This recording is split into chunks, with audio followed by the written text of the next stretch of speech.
Yoruba nation no going back. Yoruba nation no going back. Assalamu alaikum warahmatullahi wabarakatuh. Aki gbogbo wa. Aku gbìyànjú akoko le da. Ọlọ́run bá la ajẹ́kọ̀dá fún wa. Inshallah rahman. Olóyè Sunday Igboho Ọlọ́run bá yọ wọ́n ní wọn. Ọlọ́run kẹrin. Ọmọ Adéyẹmọ Ìgbòho ṣá o. Owó bàbá àdánù yo. Mẹ́sàáyà mẹ̀kúnnù mi. Jésù àsìkò tiwa nìyẹn. Ànábì mọ́mọ́ àsìkò tiwa nìyí o. Àtiwọ́ tó fẹ́, àtiwọ́ tó fẹ́ o. Owó bàbá àdámi o. Ìránṣẹ́ Olúwa ni, àkàndé ìlú ni.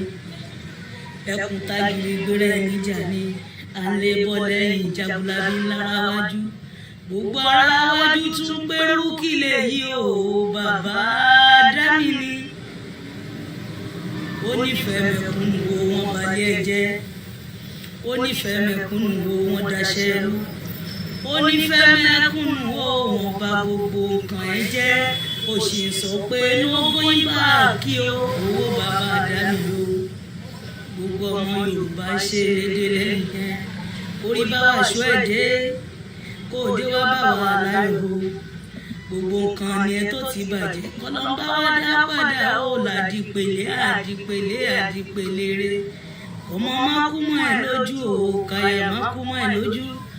Àwa ta ní ìfẹ́ rẹ ó káwa gan máa yàn kú. Mo kí gbogbo àwa Yorùbá nation. Ìjà agúnlẹ́sẹ̀ bùtẹ́rẹ̀ àwa ń bẹ̀ ọ́. À ń bẹ̀ ọ́ gbogbo ìjọba Nàìjíríà tí wọ́n rẹ́ wa jẹ, wọ́n tún rẹ́ wa tà, wọ́n tún ní kán máa pa wá. Ọlọ́run dákun wá gbà wá o. Àwò lẹ́ni tá a lè ké pè mọ́.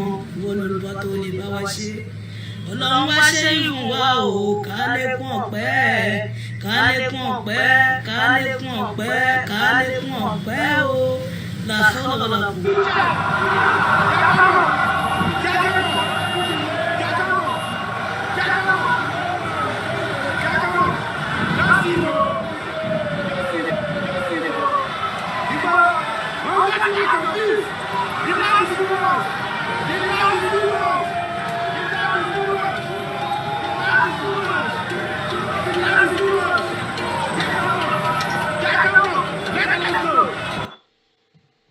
Okay, a very good morning and welcome to the broadcast from wherever you're joining us. Today, the 18th of February 2022. Emma Binu, we lost the first transmission because of technical difficulties from behind the scene. But we're back on. That is the most important thing. Lẹ́ẹ̀kan sí tó bá máa fi di 24 hours from now, tó bá máa fi di wòye ọ̀la, a máa sọ pé Ìgbòho ti ń lọ lo 7 months ní Benin Republic. But a dúpẹ́ fún gbogbo àwọn oríṣiríṣi àwọn tó ń gbé ìgbésẹ̀ lọ́tùn lósì.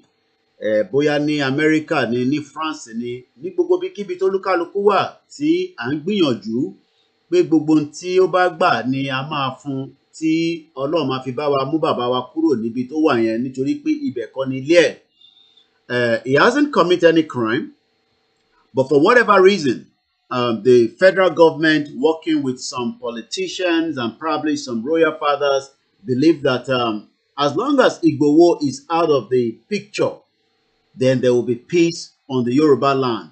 What believe pé since Igboho sí nílé, kò sí any reason for them to be scared or worried. And that is why they have this confidence that election will hold, campaign will hold, because as far as they're concerned, Igboho will give them a lot of troubles because of some of what he has said in the past regarding that there will not be election, which is not a violent, it's just that a lot of us will continue to demand for self-determination. It is not a crime to demand for self-determination, and we're going to go into details about that this morning again. Àwọn inú ètò yẹn láàárọ̀ yìí nítorí pé ọ̀pọ̀lọpọ̀ èèyàn kò mọ kí ni tá à ní a fi dá dúró. I think wọ́n mix it up pé àná a fi ṣe politics. Yorùbá nation ò kí ń ṣe politics. Yorùbá nation ìlú lòun jẹ́, kò ń ṣe political party. So that is something that we need to understand and we need to review all the time. Lẹ́ẹ̀kan sí a dúpẹ́ fún gbogbo ẹ̀yin tí ẹ̀ ń follow gbogbo ohun tí à ń bá bọ̀ látìgbà tí a ti ń sọ̀rọ̀ yẹn pé Nigeria kò kí ń ṣe ìlú. Nigeria is just not a country, and we need to understand that as well. We're getting the news from the Mayegun that the fundraising, this is coming from the Mayegun diaspora or Mayegun diary political that the fundraising, unfortunately, legal aid fundraising has been removed. They said it is against their policy to raise money to challenge a law of a country. We are not just challenging the law, but want an innocent man free. The £10,980 donation has been refunded to all the 208 donors we improvised. So this is part of the reason why we say that until we all understand that we are dealing with demons across the globe, it's not a very good news, but it's not the end of it. As you can see there, that is Mayegun some 8 minutes ago. The fundraising platform raised for Chief Sunday Igboho. GoFundMe have challenged it to say that challenge òfin ìlú kan. Tá bá ń sọ fún gbogbo èèyàn ọmọ Yorùbá pé ó dàgbà tẹ́ pé gbogbo àmọ́ ta fẹ́ ṣe à ń dúró de British, à ń dúró de Britain, à ń dúró de America, à ń dúró de àwọn country tó pé gbogbo àwọn African leaders lọ sí Belgium. I'm sure some of you have seen that almost all the African leaders are in Belgium. Àwọn òlú tó lù Latvia wà ní àwọn tó ń bá àwọn gọ́ọ̀mẹ̀ntì wa sọ̀rọ̀. Mélòó ni Latvia? Slovakia wà níbẹ̀, Poland wà níbẹ̀. I'm sure some of you have seen, those information. But the news coming out this morning, some 7 minutes ago, from Mayegun, is that fundraising tí a fẹ́ raise fún Chief Sunday Igboho from his platform has now been stopped by GoFundMe. That's not going to be the end of it, but I'm sure it will review it and they will decide moving forward as well. Again, this is part of why we are saying until Tabakuro no Nigeria is not going to work for me and you. Just before 24 hours that Chief Sunday Igboho will be spending 7 months, it doesn't look like GoFundMe that is operated here in United Kingdom. Talambaja, Talumbawaja tele, bubu amashiba te pe odeniwa. Britain gangan ni problem wa now. Àwọn ṣe bí mugumu, à ń ṣe meeting olóṣìkà kiri, à ń waste time. And though the Britain, kí Britain fún wa ní time, tá máa kúrò nínú Nigeria, àbí ká wá sọ fún Britain pé in another 24 hours, a máa declare Yoruba nation. I don't even understand. Kí la tẹ̀ ń ṣe gan sef? I don't understand. Ṣèbí torí GoFundMe wà set up nínú UK ni, but àwọn UK dúró sí Nigeria nísìn, wọ́n suck blood èmi àti wọ́, àwa ń ṣiṣẹ́ káàkiri, à ń ṣiṣẹ́ bí kúrú, orí gbogbo yín nísìn gbogbo àti ń lọ síbi iṣẹ́ nísìn, à ń ṣiṣẹ́ bí kúrú. À ń bẹ̀rù Britain. Mo mọ̀ bí Britain fi pa gbogbo wa lórí ilẹ̀ wa ni. Tó bá tẹ̀ ní ká kúrò ní bíbá, àwa náà sọ fún wọn pé kó kúrò lórí ilẹ̀ wa. Àbí? Tó bá ní kẹgbà British passport wọn padà, kádà padà ká máa lọ lẹ́gbàá yẹn káwa náà sọ fún wọn pé kó fọkàn kúrò lórí ilẹ̀ wa. But gbogbo àyà wa ń já. Lazy Yoruba people all over the place. Òun náà nìyẹn ní sọ ti yọ GoFundMe kúrò nínú pé a fẹ́ bá Ìgbòho gba legal aid. Àìmọye owó oríṣiríṣi tó máa ń gbà lórí GoFundMe, but wọ́n sọ fún wa pé a lè ṣé ìlú la fẹ́ challenge àbí the human right of Ìgbòho? Ṣé human right Ìgbòho kọ́ la fẹ́ jà fún? Tàbádẹ̀ sọ ní sinmi, Koiki má dẹ́gun sílẹ̀ o, Koiki nìkan ló fẹ́ dẹ́gun sílẹ̀ lórí platform ẹ̀, àwọn platform tó kò kí sọ̀rọ̀ ogun. Yoruba people, àyà wa ti já jù.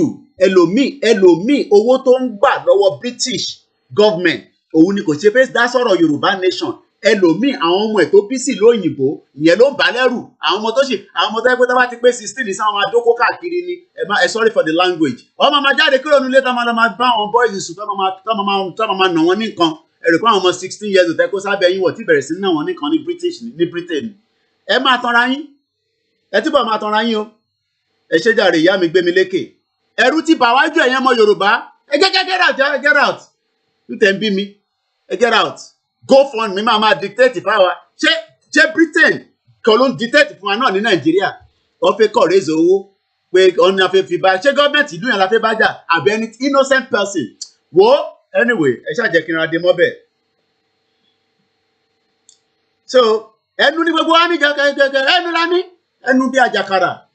Ẹnu la ní. Tọ́ba ṣe phone call ní sí àwọn ìyá bẹ̀rẹ̀ sí pé báyìí la máa ṣe o, a máa pààyàn ní ìwọ lọ ṣe yẹn, ó rí láti sọ yẹn lórí social media. Ìtẹ́ bá fẹ́ ṣe ní kóríkàkú lọ ṣe, ìtẹ́ mi fẹ́ ṣe mímọ̀ ní láti sọ yẹn fún yín. Ìtì máa ṣe ọkàn mi ló wà, orí mi ló wà, kẹ lọ dífà Ifáyàn ò ní sọ fún yín nǹkan tí mo fẹ́ ṣe. Á pàdé, ó kù díẹ̀ ni.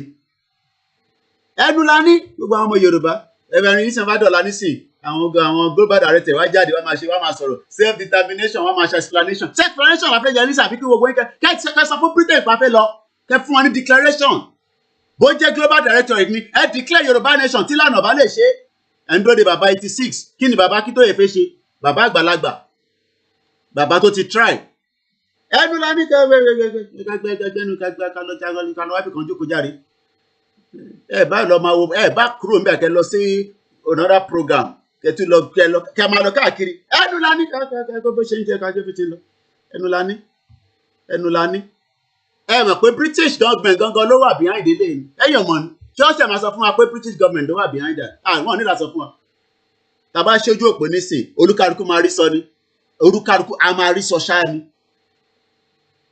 àfi ká máa ṣe meeting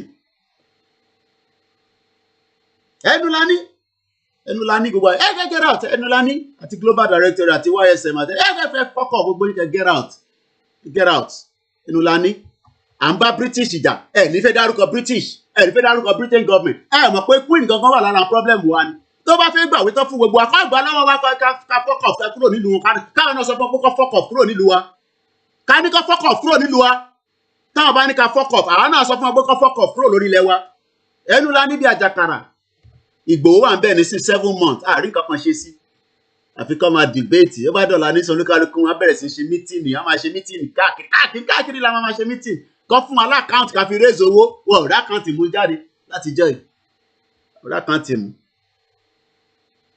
ṣé Taliban ní báwọn sọ̀rọ̀ òun náà ìbọn láti ìbí nǹkan ta fẹ́ náà nìyẹn ìbí nǹkan tẹ́yìn náà nǹkan tẹ́ fẹ́ tẹ́yìn retí náà nìyẹn GoFundMe àwọn tó set up GoFundMe ní sí wọ́n lè má tó éèjì ni àwọn wá wò pé ẹ̀yin wèrè ẹ fi bá Benin jà ẹ mọ̀ pàwọ́lá ní Benin ni ẹ mọ̀ pé Britain àti France ọmọ ìyá kan náà ni wọ́n ẹnu lá ní káàkiri ìbárí wọn nísìnyí wọ́n máa bẹ̀rẹ̀ sí sọ ìbò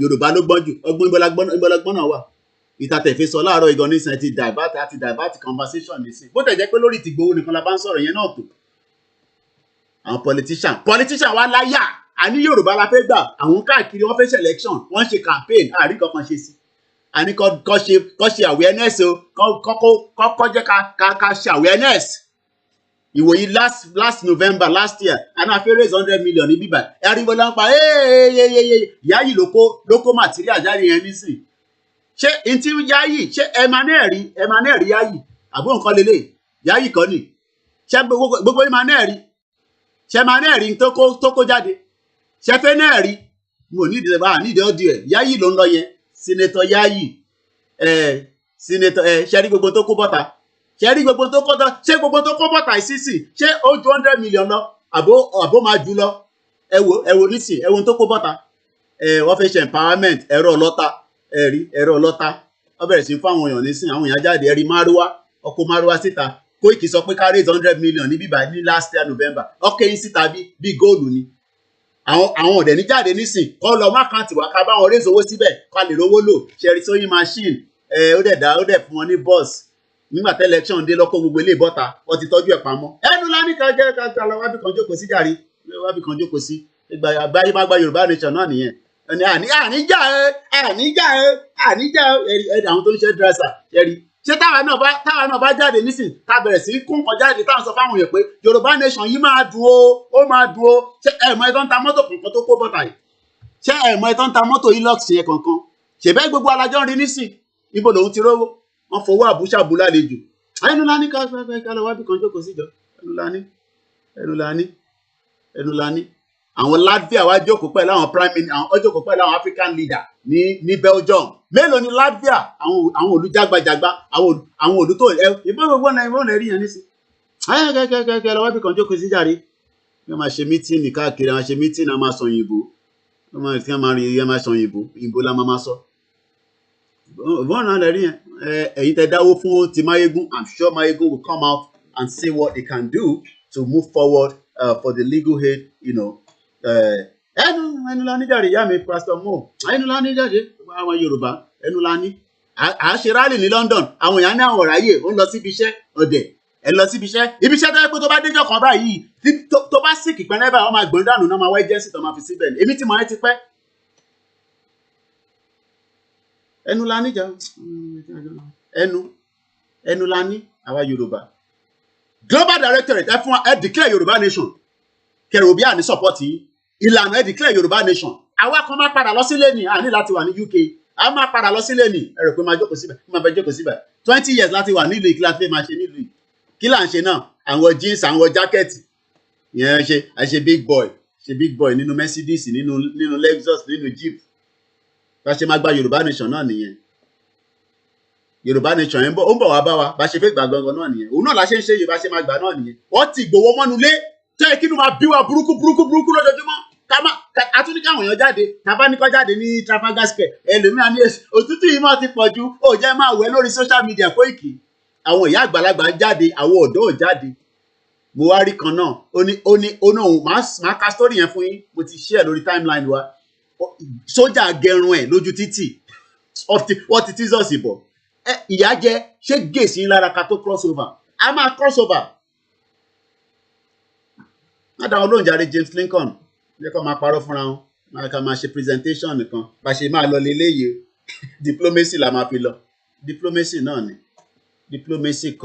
diplomacy ni ẹ lọ wo Latvia wà lára àwọn ìlú tó jókòó sí Belgium nísìn ó jókòó sí orí round table pẹ̀lú àwọn African leaders mélòó ni Latvia ṣé ẹ ti release àwọn tó lọ sí ẹ mọ̀ gbogbo àwọn lórí burúkú African leaders gbogbo wọn wà ní Belgium nísìn ẹ lọ wo nísìn ẹ lọ wo list yẹn mo ń wo list yẹn Latvia mélòó ni Latvia tó Lagos State ó jókòó àwọn náà ní prime minister tiwọn prime minister Latvia ń bá African leaders sọ̀rọ̀ orí wa intellectuals Koiki a máa sọ̀rọ̀ bẹ́ẹ̀ yẹn ọ̀dẹ̀ ni yẹn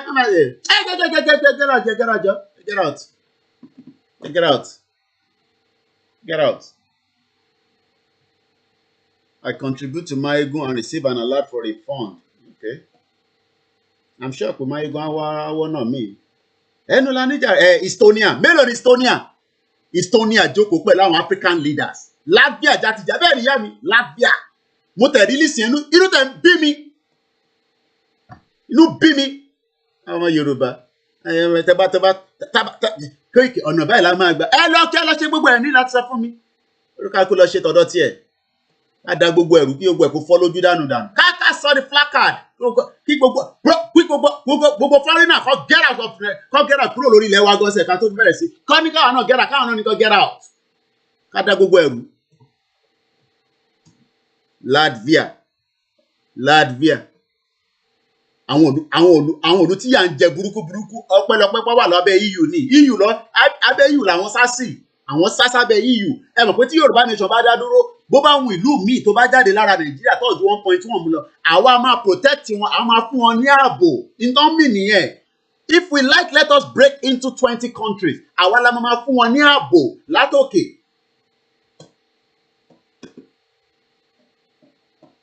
Tàbá ṣojú òpó nísìn ó yẹ pé àti ṣojú òpó +4475 ẹ jẹ́ agbọ́tọ̀dọ̀ tí náà láàárọ̀ yìí kó má yẹ pé Koiki nìkan ló ń sọ̀rọ̀ fẹ́ gba Yorùbá nation àwọn afẹ́ gba Yorùbá nation à ń bá àwọn òyìnbó sọ̀rọ̀ what the fuck àwọn òyìnbó wọn ò ní ṣoríire gbogbo wọn àwọn kọ́ lọ́kọ́ wá sí gbogbo problem tàwa ẹ̀ wọn ò ní ṣoríire ni mo sọ àwọn òyìnbó ìṣìwò àwọn òyìnbó náà lẹ wá ń pọ́n lé tó yẹn ẹlòmíà tẹ̀ máa pọ́n wọn lé queen nìyẹn nísìn ibi tó dàgbà dé nísìn kò fẹ́ lọ ó dàgbà síbẹ̀ kò fi lọ kò fi power sílẹ̀ fún prince ọmọ ẹ̀gán ṣe kò fi pé power lẹ̀ fún gbogbo àwọn ọba tó wà lágbàáyé olúkálukú wọn tágbà ti dé wọ́n ti bẹ̀rẹ̀ sí ń gbé power fáwọn àwọn the next generation òun di power mú kò fi lọ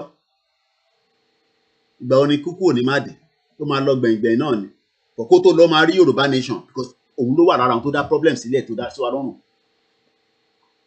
ẹnu la níjà rí bí àjàkàrà ẹnu la ní bí àjàkàrà gbọ́tẹ̀ tó ń fẹ́ pè wá WhatsApp nìkan lè máa gẹ́ẹ̀tì wá sí o ẹgbẹ́ òun sókè. Hello Mr. Koiki. mo gbọ́ yín bàbá wa. Ẹ wo Mr. Koiki èmi ò ń fi bẹ́ẹ̀ pè sórí show nǹkan náà mo ti pè rí sórí show bẹ́ẹ̀.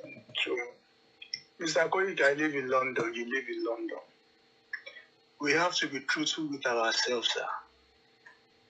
Àwọn ṣẹ́rí tẹ́ bá fẹ́ rí ìbínú àwọn ọmọ Áfíríkà àgàgà àwọn ọmọ Nàìjíríà ẹ̀yin kò máa go against anything òyìnbó your fellow Yorubas, black. Àní wọ́n ti pè mí rí kékeré máa dárúkọ British government. Frank Bello ti pè mí rí, ẹni mo sọ bẹ́ẹ̀, inú bí mi láàárọ̀ yìí.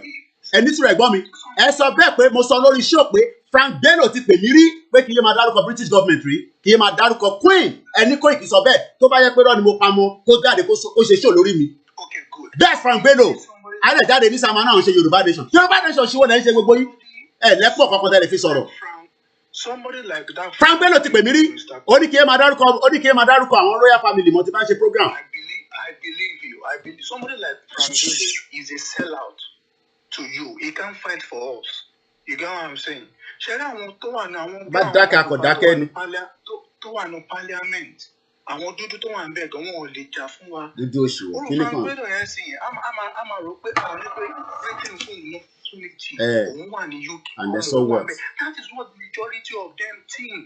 And they don't know that the system is not designed for we blacks Africans. The reason why the United Mr. Olóyè Sunday Igboho ibi tó wà yẹn kò ju iṣẹ́ France àti Britain lọ. Àwọn ló ṣì. You know, we want to break Nigeria. Okay, I want to ask you a question now. Who is Nigeria? I'm a Yoruba man. There's nothing like Nigeria. And if you are talking to your fellow Yorubas about Britain, sir, they will be angry. They will be fighting you. Tabafet Gomira, Aya Kokofes and Wonibo, Ottawa Lonibo, or Manipe padà lọ sí ìlú ẹ̀ náà, padà lọ sí Nigeria now. Kí ló ń ṣe nílùú wọn bíbá? And I'll be like, ìdí tí mo fi sáwá sí bíbá àwọn náà ló. Àwọn ọlọ́fà. Taba declare Yoruba nation.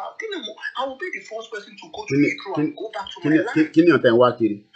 The system is not designed for us here. Àwọn àmì ìbàdàn náà kí anígbàdùn anífọkànbalẹ̀. Ok, àwọn àmì ìbàdàn ní sàwọn fámìlì wa nílò nífọkànbalẹ̀. Kí wá nífọkànbalẹ̀ táwa náà wá ní? Táwa náà nífọkànbalẹ̀ ni. Our problem is the West. Our problem ta ni òyìnbó ni problem wa. Ẹ má bínú ẹ̀tẹ́ wà lórí Instagram mo ní sí kankan ní ìmúlẹ̀ fẹ́ fẹ́. A ní láti dúró pẹ̀lú àwọn òyìnbó yìí. Àwọn gọ́ngọ́ngọ́ngọ́ ni ẹ̀yin náà ẹ wo Congo Mr. Koiki. Ìgbìmọ̀ lè ti ń dè pẹ̀lú wọn nísìn. So, Mr. Koiki, what we have to do is that we have to, like, most of our people in abroad here, they don't want to listen to the word Yoruba nation. I'm telling you the truth. Because they think that they are living good here. They think that they are fine in this country. So, I need to liberate àwọn èèyàn pé ìlú yìí kò sí ẹ̀ bá àgbà mansions ibi. It can never be yours. Big àwọn èèyàn mọ̀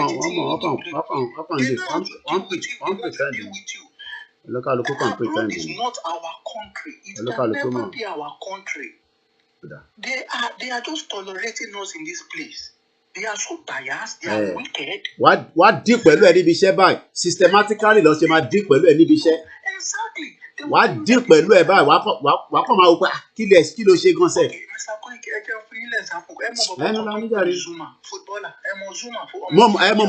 Wọ́n ló kíkì ológbò. Wọ́n ti ba ayé ẹ̀jẹ̀ rẹ̀ wọ́n fi kí ló ń jẹ kílẹ̀ nípa fi ba ayé ẹ̀jẹ̀. Wọ́n ti ba ayé ẹ̀jẹ̀ rẹ̀ dì. Wọ́n ti ba ayé ẹ̀jẹ̀ rẹ̀ dì. It's not designed for we blacks. Wọ́n ti ba ayé ẹ̀jẹ̀ rẹ̀ dì. Wọ́n ti ba ayé ẹ̀jẹ̀ rẹ̀ dì. But àwọn dúdú wa Mr. Koyi àwọn Yorùbá they think they are living good because they are working as a security. They are doing their mentality is so sad. Ní fọkànbalẹ̀ níbí àwọn tó wà nílé ò ní fọkànbalẹ̀ kí là ń. I just look at them. I am not happy that I'm living in abroad. I'm not happy. I'm not because do you know what they can never as in they don't respect us. Even I notice pé àwa dúdú gan àwọn try gangan wọn Yorùbá wọn try láti fall. Am I right? Àwọn òbí mi pé British lọmọ mi o, American lọmọ mi o. Àwọn ọmọ tó máa fi ilé ẹ̀tọ́ bá ti pé 16. Àìmọye àwọn ọmọ tó ti gún dànù lọ́bẹ. Ẹ lọ́wọ́ Genesis àwọn ọmọ tó ń gún lọ́bẹ yẹn. Ẹ rò pójú lásán ni. Àwọn ọmọ tó ń gún àwọn lọ́bẹ yẹn. Ó rò pójú lásán ni. Tó bá jẹ́ pé àwọn ọmọ òyìnbó ló ń gún àwọn lọ́bẹ ní sọ pé kìdí ó máa ti stop ẹ̀.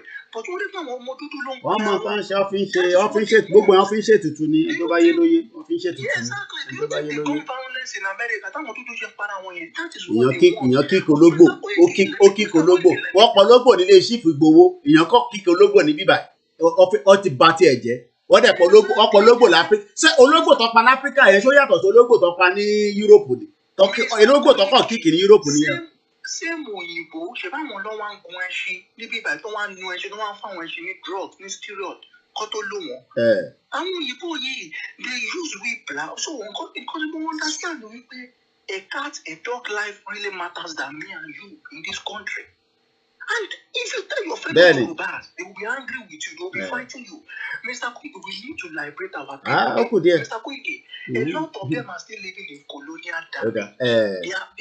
They are damaged. Ẹlòmíràn kò jọrọ òun ṣiṣẹ́ pẹ̀lú civil servant nígbà public sector. Òun ní business. Òun fẹ́ sọ̀rọ̀ Yorùbá nation o. Má bà tèmi jẹ́ Koike o. Jẹ́ ń ṣàrà máa ṣe bí ṣe ń ṣíra.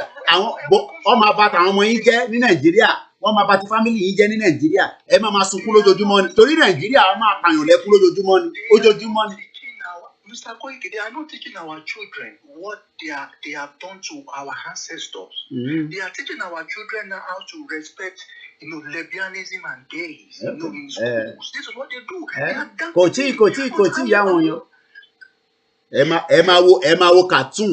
Ẹ kọ́ máa wo pọ́ ọkùnrin àtọkùnrin ẹ máa kọ̀ wọ́n dà pé kí ló ń ṣẹlẹ̀ gbà mí kan tó bá wo cartoon táwọn ọmọ yẹn wò àwọn ọmọ yẹn ti sọnù dànù àwọn ọmọ yẹn ti sọnù.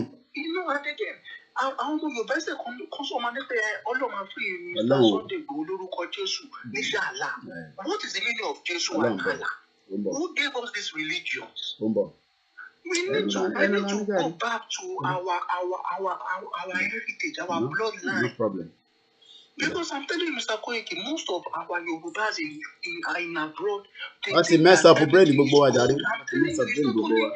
It is not only those in Nigeria alone, even those living in abroad. Ẹ ṣé gan ni ẹja tún lọ sí click àti gbọ́tẹ̀ ẹ ṣé gan ni ẹ̀gbọ́n mi mo dey like the first caller yẹn ẹ kò ṣe dandan kẹ́ agree pẹ̀lú nǹkan tèmi sọ tèmi lèmi sọ èmi lèmi sọ̀rọ̀ ẹ lè má agree mo ń bọ̀ ẹ̀gbọ́n mi láti click ẹ lè má agree pẹ̀lú èmi o but àwọn ọmọ wa jẹ bóbó yà àwọn gbogbo àwọn ọmọ wa ní àtọmọ tèmi náà wá jẹ bóbó yà another 50 years nílùú òyìnbó wá jẹ bóbó yà ẹ má yẹ ká tètè ká declare Yorùbá nation ká fọ́ gbogbo ẹ̀ lẹ́yìn ká kọ lẹ́pọ̀n kí gbogbo ẹ̀ kó dàrú pátápátá ẹgbọ́n sókè jàre Latvia ń jókòó pẹ̀lú African leaders Latvia.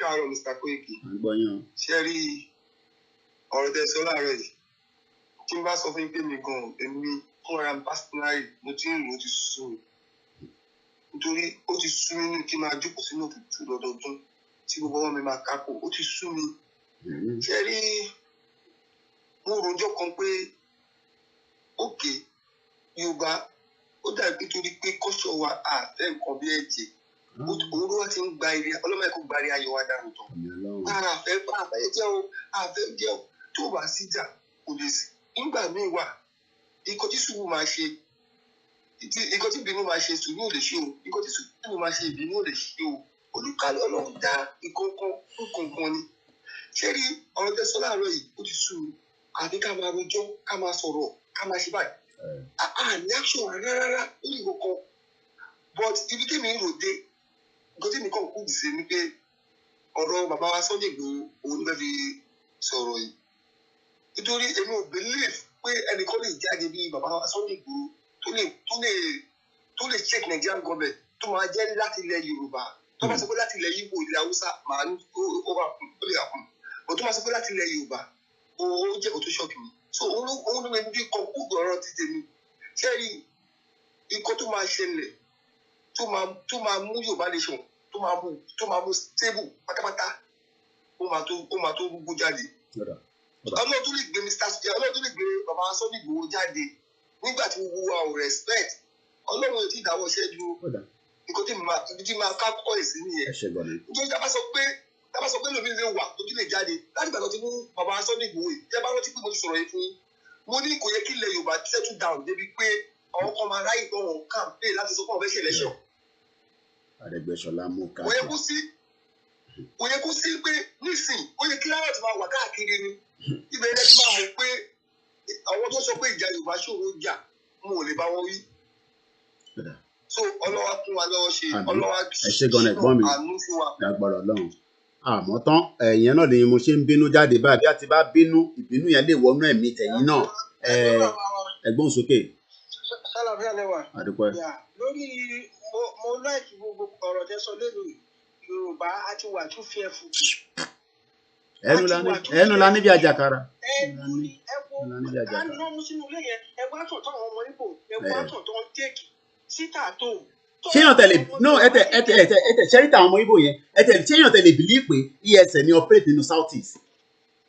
Tí ó rà pé ẹ̀ understand ẹ̀ pé ESN Eastern Security Network wọ́n operate nínú South East àdẹ̀nà ní government àwọn kí àwọn believe àwọn ní government mọ́ àwa sì ń bẹ̀rù àwa ń bẹ̀rù ESN ó operate ẹ rò pé mọ́ínmọ́ín ní ESN ẹ rò pé mọ́ínmọ́ín ní ESN pé wọ́n tẹ̀ jáde lásán concept ẹ mọ̀ pé ìbẹ̀rù gan ló jẹ́ fúnjọba kakọ̀ ṣe awareness lásán a máa raise owó tó bá ti dọ̀rọ̀ owó dé báyìí gbogbo ẹ̀ máa fọ́ gbogbo ẹ̀ lójú ni wọ́n máa fọ́ lójú ni wọ́n ní diplomacy diplomacy náà la wà lẹ́nu ẹ̀ a lè ṣe awareness kọ́kọ́ lọ tẹ paper lásán kakọ̀ tẹ printing paper lásán pa fẹ́ ṣe diplomacy àrí printing paper látijọ́ yìí ní Nàìjíríà kọ́ máa pín káàkiri.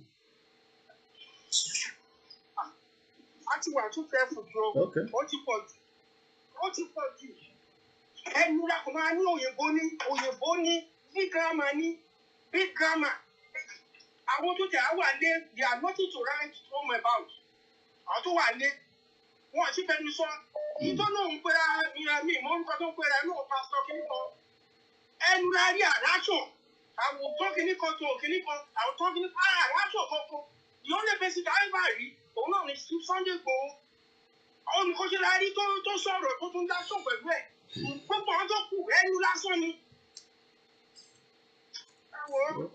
ẹ ṣe gan ni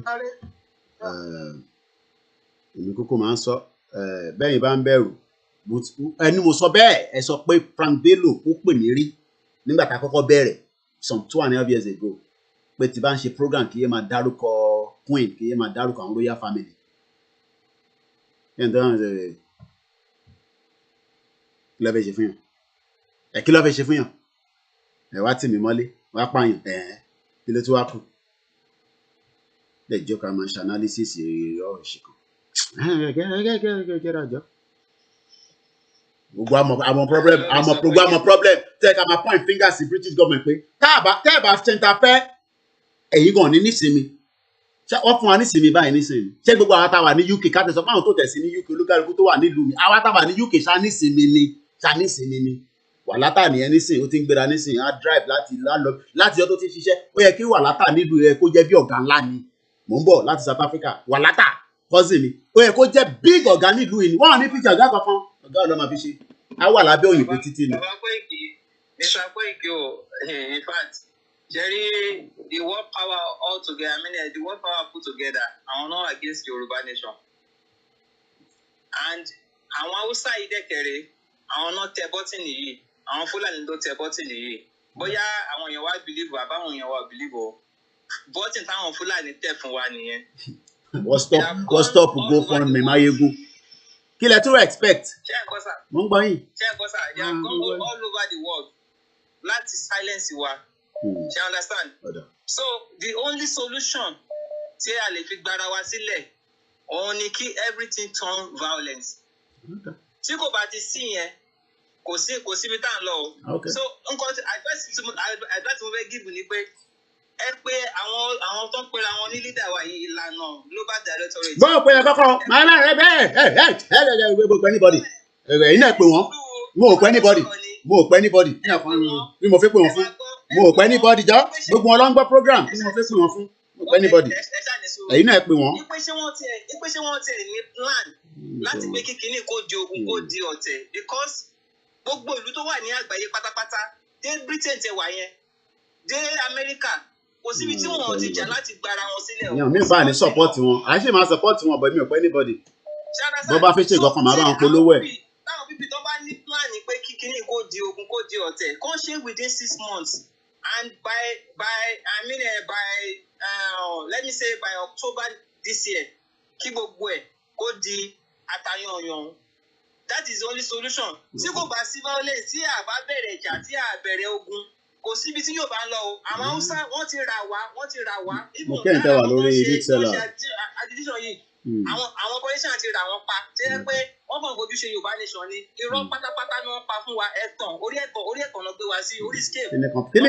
Kíni kan politician pẹ̀lú Yorùbá nation politician don't give a thought. ọkàn tó wà ní. Kíni kan politician pẹ̀lú Yorùbá nation.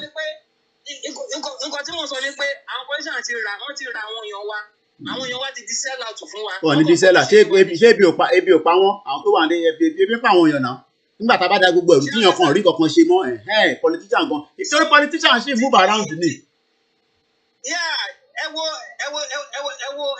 gbogbo nọ́ọ̀sẹ̀sì tí Arẹ́gbẹ́ṣọlá tó ń ṣe káàkiri all over Ọ̀ṣun state ẹ wo Yayi ẹ wo nọ́ọ̀sẹ̀sì tó ń ṣe ní Ògùn state gbogbo wọn ṣe freely wọn ti ẹ̀ bẹ̀rù wọn ti ẹ̀ kò tí ẹ̀ sí bẹ̀rù kankan wọn kàn ṣe nǹkan tó wù wọn pé election will go on kò sí nǹkan tá a máa ṣe wọn kàn fi wá pé dìdìrín ni pé ẹwà àwọn tó ń pariwo pé kò sí election kí ló fẹ́ ṣe fáwọn. kí la fẹ́ ṣe fún wọn lóòótọ́ kí la fẹ́ ṣe fún wọn náà lóòótọ́ sàrí nǹkan kan ṣe fún wọn ni. orí kan tó dúró lé nìyẹn pé kí la fẹ́ ṣe fáwọn. sàrí nǹkan kan ṣe fún wọn náà ni. sàrí nǹkan kan ṣe fún wọn ni. tí a bá bẹ̀rẹ̀ láti ibì kan kò ní sí solution sọ̀rọ̀ tó wà nílẹ̀ yìí. alright ẹ ṣe gan ni ìjà tó gbọ́ tẹlòmíì àbá ti ṣojú òpó náà bó bá tún dọ̀là tún sọ the same thing. ayé ló la níjà rí ẹgbẹ́ mi sókè ẹ bá mute background tó bá ti ń pè ara mi gbóná gan láàárọ̀ ẹ̀ mo tẹ̀ wà comfortable ẹ bá mute background dádì ẹ ṣe gan ni àbíkẹ́ kúrò níbi tẹ́yìn wà yín ẹ̀gbọ́n ẹ ṣe gan ni dádì ẹ ṣe gan ni dádì gbogbo yín bàbá wa lálùbáríkà Ọlọ́run bá wà pẹ̀lú yín ẹ fọkànbalẹ̀ ẹ láwọn ọmọ tó da lọ́wọ́ bẹ́ẹ̀ níyàn kankan ní Ìgbòho àti Kóìkì lọ́wọ́ fact mo sọ fún yẹn ẹ fọkànbalẹ̀ pé British máa dẹ́rù bà wá o British òṣìwò.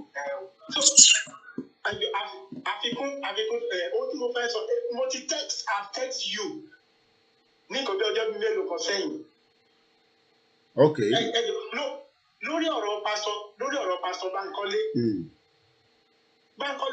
pásọ Bánkọ́lé he came out ó lóun wá síta ó lóun sọ fún àwọn ènìyàn wípé òun fẹ́ declare Yorùbá nation ó ní àwọn àgbààgbà. kò ní dáa fáwọn àgbààgbà òṣèwò àwọn àgbààgbà wèrè òṣèwò. three things. àgbààgbà wèrè o. kí ó máa sustain Yorùbá nation tó bá declare ẹ̀ ó ní number one ó ní tí wọ́n open border níbi tí àwọn Yorùbá ká lè sá lọ kí ogun bá bẹ̀rẹ̀ ó ní wọ́n bẹ̀rẹ̀ lọ́wọ́ òun ní àṣà fún wípé ṣé oúnjẹ ti wà nínú ilé fún about 2 weeks tí àwọn Yorùbá máa jẹ. so ó ní ìgbà tó wò ní ìdáhùn ó ní adẹ̀rí àwọn ọmọ ogun tó sẹ́yìn ó ní àwọn ọmọ ogun wà ní gbogbo state ilẹ̀ Yorùbá. so tó bá jẹ́ nípa ti pásítọ̀ Bánkọ́lé ni ó rẹ́dì pásítọ̀ Bánkọ́lé ó rẹ́dì lọ́wọ́lọ́wọ́ báyìí. so ohun tí mo kàn ń wòye ni pé program wa gbogbo program pátápátá ni mo máa ń wò.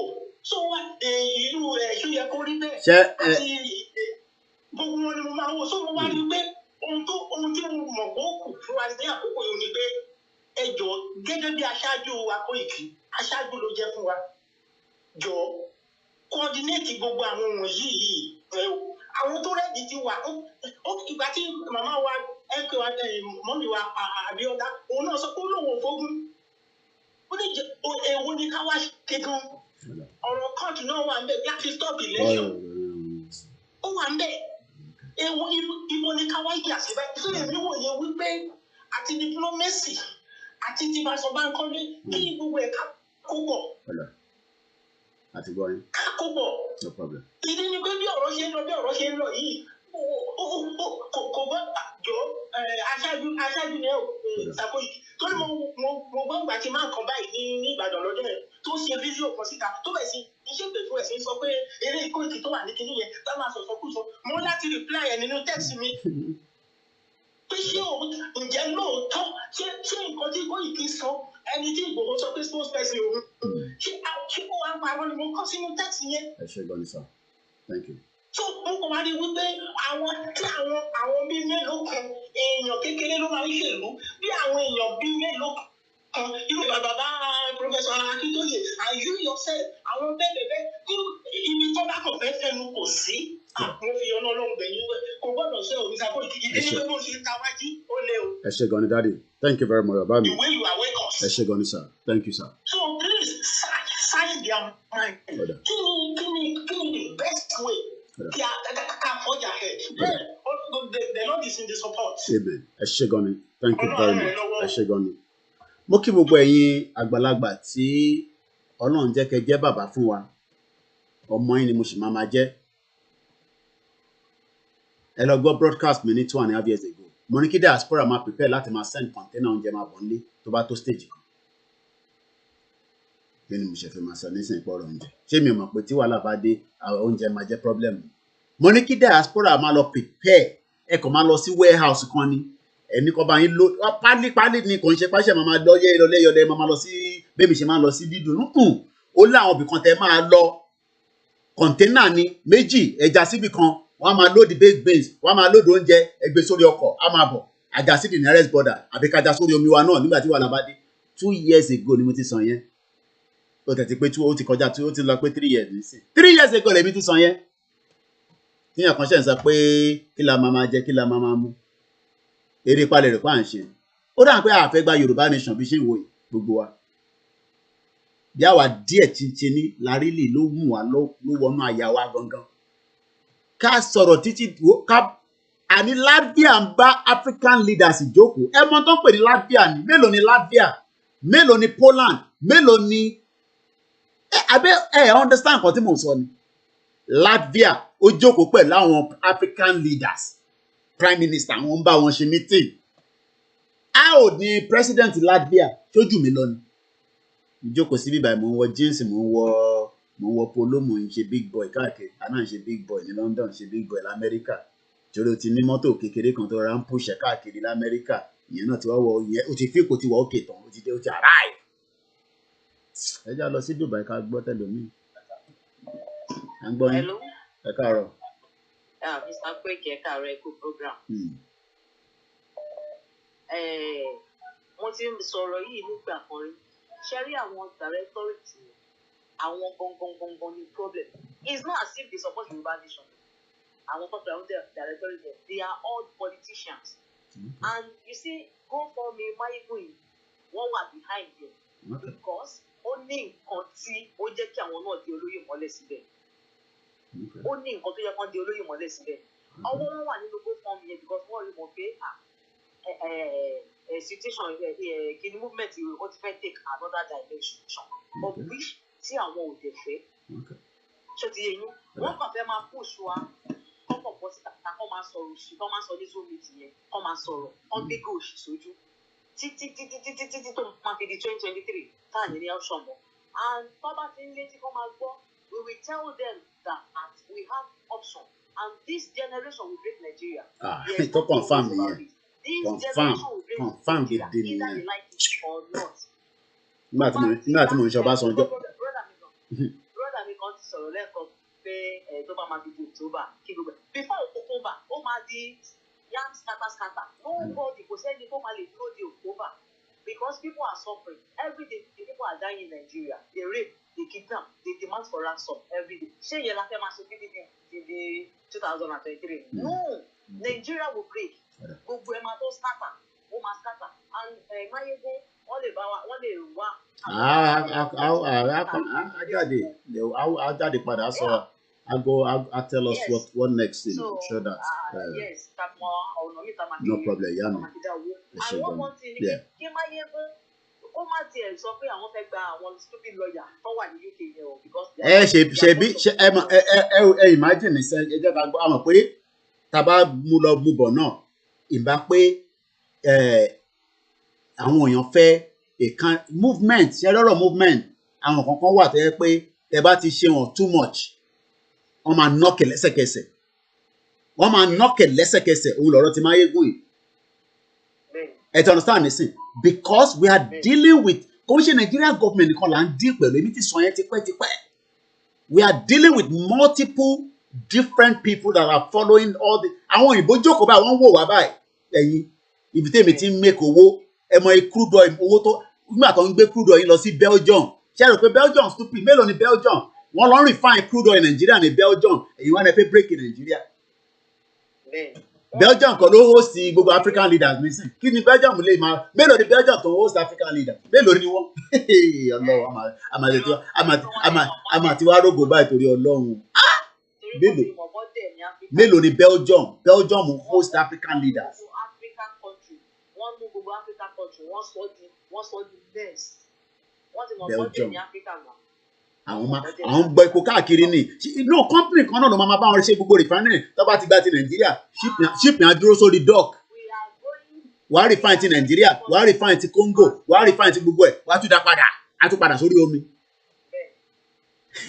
ọ̀gá no problem ẹ ṣe gan ni ìyá wa ṣe rí èyí tẹ́ wà ń lé ẹ sọ fún àwọn tó wà ń lé kó lọ dira wọn ní sọ jù bẹ́ẹ̀ lọ kọ́ lọ dira pé kò ní sí gbàásgbò ẹ̀rí lọ́la ń pa àtẹ̀n tó wà ń lé o àtẹ̀n tó wà ń ta o gbogbo wa ló máa affect ẹ̀rọ pé mi náà ní family ń lé ni mo ní family ń lé everybody ló máa affect but we are not sincere about leaving Nigeria because if we are sincere we do everything to get him out everything tó bá fẹ́ cost wa la máa ṣe pé kí Ìgbòho lè ní freedom Ìgbòho tí ní freedom ni tó bá ní freedom intan sọ ìkọlà wọn máa sọ nísìnyí kódà bó bá jáde gan tó kàn jókòó sórí screen báyìí tó jókòó sẹ́gbẹ̀ẹ́ mi lásán báyìí ojú ẹ̀ lásán gan máa dẹ́rù bá gbogbo yòó àti ìrojú Ìgbòho nísìn ẹni sùúrù bàbá mi láti 6 months nísìn kò síyàn kankan tó rójú Ìgbòho bí àwọn díẹ̀díẹ̀ tó kàn access láti lọ kí níbi tó wà ẹ̀gbọ́n sókè. Hello, brother. Akoiki, White Lion. Àgbọ̀yìn sọ. Akínyínkínyín o. Ṣé rí nípa ọ̀rọ̀ rẹ sọ bó ṣe ń ká iná lára ló ń ká wa náà lára. Ṣé ti yé yín? Bọ̀ nǹkan tèmi observe nípa issue yẹn ni wípé pẹ̀lú gbogbo rally tó ṣẹlẹ̀ ní gbogbo last year yẹn, ẹni tó bá ń sọ pé ojú Yorùbá ò tí ì là, irọ́ náà ń pa. Poverty wà ní Yorùbá land tó pọ̀ gidigidi gan. Because nǹkan tó mú àwọn olóṣèlú tó sì lè máa jáde for now táwọn èèyàn lè tẹ́lu tí ń lérò tó sì ń lérò lẹ́yìn tó yẹn poverty ti pọ̀ jù ní Yorùbá land. Òyìnbó ò dá wa dúró ìṣàròbó òyìnbó dá wa dúró ni òyìnbó ò dá Yorùbá dúró Yorùbá gan ló ń dá Biafra dúró Yorùbá ló ń dá Biafra dúró torí wípé nǹkan táwọn Biafra ń ṣe yẹn mi ò lérò pé Yorùbá lè ṣerú ẹ̀ ń gbé kán wá declare síta tó nǹkan tó bá mú Yorùbá declare síta tó Yorùbá ti lọ but they cannot do it torí àwọn olórí burúkú politician wọn ti mórí ẹlòmíì wọn ti tìbọnú gò wọn wá gbókúta lé lórí so it cannot happen so òyìnbó ò dá wa dúró tó bá di gbàgbó ń sìn ẹ̀yin gangan Yorùbá gangan ló máa wọ́n síwájú tóyìnbó máa wọ́n pè Yorùbá àwọn fẹ́ẹ́ because wọ́n mọ̀ pé àwọn kan wà tó ń jẹ́ Yorùbá gangan nínú kọ́ńtírì yẹn àwọn gangan náà dẹ̀ ń kó kọ́ńtírì yẹn ẹ̀yin gangan lẹ́tí Nàìjíríà mú dà ó Yorùbá Haúsá ṣe bẹ́ẹ̀ ilẹ̀ ń fa Haúsá lọ́pọlọ Yorùbá ló ń fa Haúsá lọ́pọlọ tó ń lò náà Yorùbá ló di Nàìjíríà mú if everybody don't know kọ́ lọ mọ̀ reason nìyẹn tẹ́ ṣe ní gbogbo orí burúkú tó ń ṣe kiri gbogbo ilé ìtàn máa fẹ́ shift president ṣe gbàṣàwò kàkà kan fún Ìgbò Yorùbá náà máa fún torọ́ mọ̀ wípé nǹkan tó bá mú Yorùbá kúrò láàrin àwọn ó ti tán fún wọn kí ni gbogbo nǹkan tó ń generate kí ló ṣẹlẹ̀ ibo náà ti ń gbé wá Yorùbá làbí kọ́ ni Biafra náà kò ṣe wà yẹn ọlá ń gbé nǹkan gẹ́gẹ́ bí láì Biafra ojú wípé àjọ bẹ̀rẹ̀ lifestyle ni outside country ẹ máa rí wọn di àwọn ọ̀zọ̀ àwọn náà ń tẹ̀ láti jẹ́ èèyàn but Yorùbá ló ń dá wọn dúró. Good morning, citizen AY. I just spot you there. Ṣé ti understand? So gbogbo ilé ìta ìrìn gbé wọn ṣẹlẹ̀ ń ṣe gbá wọn ṣàwọn yẹn òyìnbó ò dá wa dìgbì mélòó lọ òyìnbó tó bá di gbà gbòs Yorùbá náà máa ń kọ́ bọ́ síwájú wọn ó yá ẹ bọ́ síta kẹwàá ṣe meeting. So èmi ò rí kankan tó bá dín bẹ́ẹ̀ o àwọn gbogbo àwọn bẹ́ẹ̀ rí ìlànà kankan tẹ́lẹ̀ ní ìpínlẹ̀ yẹn àwọn tó ń jẹjẹkújẹ wọn ti wà láàrin wọn so reason nìyẹn ìgbàmọ́ ti lè mọ fẹ́ fún Yorùbá ní pírẹsidẹ́ǹtì àwọn tó ń jẹjẹkújẹ ti wà láàrin wọn so tá a bá dẹ̀ tí ì fọ orí aráalé wa a lè fọ orí aráàta o mo sì máa ń tẹnu mọ́rọ̀ yìí a nídìí àti kọ́kọ́ fọ orí aráalé wa náà kórí ẹ̀ lè pè wá gbé nǹkan báyìí la fẹ́ ṣe mélòó lára Ọbásanjọ́ kan fúnra ẹ̀ Ọbásanjọ́ gangan fúnra ẹ̀ ẹ ti gbàgbé ìgbà tó wà ní pírẹsidẹ́ǹtì ni pure water kan náà fi lé kúrò ní Ṣàngó ni.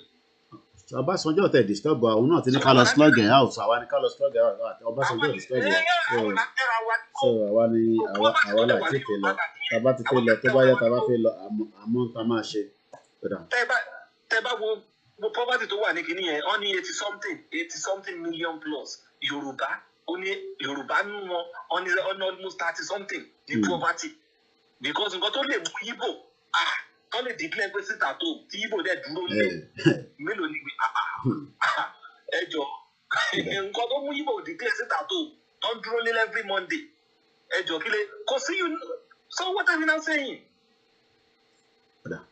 So ẹnìkan in fact bro mi ní parọ́ fún yín o àwọn aláǹdára wa dúró o àwọn oníjẹkújẹ ló ń dára dúró mi ní parọ́ fún yín so wà nídìí àti fọ orí ara wa àwa kan ká wáyọ sponge gidi ká fi bó orí ara wa tábà bẹ̀rẹ̀ táwọn náà bá bẹ̀rẹ̀ ní bọ́ọ̀n gbogbo everything táà fẹ́ rọ́ ọlọ́pàá lójú títì mọ̀ ẹ̀rí báwọn náà ara wọn á balẹ̀ so what are you now saying? So irùkẹ̀lẹ̀ la máa kó kiri white wèrè la máa wọ̀ kiri ẹ máa pera yín ní ọmọ aládé orí burúkú ọmọ oníke ni yín kò sọ aládé kankan bí kankan ṣé 60 million ní dádúró. Ó ti lọ ẹ ṣe sùúrù. You must ask them, we don't ask them. You must ask. When the time is ready, we go ask. Everybody say yeah. When the time is ready, we must ask them. But we are waiting. Yorubas are waiting. We are waiting for bringing pressure to bear to make it uncomfortable for them. It will not happen. Now, you see, you BENIN, you have everything going for you, and I don't want you to feel discouraged. Please, things are bad in Nigeria, but I believe it's only for a short time, because it depends on you. Whatever my generation might have done wrong, and I will be the first to admit that my generation has done it wrong. Ẹni sọ̀rọ̀ ẹ̀yẹ ká gbọ́ Ọbásanjọ́ ẹ̀kan ẹ ṣe sùúrù bẹ́ẹ̀ ẹni sọ̀rọ̀. And don't just sit down and complain. Don't just sit down and complain. Don't just sit down and complain. Ẹgbọ́n sókè alàgbà ẹ̀mí ò ti background yín lọ́n explain pátápátá à ń gbọ́ yín. Okay sir, ẹ káàárọ̀ sir, Mr. Koiki, ẹ kú iṣẹ́. Ọlọ́run àfiṣẹ́ fi yìn yín sir. Gbogbo nǹkan tẹ́ ń ṣe ìrandíran yín Ọlọ́run á máa dáàbò bò. Pẹ̀lú bàbá wa àti bàbá Sunday Igboho níbi tó wà Ọlọ́run á bá pa wọ́n mọ́. Ṣẹ́rí, mo fẹ́ fún àmọ̀ràn kékeré kan wá. Lóòótọ́, wọ́n sọ pé àwa new generation yàwá la gbára wálẹ̀. Omi rántí ìgbà tí mi wà ní secondary school lọ sí polytechnic Láro. Àwọn afẹ́ dá sùúrù tulẹ̀ àmọ́ bá àwọn boys ayé ń dá sùúrù tulẹ̀ as youth. Ṣẹ́rí bàbá nípa lóde ọ̀rọ̀ tí àwọn ìlànà ń sọ ọ̀rọ̀ tí gbogbo àwọn bàbá yẹn sọ ọ̀rọ̀ tó ń sọ nínú Zoom meeting tó ń sọ káàkiri Yorùbá ò níbi kankan lọ. Nísìnyí wọ́n ti ń ṣe campaign adẹ̀ní pé kò ní sí election 2023 election máa wà. Ìdí ni pé àwọn tó ń sọ pé ká ní sùúrù pé ká má jà lóòótọ́ bàbá Bánjí Akíntóyè wọ́n ní ká má jà.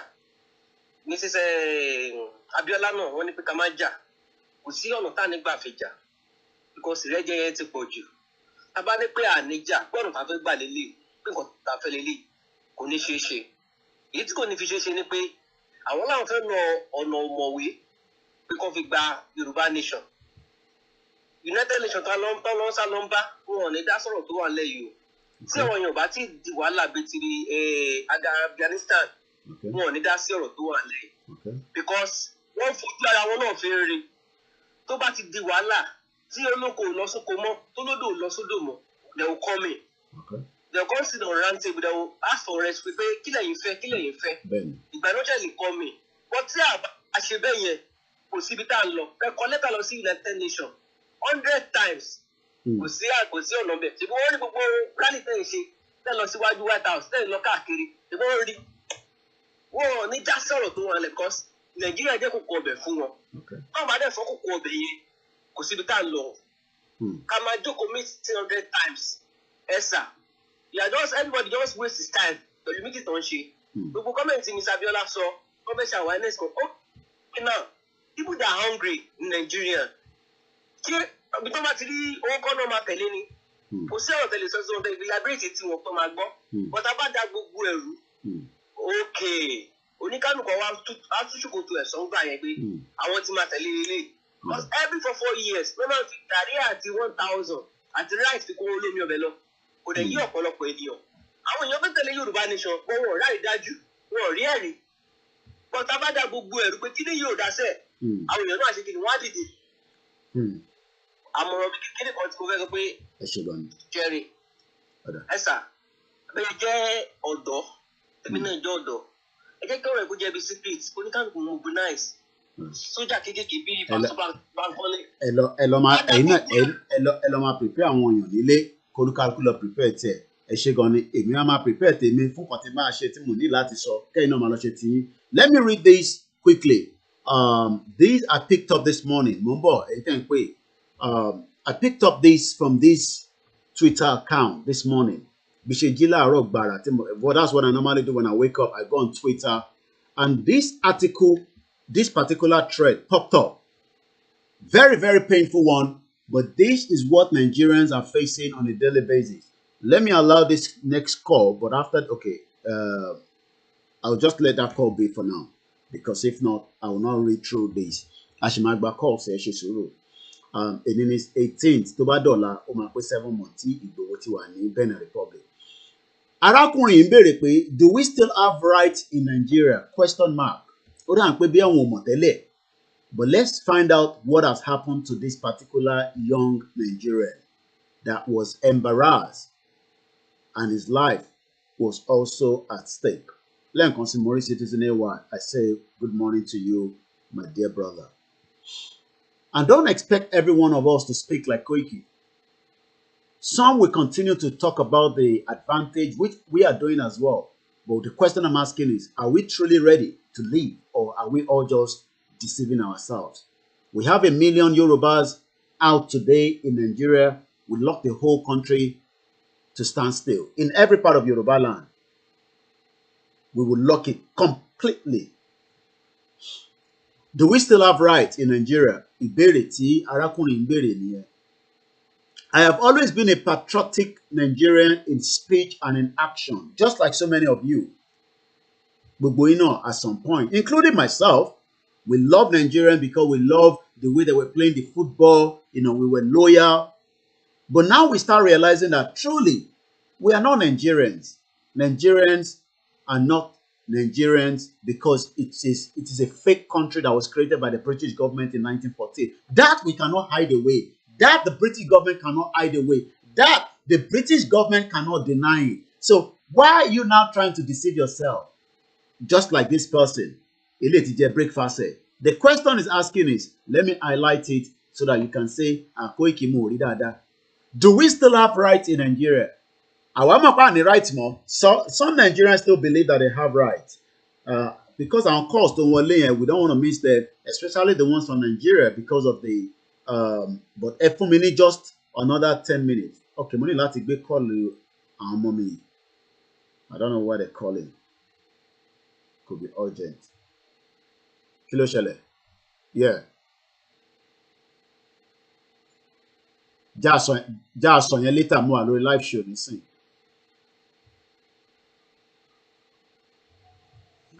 Then call Timole Benikon here because he's one of our team on the ground. Do we still have rights in Nigeria? I'm not on the rights more. Because at the end of the day, most Nigerians still believe that they have rights. And this is for those of you that believe in Nigeria. We don't have a problem with you. I don't have any issues with anyone that believes in Nigeria. But the question you need to ask yourself is, who created Nigeria? What is Nigeria? Stop calling yourself Nigeria. Yes, we understand we have not literally break away from Nigeria. But the question you should be asking yourself is, are you a Nigerian or are you a country that was created on your behalf by the British government in 1914? Both the British government is aware, the Royal Majesty is aware of this. Everybody knows that. It's not something that we are trying to make up. If we can make it up. I didn't make this up. Just like Citizen AY said, we were never Nigerians. Guinea, what was your grandfather before 1914? Your great grandmother, what was the what kí ló ń pè wọ́n? Kẹ́ má jẹ́ kí n tàbọn. Kí ni wọ́n pè wọ́n? So let's read this thread of this young boy or this young man, and I shouldn't say boy. I think this is his bag. You can see the slice by proxy. No, so they just took this picture because this soldier was not know they were taking the picture. But I'll tell you what happened here. We shouldn't be surprised. Because we know that this country, this is what they've done to Nigerians, and Nigerians keep talking about one Nigeria. Are you all stupid? Are you dumb? You are not Nigerians. British soldiers will never do this to me, even as I'm criticizing this country right here in UK. They will never do anything of such to me. If I can live here and the British soldier, the British police cannot abuse me, what the hell are you talking about one Nigeria that the British government created and they still... The British government can see this. The British government is aware of this. They know that there's injustice going on in Nigeria, committed by the Nigerian soldiers on a daily basis to you stupid Nigerians. You dumb-ass Nigerians, calling yourself Nigerians, or Denini. I'm a true Nigerian. Are you stupid? You think this is about politics we're playing here? We're talking about our life is in danger, regardless of whether you support Biafra, whether you support the Yoruba nation. Are you truly Nigerians? Do you want to be killed by this stupid country called Nigeria because you are talking about, I am a Nigerian? Do you think all these soldiers give a tops about whether you die on the street or on the highway? You think these guys that care about you? Are you a dumb ass or Denini? Hey, Lori Pipeni. I'm a true Nigerian. This happened to this young man, and I'm going to be reading up in just about a few minutes. He posted this at 6:22 p.m. just yesterday from Nigeria. He thought he's a patriotic Nigerian, just like you as well. Are you dumb ass or Denini? Hey, Lori Pipeni. We see so many educated Nigerians talking about I'm in one Nigeria, a country that was created on behalf of us. We are not Nigerians, and that is why we are saying that give us a referendum, let's decide whether we still want to be part of this nonsense country. It will happen, whether you believe in it or not. It will definitely happen. These soldiers are not meant to be abusing you if you are truly in a country called Nigeria. But you can see them. You think these soldiers care? They will kill you and your parents will not do anything. They will kill you, the government will not do anything. They will kill you and they will spit on your graves and they will bury you in the shallow graves. Are you all dumb? This man thought he's smart. Let me show you his face. He's a patriotic Nigeria, he thought, until Nigeria happened to him. So many of you like that. Brilliant young Nigerians, but you are not Nigerian. You are either Yoruba or from one ethnic group. Nigeria has multiple nations put together by the nonsense country called Great Britain. And you still want to come and live here abroad, right? You want to come and live here, that's fine. I pray you get the visa.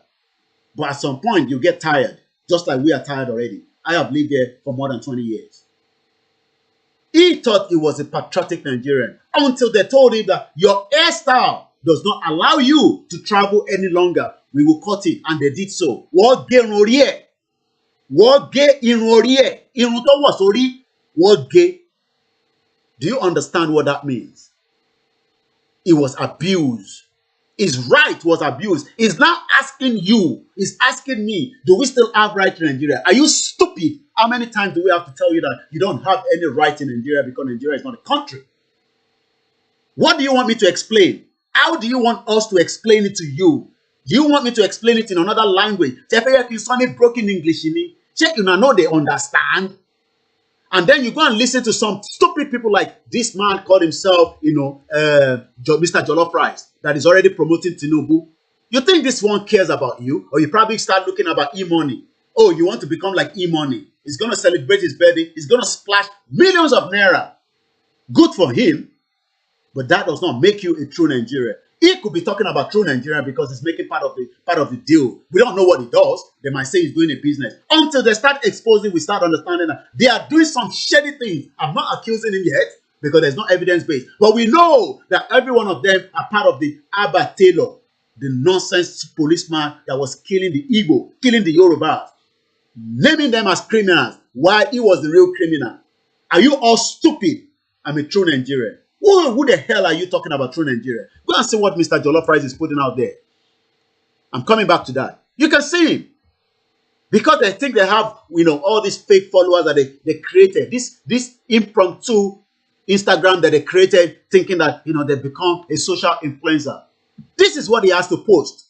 He's talking about Tinubu, Mr. Jollof Rice. What is the problem in Nigeria? To me, it is simple leadership. A leader knows the way. A leader will show the way. A leader will lead the way. That leader is nobody else than Bola Tinubu. They've started using him now. And some of you idiots will go and listen to this and you think that this man will help you. This cocaine pusher man. This man that should be in the prison. This man that is being supported by even the British government and the American government. Idiot all over the place. You don't even have a basic toilet around Lagos as I speak to you right now. If you want to go to toilet, you can't use toilet because it is not working for you. This is Mr. Jollof Rice promoting Tinubu now. He's been paid. He doesn't give a toss. He thinks he's an influencer. Let's come back to this real article I want to discuss this morning. Do we still have rights in Nigeria is the question mark.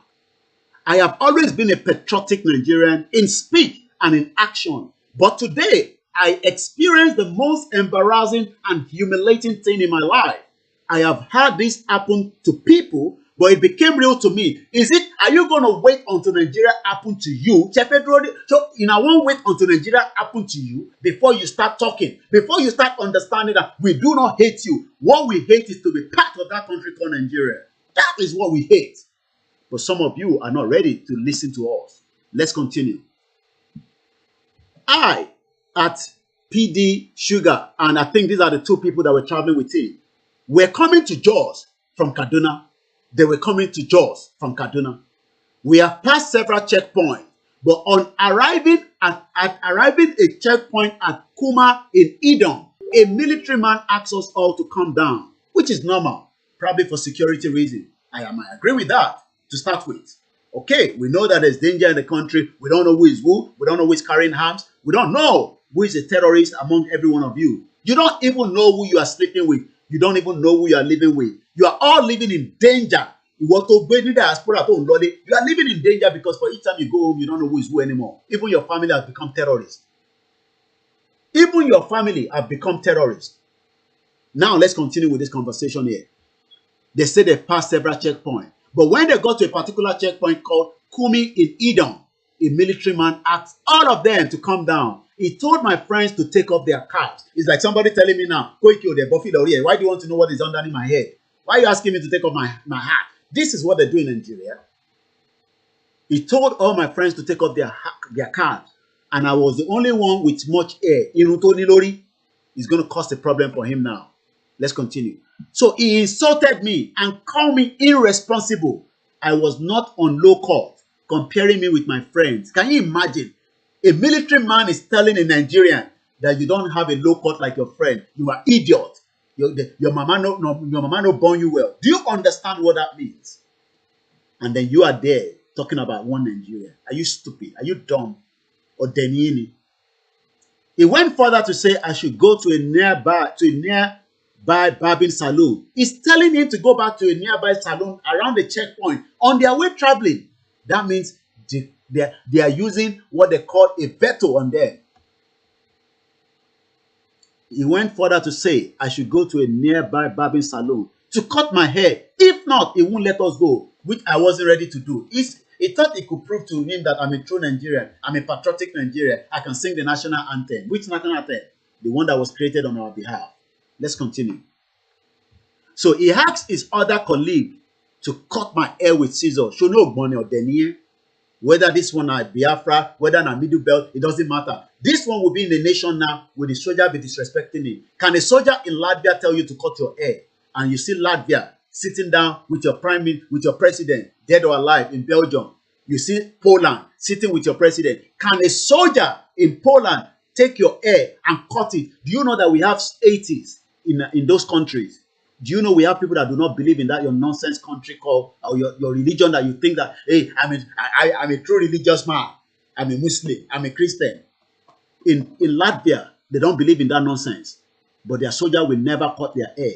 They have different people. They have different dreadlocks. They have different weary all over there. But their soldiers will not disrespect them. But here you go, you idiot all over the place. I'm a true Nigerian or there. Stupid idiot all over the place.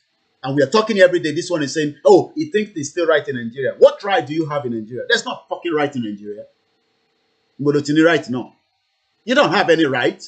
Your right is already been taken away from you. And that's what you don't understand.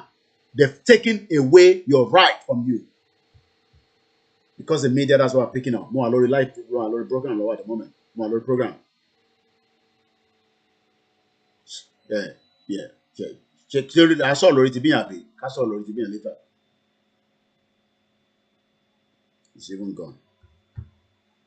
And then suffering here and say, yeah, Metro Nigeria. All your scissors are all getting away. So he asked his other colleagues to cut my hair with scissors. So no, only what train and millennium. I pull back. Immediately, the other military guy cock his gun to shoot me. Do you understand that? Nítorí pé kó bá gérun orí ẹ̀, ó refuse. They cock a gun as if he's a criminal. They were ready to kill him. They were ready to kill him right on the spot, and nothing is going to happen. And the other attempt to hit me with the head of his rifle. So what else? I stood and the guy put a scissors into my hair. What game? What game? I was really pained, not just because of my hair, but because of how hopeless I was. You are already hopeless in that nonsense country. Don't you understand that? It's because you are probably doing well. Look at him, how fresh he is. At least somebody like this still looks fresh. You can see the way he looks. And this is the way people in UK dress as well. Some of our children dress like this. You can see he's putting on socks, and that's the new trend. There's nothing wrong in that. But the only problem the soldier had with his hairstyle. You can't dress like this. You can't have a haircut like this. You can't have this kind of hair in Nigeria. That's what they're telling you. You mugumus. And they tell you to go and get PVC. You think PVC will solve this problem? In 21st century, yes. One game real. What scissors about with? Only I was not really pain. Only I was really pain, not just because of my hair. In case you are probably lost. Number 5. I was really pain, not just because of my hair, but because of how hopeless I was. You are already hopeless, don't you know that? Because you're not meant to be part of Nigeria in the first place. Nigeria is not your country. You think these military people that they're working, you think they're working on your behalf. They're working on behalf of the Fulani government. Somebody says it's very painful. Hey, it's in Rikokon. Eshimari sorrow. They probably say they arrest the soldier. They probably release the soldier, and the soldier will be sent to another checkpoint, and we will still do the same thing. Because this particular checkpoint, according to the comment I was reading, so many people have complained about it, and nothing has been done. Yes, ohun ti jẹ breakfast here ni. Wọ́n dẹ̀ ti ní kí n máa sọ pé gbogbo àlà máa jẹ breakfast torí mi sí pẹ̀lú wọn. If you don't travel, we tell you the road is in danger. The security that is meant to protect your life is now using scissors. So you're calling scissors lower. What's a soldier, a military man doing with the scissors? Tó bá tẹ̀ ìyá gan sẹ̀ wọ́n ní kẹ́ ṣírun abẹ́yín gan wá fa. Idiot country. The military guy who tried to shoot at me kept calling me names. You see, they're calling me names. And even said my parents must be useless. Oh, booyah. I can look at Brunko said, oh, booyah, weary. If you want to receive it, my go ma bu yi e ma sọ̀rọ̀. Oh, booyah kò lè respond. Tó bá jẹ́ pé lè wà lórí Twitter nísìnyí àbí lórí page my go àbí Koiki ní sáà máa comment. Koiki, shut up man, come back home. Oh, booyah, weary kò lè sọ̀rọ̀. Every time you share retweet, over 2,000 people to retweet, 1,000. Tibani share broadcast. Bá máa share. I don't know how share broadcast. Gbogbo ilẹ̀ máa jẹ breakfast. Ó bá wọn kẹ́ share, bó wọn kẹ́ máa share. Problem tèmi kọ́ nìyẹn. But pé Nàìjíríà ò ní pín yẹn rọ́lẹ̀ pa. Ó bùyà wèrè. Ẹ jẹ́ slow down níbi ìbàkí ń gbà pé díẹ̀ sí. Ẹ jẹ́ return call ẹ̀yin tẹ́tí pé. Ẹ̀yin tẹ́tí pé ní máa dá call padà náà ṣe sùúrù. Ó bùyà wèrè. When I was a patriotic Nigeria, Obuya. Ẹgbọ́n sókè. Ẹ káàárọ̀ sà. Ẹjọ́ Yorùbá mi ò clear. Ẹ ní láti sọ èyí tó bá jẹ́ òyìnbó náà ẹ sọ gbogbo ẹ̀ náà la máa gbọ́ Ọlọ́run ló gbọ́ gbogbo ẹ̀. Bẹ́ẹ̀ bá gbọ́ Yorùbá sọ English bí lóyìnbó tá à ń gbé náà ni kò jẹ́ ká gbọ́ Yorùbá. Alákọ̀ọ́kọ́ àwọn politicians. Ẹ bá gbóhùn yẹn sókè ó lọ́lẹ̀ díẹ̀ jọ. Ẹ ṣe gan ni sà. Àwọn politicians ti Yorùbá. Mi ìmọ̀kàn tí àwọn ń ṣe ọ̀tọ̀ because ti àwọn Hausa, honestly to be fair to them, àwọn tí ń plan for future. Okay. Yeah, ó nígbà kan ní Bauchi ti ìgbà Isayi Guda. Wọ́n ti ní solar. Solar to dey power the whole state. Okay. Like electricity. Yeah. Wọ́n dẹ̀ fi pamọ́ síbẹ̀ ní ìmọ̀gbà tí wọ́n dúró dè. Okay. Wọ́n á fi ṣe yẹn, ìyẹn ti wà bẹ́ẹ̀, ó ti wà on ground. Wọ́n discover minerals in other places too. Akọ̀gbẹ́ wọ́n discover. Kò sí ọ̀rọ̀ ń bẹ̀. Everything, everywhere quiet. Okay. Kò sí anything. So wọ́n fẹ́ parí ti yòókù everywhere. Bóyá ìgbà yẹn làwọn máa ready kọ́ máa sọ pé okay o. Àwọn ò fẹ́ náà. And once táwọn bá sọ pé wọ́n fẹ́ Nàìjíríà máa break because àwọn ẹnu wọn kò. Once táwọn bá ti sọ pé àwọn ready. Táwọn bá sọ kò sí anything. Okay. You have to break. Okay. So me, that is one. Then now the other part is pé àwọn ẹni yìí, àwọn politicians, because àwọn ní issue now. Whether the Yorubas or everywhere, they have the power. Nǹkan tó ṣẹlẹ̀ ní pé à ń follow wọn pẹ̀lú their strength. Our strength is not. Àwa lo strength tiwọn pẹ̀lú tiwa tó yẹ kí strength tiwa overshadow tiwọn. Àbí ọ̀rọ̀ tí bá gbọ́ Yorùbá yẹn dáadáa. Okay. Okay. Our strength is number. Ìyẹn kan ní this man is talking sense. Wọ́n follow yín. Me more did low number because strength is number. They got the power. We can't fight. Níbọn bàbá mi níbọn adẹ̀ ní kí wọ́n lọ gbébọn ẹ bá mi ṣàlàyé àárín yẹn dáadáa ẹ má bínú pé mo yin tajẹ́ ẹ mọ̀ pé bẹ́ẹ̀ ṣe ń sọ̀rọ̀ yẹn ń wọ̀ mí lórí so strength yẹn ẹ bá mi ṣàlàyé ẹ̀ fáwọn tó wà nílé. Strength wa ni pé the little that lè ṣe as an individual that is the strength. Okay. For example, àwọn èèyàn ní YouTube channels. Okay. And normally can share YouTube channels. Yes, they may feel because Nigerians, they feel this one wants us to promote him and all of that. They take up, that is another thing. And need to offend anybody. Even they take up back the government and as individuals. Say your company succeed, emanating automatically. So any colleague one does about 50,000 followers, 100,000 followers. Over time I promoted that one aside. So important is KANU number on social media, Twitter. Like for example now, the issue of Oloye Sunday Ben. Ibitonwa. Did do Twitter. Could it trend on Twitter? Kò trend rárá. African Confidential gbogbo wa kódà ó fún mi ní super chat bí ẹ̀mẹ́rin kan tó kàn dárúkọ ọ̀rọ̀ Twitter yẹn àrí tweet rárá. A ní 10,000 èmi tẹ̀ ní 10,000 mo tẹ̀ mọ̀ pé nọ́mbà yẹn tẹ̀ ti jọ́ kan mo kọ̀ tẹ̀ lọ́wọ́ nọ́mbà yẹn mẹ́rin ó ti dé 10,000 mo tẹ̀ mọ̀ pé nọ́mbà yẹn ti pọ̀ tó yẹn tàbá post nǹkan kan wọ̀ ní tweet but in táwọn èèyàn bá blog lórí YouTube tọkọ̀ cut story oríṣiríṣi àwọn èèyàn máa send yẹn káàkiri wọ́n máa send yẹn wọ́n kọ́ máa wò pé kí lẹ̀ ń send eléyìí sí torí Ọlọ́run kò ní mínì sí kan tá à ń ṣe tẹ bá ti gbọ́ nǹkan táwa Yorùbá self determination media bá ń sọ ìyẹn náà ti tó yín but àwọn yẹn máa click lórí but ẹ máa sọ̀rọ̀ lórí ọmọ gbádùn yín. Okay. So tó bá for example àwọn tó lè ṣe ọkọ sí because international community need to step in they really need to step in but one more tó ṣẹlẹ̀ but the only time they can act is when it's too obvious to ó ti di shame fún wọn. Yeah, ó ti wà too obvious to ignore. Yeah, when it's too obvious to ignore. Like kini ti wa lè ignore it. No. Because I wanted the conscience. On the conscience, yeah. That is different. One the conscience. Then that is when they can step. But take care to that stage. Then it will be kini yẹn ṣe. Bẹ́ẹ̀ni bàbá mi Simon Adébísí gbogbo ẹni kọ́ la máa fi sọ̀rọ̀. Ṣé ẹ rò pé gbogbo èrò tó wà ní Lekki toll gate yẹn ẹ rò pé nítorí àwọn èrò yẹn ni no ó ti ń di wàhálà fún wọn Twitter that is why wọn ti forgive Twitter up till now. Bẹ́ẹ̀ni. Wọn ti forgive Twitter up till now because it was all over. It was everywhere.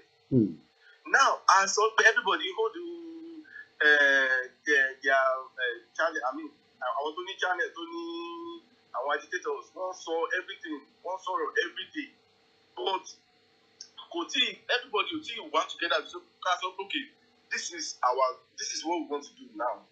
We want Chief Sunday to go out of that place now. Then everyone come together now. What can we do? Yes. Ẹ wo post ilé nísìn tí arákùnrin bá wa tó fi I don't know where it is ẹlẹ́nu bàbá only for 212 days Benin has been holding Igboho in custody for unknown crime. Benin had completely shut down their court. There was no court section to resume to its trial. This stand against Article 5 and 11 of the African Charter of Human and People's Rights, of which Benin is a signatory. Èèyàn mẹ́ta péré lórí tweet. Mẹ́ta! Èèyàn kan máa ń sọ pé Nàìjíríà ó ṣèbàjẹ́ fóun èèyàn 2003 tweet ẹ̀. Ṣé rí pé ìgẹ́ta sí bí. Àlàyé tá mo kàn fẹ́ káwọn èèyàn kàn lè rí ní practical ni mo kàn ṣe ṣú ẹ o. Eléyìí ń complain pé ó rò pé òun sì ní Nàìjíríà kò mọ̀ pé òun ní Nàìjíríà. Ìtí Ìgbòho ń jà fún ṣẹ́rí tí Ìgbòho ń jà fún gbogbo wọn lọ retweet ẹ̀ ẹ bọ́ ṣe lórí ìjókòó nísìnyí ń lọ sókè but ẹ wo eléyìí nísìn látàná lèmi ti rí eléyìí nísìn èèyàn mẹ́ta èmi ní èèyàn 39 ló retweet ẹ̀ kì í má ní mẹ́ta 39 ẹgbẹ́ òsókè. Okay, so now mo dé nǹkan tí mo rò pé tó lè help now in this time this period is àwọn tí wọ́n mọ̀ nípa Twitter, tó mọ̀ nípa social media. How can this trend on Twitter, Facebook, and other social media platforms? Then education of because ó dà pé àwọn àgbàlagbà náà. Yeah, àwọn kan ti wà lórí ẹ̀ mọ̀mísí mi ti wà lórí Twitter already so àti ṣàlàyé fáwọn èèyàn àti train àwọn èèyàn díẹ̀díẹ̀. But we continue to just explain and train them because it takes time. Gbogbo àwọn ọ̀dọ́ tó wà láàrin wa àwọn yẹn nísìnyí social Facebook nìkan ló fẹ́ jókòó lé lórí ẹ̀mọ́ àwọn tó jẹ́ under mo lọ wo statistics mo kàn lọ wo back end the Facebook wa lánàá. I mean we are not doing bad in terms of the reach, to be honest, and I'll show that later on now. At least we are reaching close to about 1.something million. But if that can be also diverted into Twitter, it will go a long way. Even títí dé link there ni mo post because mo mọ̀ pé gbogbo ẹni tó bá ń ṣe business pẹ̀lú Nàìjíríà tó ní pé kí ni bọ̀bọ̀ yìí post tó bá pàdé ẹ̀ asa fún Nàìjíríà tó dámọ̀ pé problem ń bọ̀ à ń post lórí Instagram on a daily basis ni mo ń sọ on a daily basis. Because àwọn yìí they know what they are doing, the government of Benin Republic they know what's going on but they put one seat hot seat ẹni kan tó ṣẹlẹ̀ pẹ̀lú àwọn Kenya now. Wọ́n ti sọ pé they know NNAMDI Kanu came. Wọ́n ti Kenya ti ń lahùn sílẹ̀ báyìí wọ́n náà ọ̀rẹ́ ní rẹ́kọ̀ kó jáde kúrò nílùú àwọn. Exactly, because there is so much pressure but Benin that man sef I'm sure he can spend. ṣèbóhùn ni Mayegun sọ Benin tiwa àti fi Benin tiwa ó ti wà too comfortable. It's like pé wọ́n kò tẹ̀ kí rárá just too comfortable. Benin is just too comfortable and we must not make them comfortable at all because tá bá make them comfortable that means pé à ń pe ṣífù sílẹ̀ níbẹ̀ ni àfi ṣe the right thing, because tó bá fún wọn pressure tó bá ti at least tó bá ti rí pé wàhálà wà wọ́n á fẹ́ yọra wọn. Then kí ló máa wà bẹ́ẹ̀ because àwọn nìkan náà ló ń hold chief now àwọn nìkan náà ni wọ́n hold wọn báyìí. Because government in Nigeria gan wọ́n ní ìgbà tó yẹ kán wà wọ́n wá lọ́sẹ̀. Àwọn kan. Government ò tẹ̀ submit anything against Igboho gan níbẹ̀. That's even government ò sọ I don't think people understand that. Government ò submit anything Benin keep quiet àwa náà ṣe anything and we are just looking as if that kí ló ṣẹlẹ̀. I don't understand. Because the only thing that will still happen is I just pray that I make ntí mo sọ yẹn lélẹ̀ tẹ́ bá wo nísìn tẹ́ bá wo reach yẹn this is our back end to just give people the highlight of even nǹkan ṣe mọ̀ pé 75% of those that are watching us are from Nigeria. I still find it very difficult to understand that àwọn people the problem here but you expect that people in UK and America to be watching us more. But if this is the back end of Koiki Media tẹ́ bá wo nísìn right as at up to between February and February 11 títí dé ní we reached about 790,000 up by 28%. Story tí máa ń share sórí timeline wa is 17,500 people ló reach, up by 23%. Our page followers went down by 12%. It's because of Facebook. Our videos between February 11 to February 17 were watched by almost 587,000. But we want this to also reflect on Twitter. That's why I don't take advert on this page, because I don't want people to say, "Bí a torí pé Yorùbá Nation anything, èrò tó wẹ̀ ló ti máa fi." No, that's why people approach us for advert, but I purposely turn them down. Kódà máa ń sọ pé tó bá fẹ́ lọ sí Star Radio because it become money Star Radio.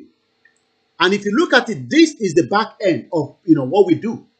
And at the end of the day, you then ask yourself, if we can have this figure, if we can have this figure, 1.4 million people are reached lórí Facebook, 1.464,424, up by 74.4%. Our Instagram is 13.2, ó reach about 5,336.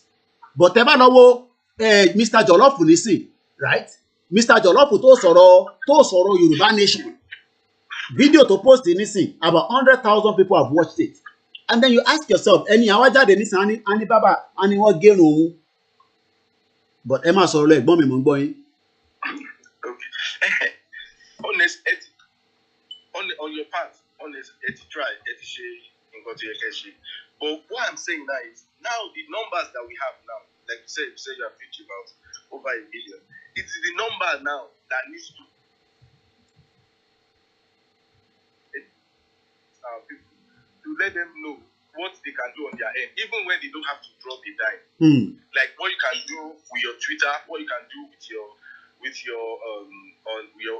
Instagram and all of that. Let it be that, not that, because of course every Nigerian, whether home or abroad, knows what's going on, knows there is hardship in the country. Yeah. And the top city to Waju is Lagos. We have about 42.7% of people that are listening to us from Lagos, watching us from Facebook. Ibadan 11.9%. Even UK, London is 3%. Unbelievable. Because I'm talking London were comfortable anyway. Nigeria is 74.9%. Even lele. Anon mo kote shere mo kote lo mo te mo ti mo wa mo ko sha click le lórí. Òun ló jẹ́ kí n lè mọ data yẹn lórí. Americans, we only have 2.5% of people watching us in America. One is Zazu to reach 100 million. Ṣé Zazu wá jẹ́gẹ́ bí ọ̀rọ̀ Yorùbá Nation? Can you imagine? Ẹ máa sọ̀rọ̀ lọ ẹ̀gbọ́n mi ká tó lè fẹ́ lómi láyé again. Yeah, go ahead. Okay, so the thing is, kì í ṣe pé káwọn èèyàn mọ̀ àwọn èèyàn tí wàá mọ̀ nǹkan tó ń ṣẹlẹ̀ because wọ́n ti mọ̀ already. We need to make it loud enough for people to say what is happening. Maybe I should start taking some challenges. Ẹ mọ̀ fáwọn òyìnbó máa ń ṣe àwọn nǹkan tó máa ń pè ní challenges.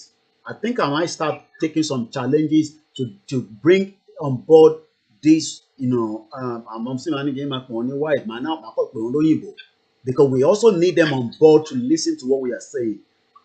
I think that's what I'm going to do. I'm going to take some challenges, but I won't tell what challenges until when I'm ready. All our challenges continually share to our tedious gone, but it will bring the attention of people that are not from our own community. I understand what I mean. I'm sure you live here in UK, in London, you understand what I mean. People do a lot of challenges here in UK, and those challenges, sometimes, body minimum fishy, but nothing of danger, but challenges that can bring the attention of people to our plight, because we put money in our plight, so that they can have the feel, because when we are now doing rallies, we want people like that to come on board. Mr. Akim, so about is a wrap up, but I love that angle, and I want us to talk again behind the scenes because I don't have your number. So I believe probably you're a first-time caller, you're probably one of our silent listeners that decided this morning, sorry, let me just call this guy, more Philippine, but go ahead, and I'm really enjoying the conversation. Go ahead, once again. Okay, so let's get to the point that someone that's not even his business to say what's happening in Nigeria. What's happening? Like, you just take his phone and say, wait. You talk to someone that is not even in Nigeria, maybe his brother, and say, what's happening in Nigeria? Once it gets to that point, that's when this people act. Okay. Then, how can it get to that point? It is when everyone that is talking, everyone that has his channel or their channel should say something about releasing Chief Sunday Igboho. Okay. Let it be the core. Let it be the most. In fact, let it be the most important thing to talk about while they're having their program or whatever they're doing. Then they tell people how to go about it on Twitter. Okay. Enlighten them. Let them know how to go about it. Okay. This is it. Okay. Let it trend. Okay. Let Let me share the link for those that might be asking that link as well, because some people have the Twitter. I'm going to share that as well so that you can also help us to tweet it as well. Go ahead. Being tomorrow the 7th month, I think we need to increase the noise as well, especially on all the social media tomorrow for his plight of being held in Benin Republic. So tomorrow is a very important day for every single one of us, so that we can tweet, we can talk about it. And I think some people are scared in Nigeria to even post some of our timeline on their Facebook page and all that. They're worried that the Nigerian government will see it and probably punish them and all that. What do you say to that? Well, there are ways of doing things. Okay. Yes, there are ways of doing things. You can actually be anonymous if you want to. Okay. Okay. Yes, you can be anonymous if you want to. So it's not you can be anonymous in terms of something I really understand. Only social media there's privacy there. Okay. I won't respect privacy on social media. That's mainly, but to show their faces, they advise anyone. Okay. To go except fojú àwa sílẹ̀ anyway pẹ̀lú ìjọba kò sí nǹkan tó fẹ́ fojú wa ṣe gan ẹ̀gbọ́n mi. Let's allow, and like I said, go ahead. Yeah, 30 seconds left. Yeah. The last thing I really want to say, I will not say here now, is most of the issues, because there are issues that are coming up again. These issues, and I don't want to break down. Okay. Because I don't want to sound like I'm hitting on someone or anyone. Okay. This issue, once Chief is out of that place, some people will just be dissolved. Automatically. Okay. Like, it will just be dissolved. Most of the issues that we're facing now, at the moment, like those challenges, once Chief is out, I dissolve arrest straight away. It will just disappear. And then our think or to mode pada again. Exactly. Okay. So that is the main thing now. Once he's out. So just to buttress, so what we need to just do is make sure that we get him out in whatever way so that we can get that mode back again, which we all have some few years ago. Exactly. Okay. Exactly. All right. Exactly. All right. Thank you very much. And that was that was a very brilliant one. I've never spoken to him. It's the first time we're speaking, and I really enjoyed that conversation. Let me return the call. Okay, his line seems to be busy. Let's go to Dubai, where a caller has come as well. Let's take some of those calls, and then we continue with the broadcast as well. I don't want to say this on the show this morning. Please ask our food. Okay, blah blah blah. Okay, all right. Let me not say that one out.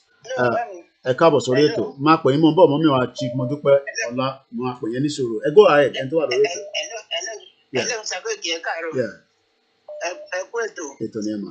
Ẹ wo gbogbo bẹ́ẹ̀ ṣe lérí yẹn gbogbo ẹ̀ ló affect àwa náà bí pátápátá gbogbo àṣeṣeré ni o. Àṣeṣeré ni. Wàláì tàlà àṣeṣeré ni.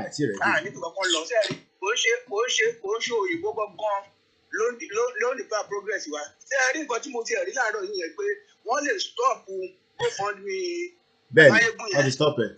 Ó ti ṣó pé wọ́n sọ fún wa pé a kàn pariwo lásán ni láti lásì ẹ̀. Báwo ni wọ́n ti ń ṣe rálì tó ti ń dìde káàkiri. Wọ́n ṣe nípa àwọn ò tiẹ̀ rí wa. Ó rí wa. Tí bàbá yìí dẹ̀ sọ̀rọ̀ kan bàbá Ọbásanjọ́ yẹn sọ̀rọ̀ kan ó ní ká lọ slug ẹ̀ out. Ó ní ká lọ slug ẹ̀ out. Kí la fẹ́ kóhun ṣe? Mo ń gbọ́ sà. Ṣé wá rí solution tẹ́mi fẹ́ mú wá? Ṣé ẹ̀ ń gbọ́ mi? Àgbọ̀yé dádì. Ó yàtọ̀ sí gbogbo nǹkan táwọn tó kù ti ń sọ látẹ̀kọ́. Okay. Tí èmi bá ní agbára kan lọ́wọ́ ni èmi náà máa kúrò rí ní ọdún yìí sì mò ń lọ sílé. à ń lọ forí fá gbogbo ẹ̀ ẹni tó bá máa kú ló máa kú ẹni tó bá máa yè ló máa yè tábà sọ pé 60 million àwa Yorùbá tí àwa 30 million bá kú ẹ jẹ́ káwa 30 million tó kù tábà leave àwọn country kan wà lágbàáyé tó máa tún ṣèfù wa tó bá dé wọ́n ti fẹ́ pa ogun wa tán. ohun tí màá sọ fáwọn èèyàn nìyẹn àwọn èèyàn pípẹ́ ṣẹ́rí point tẹ́sán yẹn àwọn èèyàn understand pé tó bá dé stage kan mò ń gbọ́ ẹ máa sọ̀rọ̀ lọ ṣe lọ wá break nítorí títẹ̀ ní kankan kí. ẹni kí ẹ má kú yẹn rọ́lá ń pa o. à ń ṣeré pa ni eré ọwọ́ là ń ṣe. ṣe ara wọn South Sudan àwọn èèyàn ló kú lu yẹn o wọ́n ti gba nǹkan tó máa gbà sí i wọ́n ti tún lù wọ́n ṣe o tó bá yá sí i gbogbo resources tó ní àwọn ìlú kan máa wá pápọ̀ fún wọn wọ́n máa fún wọn ní nǹkan resources wọn ọ̀dẹ̀ máa help wọn bó ṣe máa rí ilẹ̀ Yorùbá náà nìyẹn sí ara wọn tó ń suppress wa gbogbo woman kan sọ̀rọ̀ kan lórí ètò yìí lẹ́ẹ̀kan pé àwọn people yìí wọ́n ti believe pé ẹnu làkàn ń jẹ bí kàjàkàrà. ṣé ẹ wá ní solution tó mi fẹ́ sọ níbẹ̀ ni pé ọ̀rọ̀ tèmi yàtọ̀ tó gbọ́ tó ti sọ̀rọ̀ látẹ̀kọ́ ẹ má jẹ́ ìgbọ́tọ̀ ìjọ òtí bá ní ẹni tì kan lọ́wọ́ tí olóyè Sunday Igboho bá wà ń ta bí ojú sọ fún èyí nǹkan ti go beyond this time. ẹ má jẹ́ ìgbọ́tọ̀ ìjẹ tó lóyè bá wà lójú screen gangan lásán tó sọ̀rọ̀ lásán. bó àní bó tẹ sọ̀rọ̀ kó kàn jókòó lásán tó tẹ sọ̀rọ̀. gbogbo Nàìjíríà máa dà. AMG Auto long time where have you been man.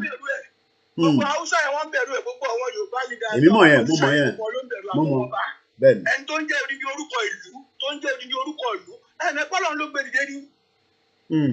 ṣé ẹ wá rí gbogbo rọ́tà kan pa fúnra ẹjọ́ láti jọ ìta kan dúró sórí ètò ìta kan sóríṣiríṣi ṣé ẹ ráwọn tó jẹ́ ọ̀tá wa gbogbo nílẹ̀ Yorùbá tí ìbá ní agbára kan lọ́wọ́ ti bá délé màá wọ gáréèjì gbogbo àwọn tó jẹ́ union yẹn gbogbo wọn pátápátá la gbọ́dọ̀ finish wọn ká sọ wọn dé rú mi ìfẹ́ mọ bẹ́ẹ̀ nìkan ṣe jẹ́ tí family mi bá wà ń bẹ̀ gbogbo wọn ni máa padà nù.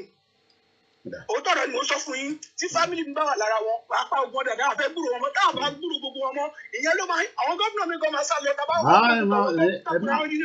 àmì ẹ má pariwo jù bá mi ẹ má pariwo jù ẹ jẹ́ ká máa. àwọn gbogbo lọ tá wa àwọn gbogbo ló ń kọ̀ sí problem tó wọ́n yọ fi ń jìyà. ó bá dé stage kan gbogbo wa tá à ń sọ̀rọ̀ yìí a máa pàdé nílé ni tá a bá ti pàdé nílé àkànṣeré ni àwọn kan máa irú àwọn parents ti sílé wa ẹ̀ àwọn ilé máa ṣe program tó bá dé stage kan program ò ní ṣe é ṣe mọ́ fúnra wa kan fact ẹ hàn pé mo sọ fún tẹ bá rántí dégbà tí mo lọlé last year náà á dì ní mo fi ṣe program ok ó kù díẹ̀ ẹ ṣe gan ni. ẹnìkan jáde lórí program tó ń sọ̀rọ̀ pé ṣé kò lọ́mọ bá yín náà jà ní kọ́níjà yín náà ló ń jà. ẹ má tẹ nílá ẹ má tẹ wọrí ara yín fún ẹ má wọrí ẹ̀gbọ́n mi ẹ má wọrí dádì ẹ má wọrí ó kù díẹ̀ ni pé àní lọ yẹn rọlẹ pa.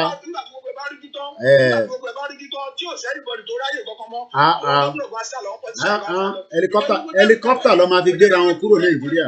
àwọn kan ṣẹ̀ṣẹ̀ wọ́n ṣe campaign wọ́n ṣe rally wọ́n ṣe kinní kan káàkiri pẹ̀lú gbogbo bá ṣe ń pariwo. wọ́n bìlí pé gbogbo ẹnu lákàn níbi ìjọba gbogbo ẹ̀tọ́ Nàìjíríà ẹjẹ́ fún yín information kan ẹ̀mí àbàbà wa ẹ sọ fún wọn ẹ̀mí àṣekúnlówó bàbá àgbàlagbà ẹ sọ fún wọn pé kọ́ máa fi taratara jókòó nítorí pé gbogbo information kan pé wọ́n ti gbogbo bá ṣe ń pariwo kókò ní selection ní kinní yẹn wọ́n ti ń tún múra lẹ̀ láti òkè wọn lọ́hùn-ún. ẹ ṣe gan ni bàbá no problem. pé wọ́n fẹ́ wá arrest gbogbo àwọn tó wà nílé yẹn kọ́ má sùn lóru kọ́ má sùn nígbà àkọ́kọ́ o ibi tíṣẹ́ bá dé kọ́ lọ ṣe débi pé kọ́ máa sùn kọ́ pàápàá kọ́ bá lè ṣe kọ́ sí gbogbo ní kọ́ńpáàdì yẹn anybody kọ́ sọ fún anybody kó má wá sílé yẹn wọ́n lé yàgò báyìí. no problem ẹ ṣe gan ni bàbá no problem no problem ọ̀dà ẹ ṣe gan ni bàbá ẹ ṣe gan ni no problem no problem bàbá no problem no problem. àwọn tó súnmọ́ àwọn pípù yẹn ni mo gbọ́ information. no problem ẹ ṣe gan ni alright ẹ jẹ́ kí n ṣàlàyé fún gbogbo ẹ̀yin ọmọ Yorùbá kò ń ṣe pé n tó ṣẹlẹ̀ ní July 1st pé a lè ṣe kankan sí o ẹ sọ fún Ṣèyí Mákindé ẹni kọ́ má try again o ẹ kọ́ bá mi sọ fún ẹ̀yin tẹ́ bá mọ̀ tẹ́ ń wètò yìí ẹni Kóìkì ránṣẹ́ sí pé kọ́ má gbé ìgbésẹ̀ yẹn again.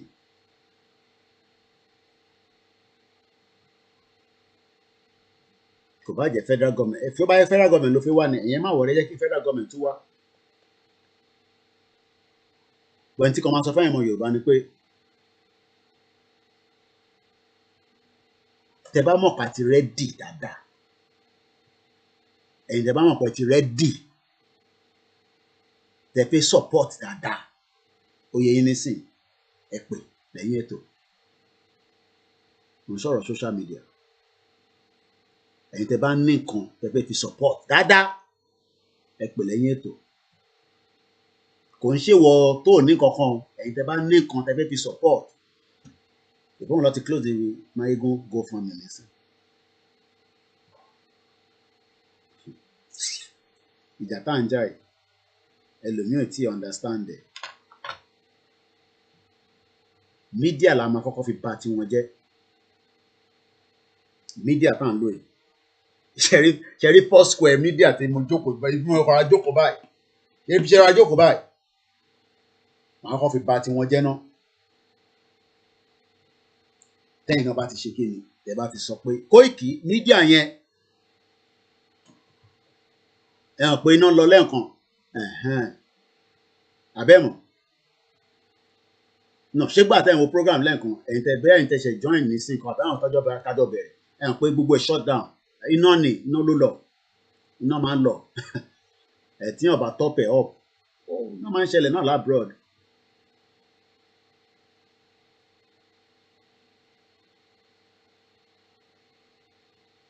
Kò ń ṣàwọn mọ́bà, gbogbo ẹni tó ń pè mí pátápátá, tó bá pè mí mo lè access ẹ̀ látòrí phone. I've been on this now for some time. Àìmọye àwọn tó ń record tó máa pè wọ́n máa record. Ọ̀rọ̀ pa àwọn smart. Àwọn kan tó bá pè wọ́n máa record phone, máa record conversation. Bẹ́ẹ̀ lọ dífá ẹ̀ lè mọ tó wà lórí mi. Kẹ́ lọ sọ́dọ̀ babaláwo. Wàá kàn máa sọ fún yín pé bọ̀bọ́n yẹn pé lótìtọ́ ni tó gbé dání ẹ̀ confirm. Ó ní nǹkan tó fẹ́ ṣe, but àwọn ò lè sọ. Because kò ní fi ifá yẹn ọ̀pẹ̀lẹ̀ ṣọ́pẹ̀lẹ̀ lọ máa ń pè. Because that's the ètè bá fẹ́ wá lọ sínú ẹ̀mí o.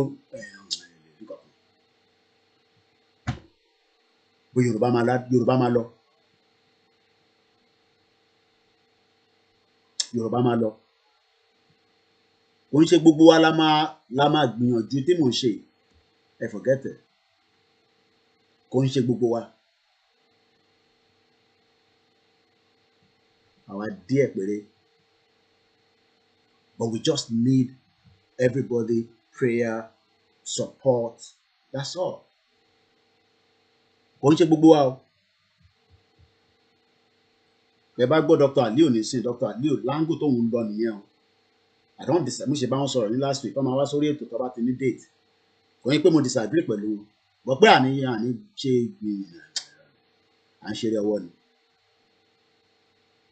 I support all the Yoruba nation self-determination. But angle tèmi fẹ́ lò yẹn, òun lèmi fẹ́ ká lò. Èmi nìyẹn. Àwọn kan ní ẹ já prepare, já take nìkan, já take nìkan. Jọ̀rọ̀ ẹ ṣì ń rìn lórí títì lẹ ṣe ń sọ bẹ́ẹ̀. Ẹ lọ wo Canada. Ó dà pé ẹ̀mọ́ tó ń pè freedom. Ṣé kí n play video yẹn? Ṣé ẹ̀ ń fọ́nà tó lọ Canada ṣá? Sáwọn Canadian àti jíṣá, wọ́n sì ń sùn. Ta ló wà ní Canada tó wà lórí ètò tó ń gbọ́ mi báyìí? Àwọn truckers wọ́n páàkì mọ́tò wọ̀ lọ anywhere. Wọ́n shut down gbogbo títì. Oh my God. Ẹ jà lọ sí, ó dà pé location 9 ní nọ́mbà ẹ̀. Okay, ó ń lọ ń bọ̀, a tún padà wá. Ẹ lọ wo ohun tó ń dá lára ní Canada. Màá play video yẹn sí ní sẹ́ńjẹ́ lọ́mú jáde. Ṣé a fẹ́ gba freedom àbá ń ṣeré? Ẹgbọ́n sókè. Torí Dangote truck ṣì ń lọ káàkiri àbí? Ìjọ tí Dangote truck ò bá lọ káàkiri mọ́ tí gbogbo ẹ̀ shut down. Ìgbà lọ́ máa mọ̀ pé ẹ lọ́ máa róúnjẹ sílẹ̀ ní tẹ́ bá wà ń lé, kẹ́ lọ́ máa tọ́jú seed. Ẹ tó bá ní okùn kékeré kẹ́ ẹ máa lọ dàgbàdo fapọ̀ sínú ẹ̀, kẹ́ ẹ máa lọ tọ́jú ẹ̀ pamọ́. Ẹgbọ́n sókè ẹ tó sọ̀rọ̀. Ẹ pẹ̀lẹ́ Mr. Koiki ẹ kú ètò. Káàbọ̀ sórí ètò. Ọlọ́run máa ṣe wá bá àdọ̀tún. Ẹ jọ mo ń fọ́lò program yìí, mo dẹ̀ ti ń fọ́lò yìí náà oṣù tó mẹ́ta. So mo ṣẹ̀dé láti Nàìjíríà recently. But tí mo ní kàn fẹ́ sáré fi tó oyin létí. Ẹ gbọ́ ẹ sọ. Ṣé rí mo travel díẹ̀, mo travel at least mo lọ sí Ọ̀ṣun, Ògbómọ̀ṣọ́, mọ́ Kwara, everywhere ṣá. But tí mo kàn observe ní pé ṣé rí àwọn politician Nàìjíríà wọ́n ti ra iye gbogbo àwọn èèyàn wa ní Nàìjíríà. Wọ́n ti ra iye wọn. So ìyà tó ń jẹ wọ́n yẹn bí àti ń jẹ wọ́n tó kò jẹ́ kí brain wọn function mọ́.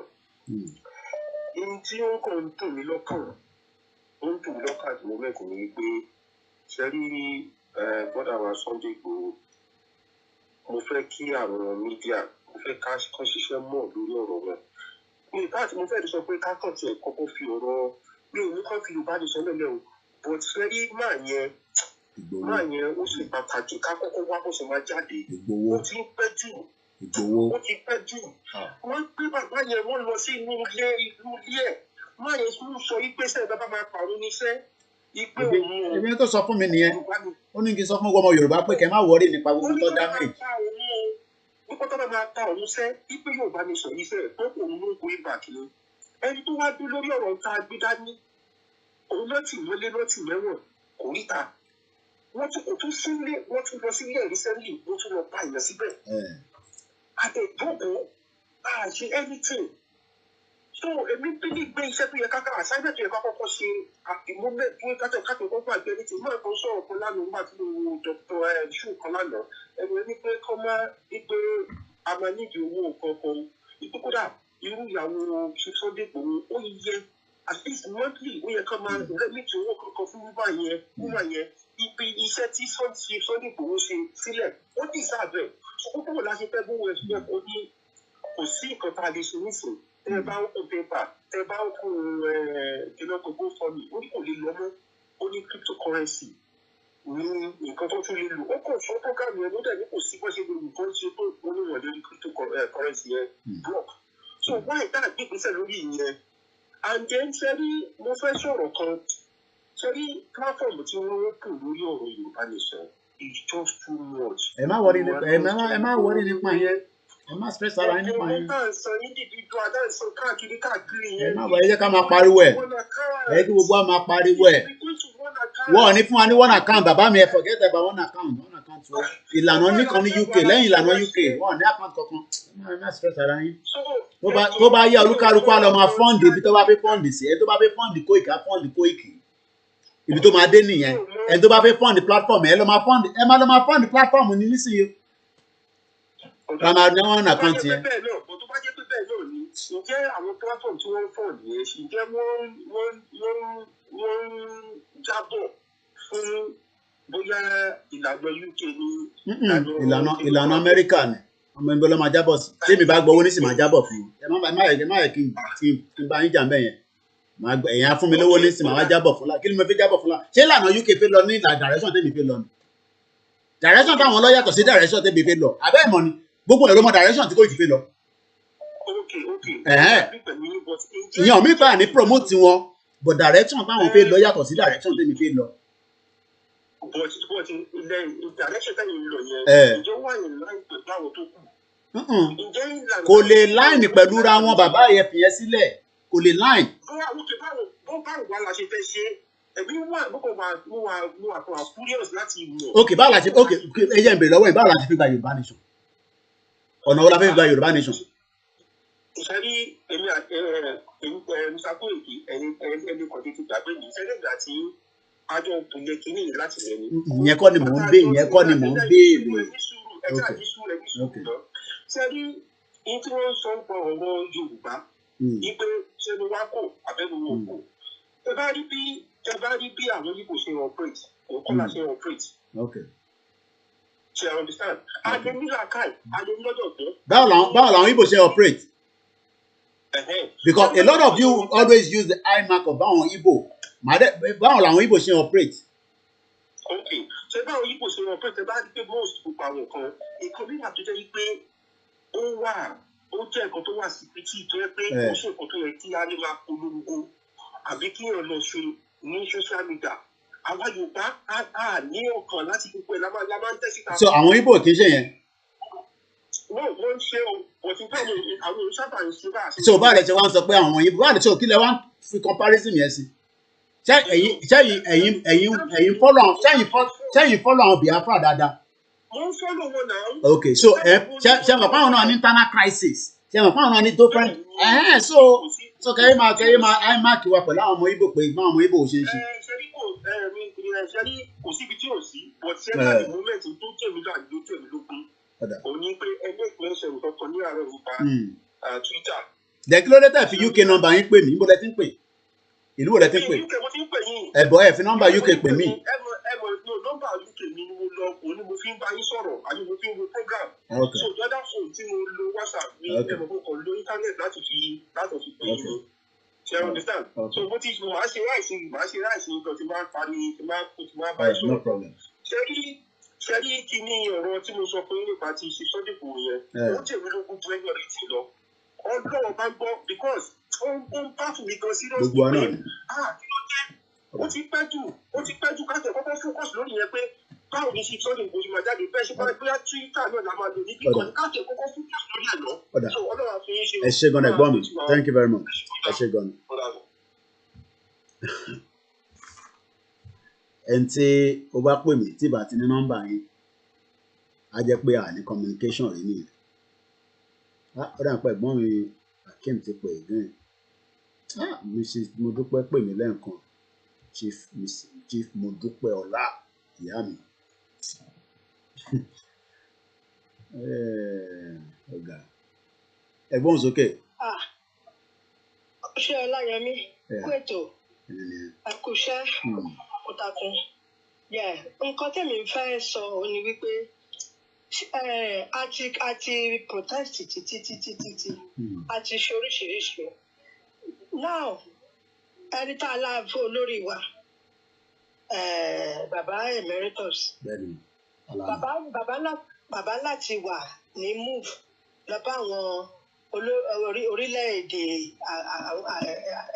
olórí àwọn orílẹ̀-èdè káàkiri bàbá láti máa lọ bá wọn nísìn nígbà tó bá yá a máa rí àwọn orílẹ̀-èdè kan tó máa láwọn máa ràn wá lọ́wọ́ tó máa káàkiri nǹkan tó kàn ṣẹlẹ̀ ní wípé ìṣọ̀kan òun ló lè gbé orílẹ̀-èdè Yorùbá ìṣọ̀kan láàárín àwọn ọmọ Yorùbá fúnra wa òun ló lè gbé orílẹ̀-èdè yẹn ló lè gbé dúró.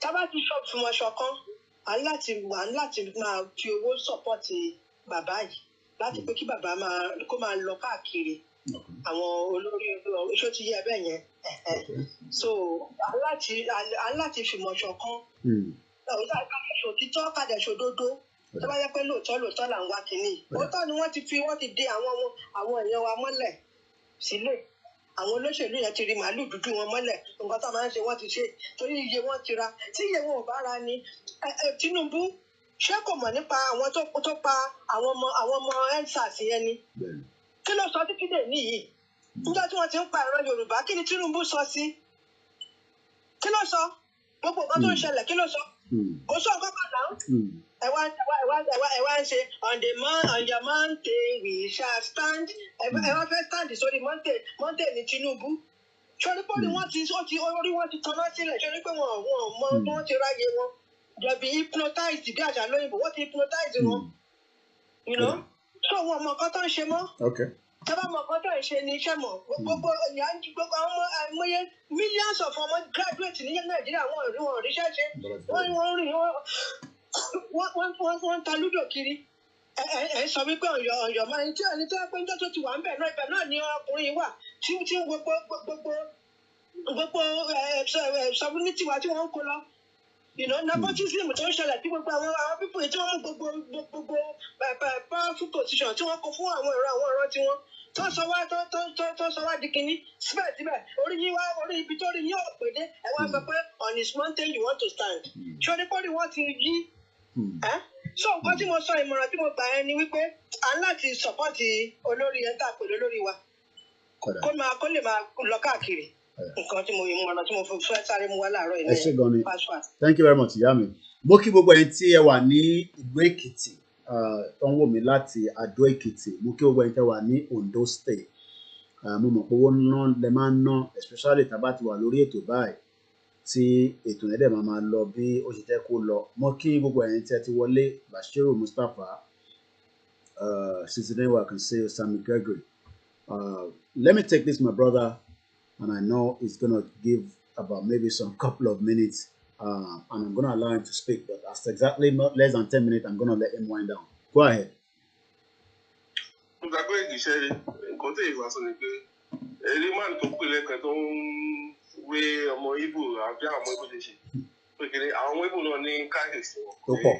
Then, our Yoruba saying, I don't think some of the people don't really know what is really going on, because to play about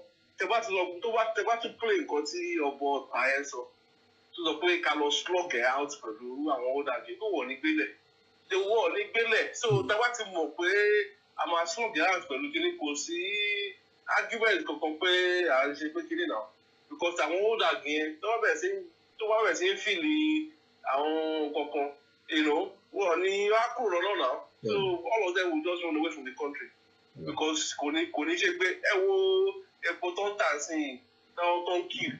every year every year by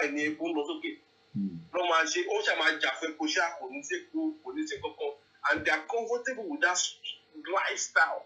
Èèyàn kan ti jáde sí àtúmọ̀ sọ pé òun ló lè ṣe, òun ni kíní kan, òun ni gbé àwọn làwọn. Kí ló lè ṣe? Ìlú tó gbé kò sí títì, kò sí iná, kò sí free education, kò sí free health care. Mo ń gbọ́ tí òpònú kan sọ kí ló tẹ̀ òpònú kan ní ṣé Ọ̀ṣun tó ń sọ pé wọ́n ṣe kíní kan bọ́jẹ́tì kíní kan, wọ́n ṣe hospital kan, wọ́n tún ṣe kíní kan, wọ́n ní kíní kan wards. Wọ́n á pé kí ni máàlì ń sọ tí wọ́ọ̀dì bá ń ṣiṣẹ́ pé kíní bẹ́ẹ̀ ó yẹ káwọn èèyàn máa lọ sí kíní tó hospital yẹn tẹ́kọ̀ wọ̀n ní any problem. But these hospitals are nowhere to be found. Bí showcase ni wọ́n pé nǹkan tá a ṣe lélẹ́yìn wáyé picture wáyé video. After that is gone. Just the same as olórí burúkú Amogbosola yẹn tó ní kò wọ́n ṣe ọ̀pọ̀ ọ̀hún. Ẹjọ́ ọ̀pọ̀ ìmọ̀ tó ṣe yẹn, how many students, how many kids ló ti gba tablet òun náà tó fi ń ṣe assignment wọn? So these are all scams. These people will come and be scamming you guys. Bikini bẹ́ẹ̀ ó dẹ̀ ká àwọn people ti gbọ́n. Wọ́n ti gbọ́n bọ̀ wọ́n ò fẹ́ gbọ́n ni. Mo ṣe ń wo program kan tí kò ní sọ pé PVC ní kọ́lọ̀ káwọn ọ̀nà gba PVC. Mo wà wọ́n pé báwo ni wọ́n ti pé kọ́lọ̀ gba PVC? Ṣé PDP lọ́wọ́ vote fún ni o? Àbí APC lọ́wọ́ vote fún ni? Because I don't understand. Mo ní the thing is, we all don't speak the same language. Ìbá fẹ́ bá ọmọ Igbo sọ̀rọ̀ sí English ni màá sọ. Ìbá fẹ́ bá ọmọ Fúlàní sọ̀rọ̀ sí àgbọ̀mọ Hausa, English ni màá sọ. So that right there is enough to just say, let everybody just break and go. Because why I saw it, they come on. Buhari bó ṣe wà ń sìn kò ń ṣe kò mọ àṣà wa. So tí o bá mọ àṣà wa, tell everybody that kan sọ pé okay, rotation of cleaning o lè work. Akọ máa bá lọ bẹ́ẹ̀ ni bá lọ bẹ́ẹ̀. But taba break gbogbo kìíní, it will be much easier. Everybody go and develop your own thing at your own pace. And bear in mind, àwọn èèyàn tó sọ pé ṣé àwọn people ìtawá tó bẹ̀rẹ̀ pé ṣé àwọn people yìí àwọn àti wọn wà rúdù wa. I can guarantee you, they will not want to come back and say they want to rule, because charges máa pọ̀ rẹpẹtẹ. Àwọn èèyàn tó máa lọ sí àwọn máa pọ̀, because a ní fáìlì wọn lọ́wọ́ la máa fi rán wọn lọ sẹ́wọ̀n. Eléyìí ò dẹ̀ ṣe ẹ̀wọ̀n Nàìjíríà tẹ́ pé àwọn court case Nàìjíríà tẹ́ pé wọ́n máa fà á lẹ̀ kíákíá ní court case eléyìí, because if evidence bá ti wà tí wíwá ti wà bẹ́ẹ̀ you're getting charged to court and you're going to jail because for neglection you neglected your own people when you were this and that. So àwọn ọmọ ìfẹ́ dábàá ìpá àfẹ́ wọnú politics, because tó bá dábàá ìdánwò wà náà ni. Then lọ́rọ̀ tí kíní rich tẹ show yẹn pé analysis rich yẹn pé àwọn èèyàn tó wà Nigeria lọ àwọn èèyàn tó wà UK. Then àwọn èèyàn tó wà UK yẹn wọ́n yìí ń play pé kíní mo máa ń sọ fáwọn èèyàn pé ṣé ẹ̀yin tẹ̀ ń gbé lọ́dọ̀ ẹ̀ ṣé ojú yín fọ́ ni? At least most of you guys, you go past that Downing Street. Ẹ máa rí àwọn ìyá yẹn lójoojúmọ́ tó máa pa Yorùbá nation tó ń ṣe àwérè tó ń ṣe wù kiri bẹ́ẹ̀. Ẹ máa mú kẹ́ mọ̀ pé tó bá ti ní wọn máa kò ṣe kí làwọn lè ṣe gan. Àwọn lè kàn disgrace ara wọn ní kíni ìrìn kan. But these people are doing the right thing. But ọjọ́ tí nǹkan bá ti dàrú nílé, ọjọ́ yẹn náà máa mọ̀ pé wípé àwọn people is serious. because now they just think nothing is happening, you know. These people are not serious. What concern? Got to concern. Put you know what? She action. But our people, they need heavy-handed. But heavy-handed only, because they cannot keep going on like this. Because this thing is just, how can a country be whereby they will come every 4 years, they will give you plantain chips, one do for you just card, and one àwọn ọmọ tó ẹ pé wọ́n ọ̀tẹ̀ gbọ́njú ọmọ bó ṣe organize ìlú àwọn tó máa rúlù yín tó máa parí pé wọ́n tẹ̀ ń pààyàn yẹn and nobody is accountable for it ó tẹ̀ máa amaze ní pé kí ni irú ìlú òṣìwò nílé tó pé lawless country tó pé báwo ló máa ṣe pààyàn tó pé ọ̀rọ̀ ọ̀ ní mú ọlọ́pàá tó pààyàn wọn ò ní mú ẹni tó witness wà bẹ́ẹ̀ wá silent wá kàn get away with the whole thing and gbogbo nǹkan tó yẹ kó ṣe kí náà ó tún máa interfere. So, you know, they just so many things making it better. Go for me, yes. Edge because we have to, that thing has to be done. So, you know, we I'm need sure to he find said, a way. I think he said he's going to come back and, you know, try and see what he can do. From what I read on his page, you know, some few hours ago as well. So we'll see what happens after he comes out and give us more updates on that. So we'll probably be able to, you know, see what next from there. Because our Nigerian won't shop our Nigerian government. I want to send their wrong charges. Come some rubbish back in the but we need to find a way they you know they cannot even have access to. But you know, we just need to, you know, something has to be done. Then see your Twitter is the way I want your post to deliver. Cherry got a run design our pop can they share jingle, can they run ads in the lorry, and they reach out to my marriage. Okay. So at least architect, all right. You know, so more at least more people would understand and know what is going on. But nípa pé election yẹn kọ́ lọ gbàgbé o because you know kò tẹ̀lé ṣe ni because lè máa jẹ àwọn tẹ́gbàtẹ̀ wo election tó ń ṣe ní Ọ̀ṣun gan rí pé wọ́n ti tún pa àwọn kan wọ́n ti tún pa àwọn Fúlàní kan tó wọlé tó ti kó tó ní báyìí tó ní pé wọ́n kó látẹ̀kọ̀ pé kiri kan pé àwọn tó rẹ́gísítà kiri yẹn pé ọmọ Yorùbá tó wà láàrin òun pé kiri bẹ́ẹ̀ so gbogbo it just messed up so these are the things that is going on. And we are telling people breaking it. Nítorí wọ́n ti bẹ̀rẹ̀ sí wa pa ẹni tó report kìíní ẹ̀gán so only what àwọn people what it was stationed sí gbogbo ilẹ̀ Yorùbá kákàkiri pé kìíní bẹ̀rẹ̀ and these people are just going back and forth and taking things that are okay but things are not okay. Àwọn politicians tẹ̀ ń ti pé kìíní bẹ̀rẹ̀ wọ́n máa kọ̀ yín ni because when it all comes to shove and push they will all run away because they will run for their lives pé kìíní bẹ̀rẹ̀ but.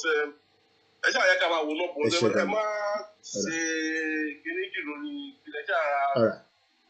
Thank you. All right. Thanks so much. All right. Thank you very much, the last caller. Do we want freedom? Let's hear from this trucker.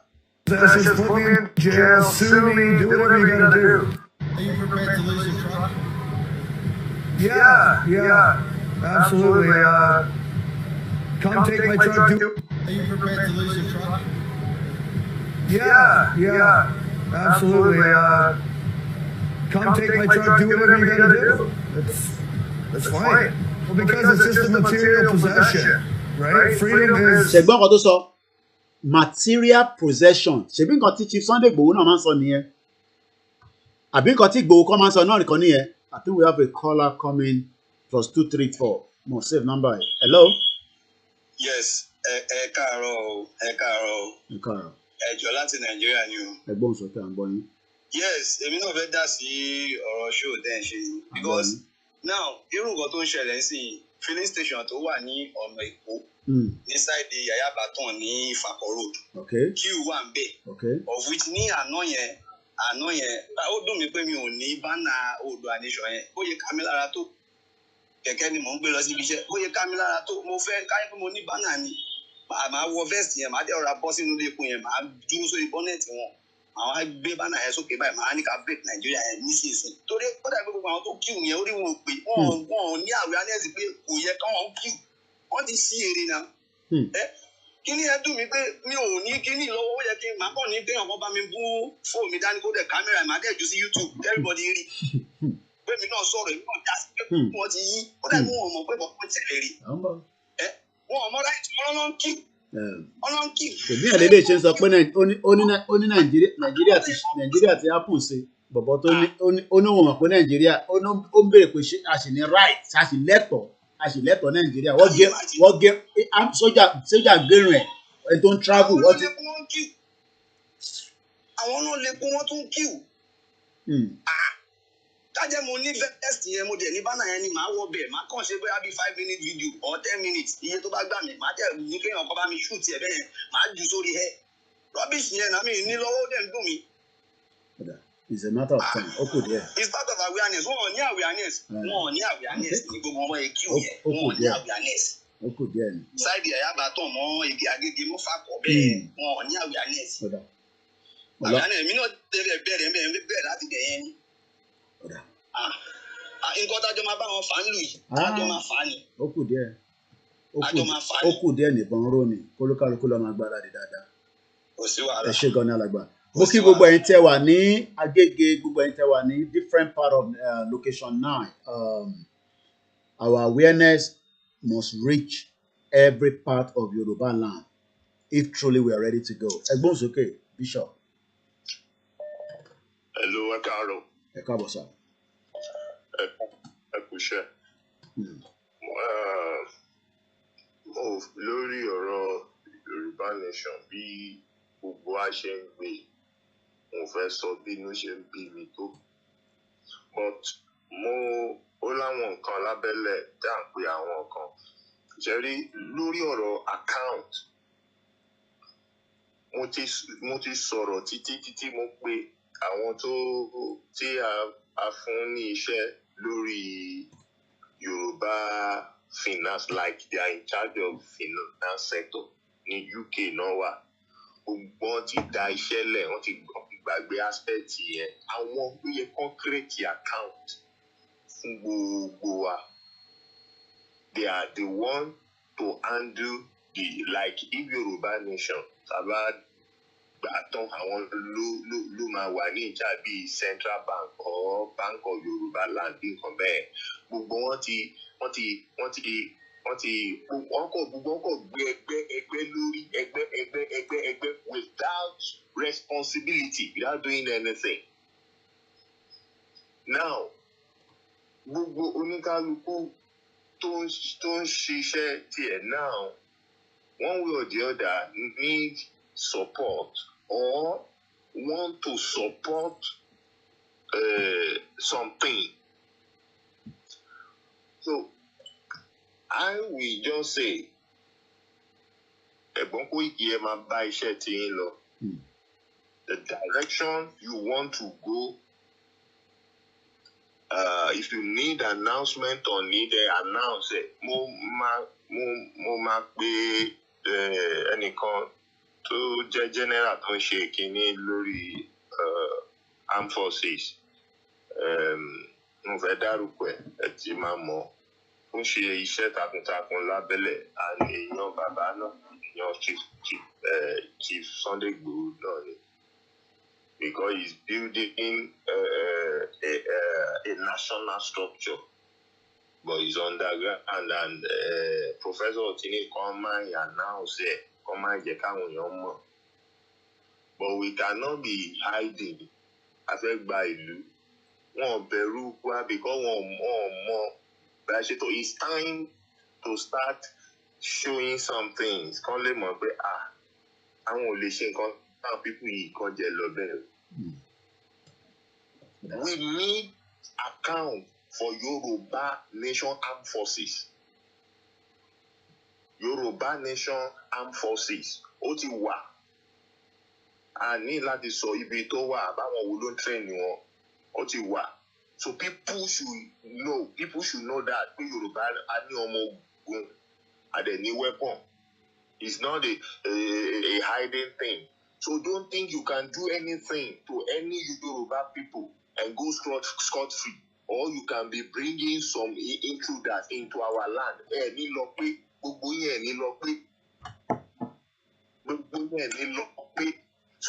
So people should be ready. Now the account will discuss with you. Mr. Koiki, Emma raise here. Can we will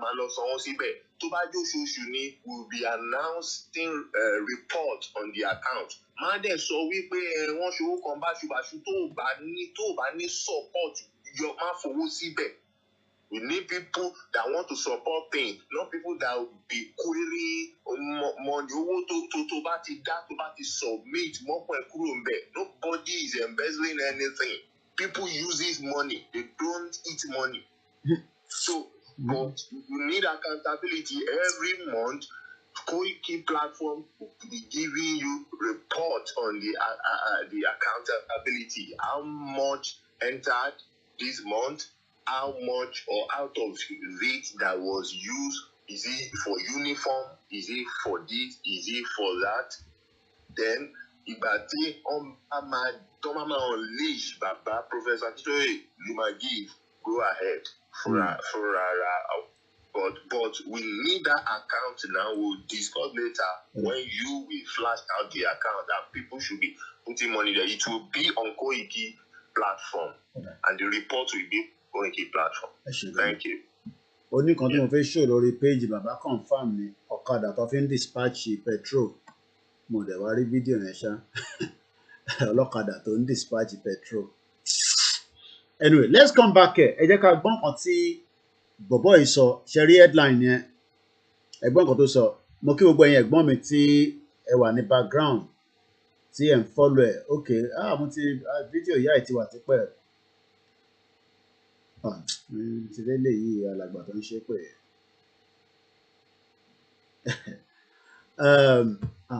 Kí ló ṣẹlẹ̀ kẹ̀? Kí ni bọ̀bọ́ tí mo fẹ́ lò nísìnyí la? Cheese ti dìdìdìdìdì. Kí ni mo gbọ́ wọlé nísìnyí tí ó lọ kẹ̀? Canada truckers. Ẹ jẹ́ ká gbọ́ ẹ̀gbọ́n kan tó béèrè lọ́wọ́ ẹ̀. Ó ní, are you prepared? Reporter ni o ń bí. Are you prepared to lose your truck? Ẹ̀gbọ́n kan tó sọ. Are you prepared to lose your truck? Yeah, absolutely. Come take my truck, do whatever you gotta do. That's fine. Well, because it's system material possession. Ṣé gbọ́ system material possession. Ṣèbí kan tí Ìgbòho sọ náà nìyẹn pé wọ́n jólé, wọ́n bà mọ́tò jẹ́, and then so what? Ṣé n tí Ìgbòho sọ náà kọ́ ní alàgbà yìí sọ? Ó ní wọ́n ti gbogbo Canada báyìí nísìnyí wọ́n block gbogbo títì ni o. Ṣèbí bí tí mọ́tò bá fẹ́ gbà kọjá ni. Right? Freedom is something much more than that. So take my possession. Freedom is much more than that. Are we ready to do so much to gain our freedom? Ìyẹn ni ìbéèrè. Ẹ ṣé gan ni bàbá wa Stephen Emmanuel. Mo rí ẹ̀ ń bẹ̀ wá látà. Ǹjẹ́ a fẹ́ gbìyànjú pé freedom tí gbogbo wa ń sọ pé a fẹ́ yìí o, àbí a kò sọ wá di tàbá kúrò mi báyìí àti lọ sí program ẹlòmíì ẹ wá sọ wá di television. Ǹjẹ́ a fẹ́ gba freedom yìí lóòótọ́ àbí a fẹ́ gbà? Ẹ̀gbọ́n kan tí ó sọ àtún play dáadáa again. Put me in jail, sue me. Ẹ̀gbọ́n ó ní put me in jail, sue me. Kò ń ṣe pé Ìgbòho lọ́tì mọ́ prison nísìn láti 6 months. Tó bá dọ̀la ní sọ máa pé 7 months. Wọ́n lọ bá ní prison. Gbogbo nǹkan ló fẹ́ fún, ó náà wọ̀n fẹ́. Fún freedom ẹ̀. Mo rí ẹ̀ ń bẹ̀ Bashiru Mustapha.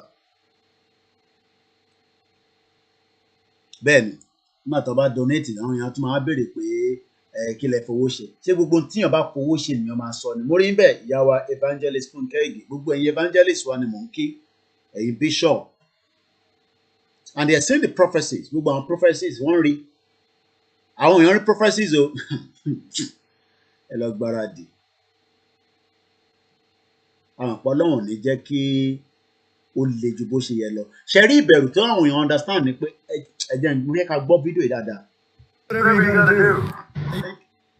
prepared to lose your truck? One big only, are you prepared to lose your truck? Wọ́n á pé kí ni truck? Material things ni now. Ṣèbí nígbà tí gbogbo yín tán ní wọ́n máa lọ jólè Ìgbòho. Wọ́n ti fẹ́ lọ pa Ìgbòho. Gbogbo àyè nígbà yẹn ní July 4th. Kí ni Ìgbòho sọ́ngbà tó máa jáde? Ó ní Kóìkì lọ sọ fáwọn ọmọ Yorùbá pé materialistic things nìyẹn. Ó ní òun òkú ṣolówó tẹ́lẹ̀ rí. Ó ní materialistic things nìyẹn. Àbí nǹkan tí Ìgbòho sọ kọ́ nìyẹn. In tó sọ nìyẹn. Yeah, absolutely. Come take my truck, do whatever you want. Only come take my truck, do whatever you want to do. Ǹjẹ́ àwa ready fún òmìnira ilẹ̀ Yorùbá tá à ń fight fún yìí? Àbí ṣé wá rí àwọn kan wà prayer warrior ni wọ́n? Ẹ máa bá wa fi àdúrà yẹn máa jagun. Ẹ máa bá wa gbàdúrà, ẹ máa bá wa gbàwẹ̀. Àwọn kan wà sọ̀rọ̀sọ̀rọ̀ ni wọ́n. Àwọn ọmọ bọ́ ṣe lè gbé ọ̀rọ̀ kalẹ̀. Àwọn kan wà wọ́n ready láti defend ilẹ̀ wa. Àní sọ jù yẹn lọ. Àní láti máa go into nitty-gritty. Ẹ bá lọ ṣe fẹ́ defend. Gbogbo question tẹ fi máa mọ̀ yẹn ìyẹn unnecessary. Bá lọ sí kí ni ó ń béèrè ìgbésà àní nǹkan tí àwọn babaláwa fi ń jà tẹ́lẹ̀. Ilé àwọn ẹ̀ṣẹ̀ máa bèrè kí ló fẹ́ fi defend rẹ̀. But àwa fẹ́ defend yẹn nísìn. Àwọn kan dé wà official awareness. And if we are not going to think that money is not priority, ta ló sọ fún mi pé owó kì í ṣe priority? Bàbá priority ni. Àwọn ilé ìbọn ṣe wà báyìí nísìn ẹ̀wọ̀n kan tún raise o. Ó dà pé tí bá right ó dà kán náà raise owó fún wọn bóyá wọ́n tẹ̀ stop owó tiwọn náà ni. Ta ló lè fún mi ní background ẹ̀? Mo mọ̀ pé ó dà pé wọ́n náà raise owó fún wọn bóyá true àwọn náà ní similar thing like GoFundMe. They were able to Google kúkú ní parọ́. Mo tẹ̀ stress ara mi fún lọ sí Google. Was money raised for the Canada truckers? Tí Google wà fún ní ẹ̀gbọ́n Ifá ni, dá mi lóhùn. Mo ti sọ̀pẹ̀lẹ̀ síbẹ̀, máa padà wá nísìn. Mo dẹ̀ ti ṣí so many things kó máa wà lọ. Àṣé kò lọ ni. Was money raised for Canada truckers ló ń pè wọ́n. Okay, something that they are cut down. Links to more open and close the lid. They will delay. Okay, we leave that one till Baba confirm. So kí ló dé tí kò lọ and close the lid. Kí ló ṣẹlẹ̀ kẹ́? Ifá kí ló ṣẹlẹ̀ láàárọ̀? Was money raised for Canada truckers? Kí ló ṣe Ifá mi láàárọ̀ yìí? Jẹ̀dí tọwọ́ bọ̀ lójú ni. Okay, jẹ́ lélẹ̀. Was money raised for Canada? Mo mọ̀ kọ́nà raise owó fún wọn. Canadian protester convoy raised 8.7 million. Oh my God. Ọmọ Yorùbá. Did you see that? Ǹjẹ́ ẹ rí nǹkan tí mò ń kà? Àbẹ́ ẹ̀ rí? Òun dànù. Advert is Canadian protest convoy raised 8.7 million as donation flow into Christian side a day after the Ontario court frees Montreal access. What raised 8.57? Yes, I think GoFundMe was blocked too. Okay. Ìyàwó Mary Ọmọadé.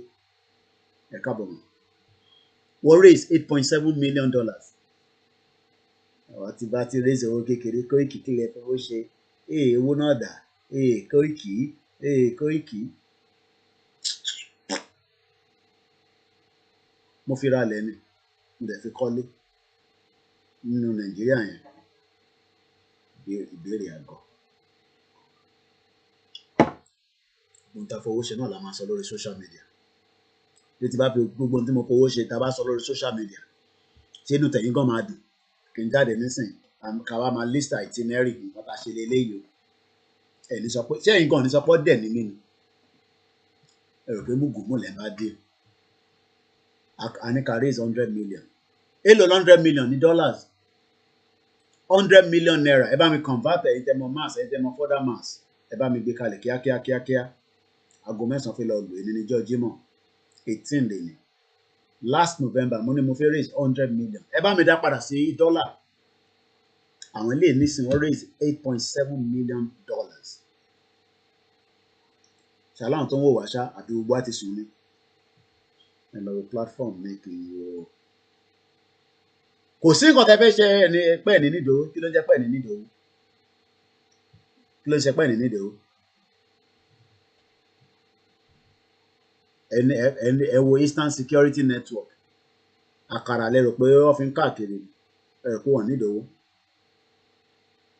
bó láwà jẹ́ ń lọ sórí YouTube kí n wo sáwọn èèyàn ti bá mi ṣe conversion ni èlò 100 million naira ní dọ́là ẹ̀yin tẹ́ ń gbọ́ wa láti lẹ́yìn tó bá wa convert ẹ̀ bàbá àmọ́ tó ní mass lọ́wọ́ ni $2 million wàá ṣeré jàre ogún náírà $2 million àwọn ilé dẹ́ raise 8.7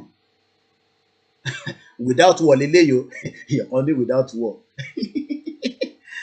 without war ọ̀dà ẹja tó gbé kọ́ọ̀lù bíi méjì mẹ́ta sí ká tó tún continue ẹgbọ́n sókè ẹmí òtún background please. ẹ̀rọ bọ́dà ẹ káàárọ̀ ẹkú ṣe ọlọ́run àtúbọ̀ máa wà kọ́lọ́ máa fún lókun àtagbára. so yorùbá máa ń sọ̀rọ̀ kan pé ẹni tí a bá ń bá rìn a kì í fura sí ó ń ṣe bíi ti jàgbára o ó ń ṣe bíi ti jàgbára o so àwọn tó bá fẹ́ try tó bá ń pè tó bá fẹ́ máa mọ. $200,000 okay ẹ ṣe gan ni bàbá ogun náírà $200,000 lánìkà ní ọ̀nìkà raise kò tẹ̀ tí pé $1 million so owó tí mo tẹ̀ ń béèrè tó $1 million làwọn èèyàn ti ń kéyín sókè lẹ́fẹ̀ẹ́ para yín lé lórí mò ń bọ̀ chairman lẹ́fẹ̀ẹ́ ní attack so ṣé mo kéré jù láti máa raise $1 million mo ì tí raise trillion tí bá jọkọ̀ sórí tí bá jọkọ̀ ní sì tí mo ní mo fẹ́ raise £1 million. $100 million is $2 million. wọ́n tẹ̀ ní kò tó bẹ́ẹ̀ gan sẹ́ wọ́n ní $200,000 ni kò tó $2 million $200,000. Oh yeah, sorry, $200,000 ni mo ní mo fẹ́ raise ṣé mo kéré àbí mo tóbi àbí mo ṣe láti raise $200 million ṣé mo kéré nínú ìjàgbara tá à ń jà ẹ̀ tí mo fẹ̀mí mi sílẹ̀ tí bá tẹ̀ wá raise $200 million tèmi náà bá tẹ̀ ní òkè ìyàwó àtọmọ iṣẹ́ tẹ̀ ń ṣe ẹ má bínú ẹ̀yin náà gba $5,000 ẹ ra nǹkan sílé bàbá yín mo tún lọ nìyẹn ẹ mọ̀ pé tẹ̀ bá ní 200,000 tí bá ní 100 million ẹni sì mo tún kúrò nílùú ènìyàn mo ń lọ nìyẹn ẹ mọ̀ pé owó tẹ̀ ń send ó fún mi lọ́kàn balẹ̀ nígbà tí mo wà Nàìjíríà gànṣẹ́ ẹgbọ́n sókè jáde alágbẹ̀dẹ sẹ́yìn.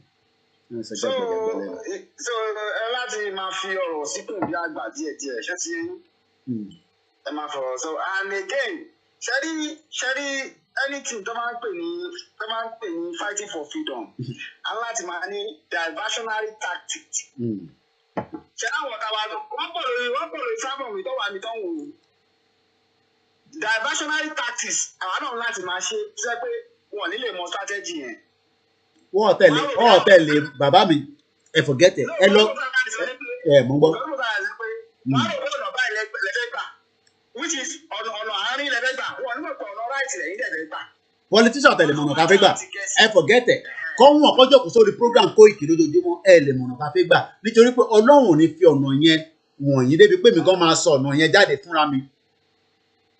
ọ̀rọ̀ tí mo sọ mo ti sọ láti ìgbà tí mo bẹ̀rẹ̀ so ẹ̀yin tẹ́ bá fọ́dọ̀ mi ní bìgínì mo ní orí máa ń forí báyìí 1 million things ló kún lórí ẹ̀ kékeré ni mo kọ̀ ra lọ ṣọ́ fún yín ní Nàìjíríà tí mo kọ̀ lọ ṣe 6 months tẹ́ ń pariwo pé Koiki àtẹ raise $1 million nígbà tí wọ́n lé àtẹ raise $1 million èmi máa raise $8 million táwọn yẹn ní lọ́wọ́ $8 million táwọn truckers yẹn ní lọ́wọ́ màá kó nǹkan sórí títì ni gbogbo akọ̀ máa dàrú sórí títì ni a máa ṣe fàájì kódà máa sanwó fún Davido kọ́kọ́ wá kọrin fún mi ní Lagos Ìbàdàn expressway máa pe gbogbo àwọn ọmọ ata wẹ́wẹ́ gbogbo àwọn tó ń ṣe àti Sulaiman Malaika máa pe gbogbo wọn kọ́ máa bọ́ sójú títì tó máa ṣe fàájì lọ a máa ṣọ́ gbogbo ẹ̀ dáhùn tí bá ní $8 million. So on the implication of this ṣáàrí gbogbo agitation in every agitation oníkálukú. bẹ́ẹ̀ni Ọlọ́run nìkan ló mọ̀nà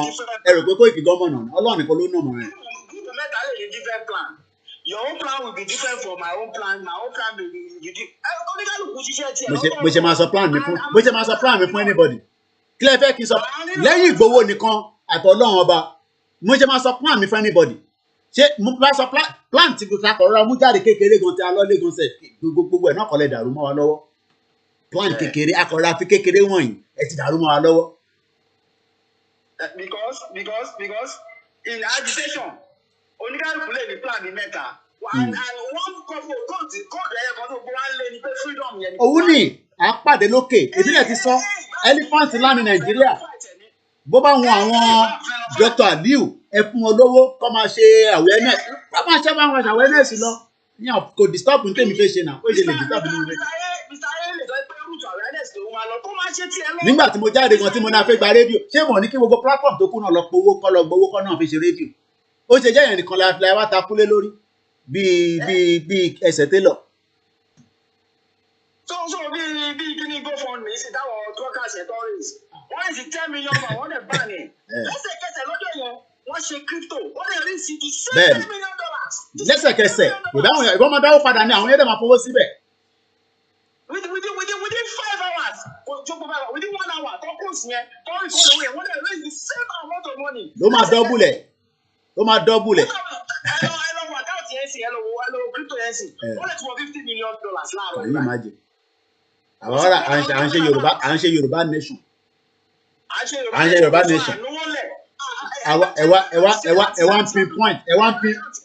ẹ wá pinpoint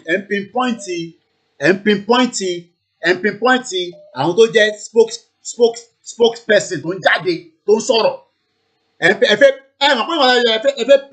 ẹ fẹ́ pin wá sí kọ́nà nìyẹn. Because tẹ́ bá ti pin wá sí kọ́nà. You know.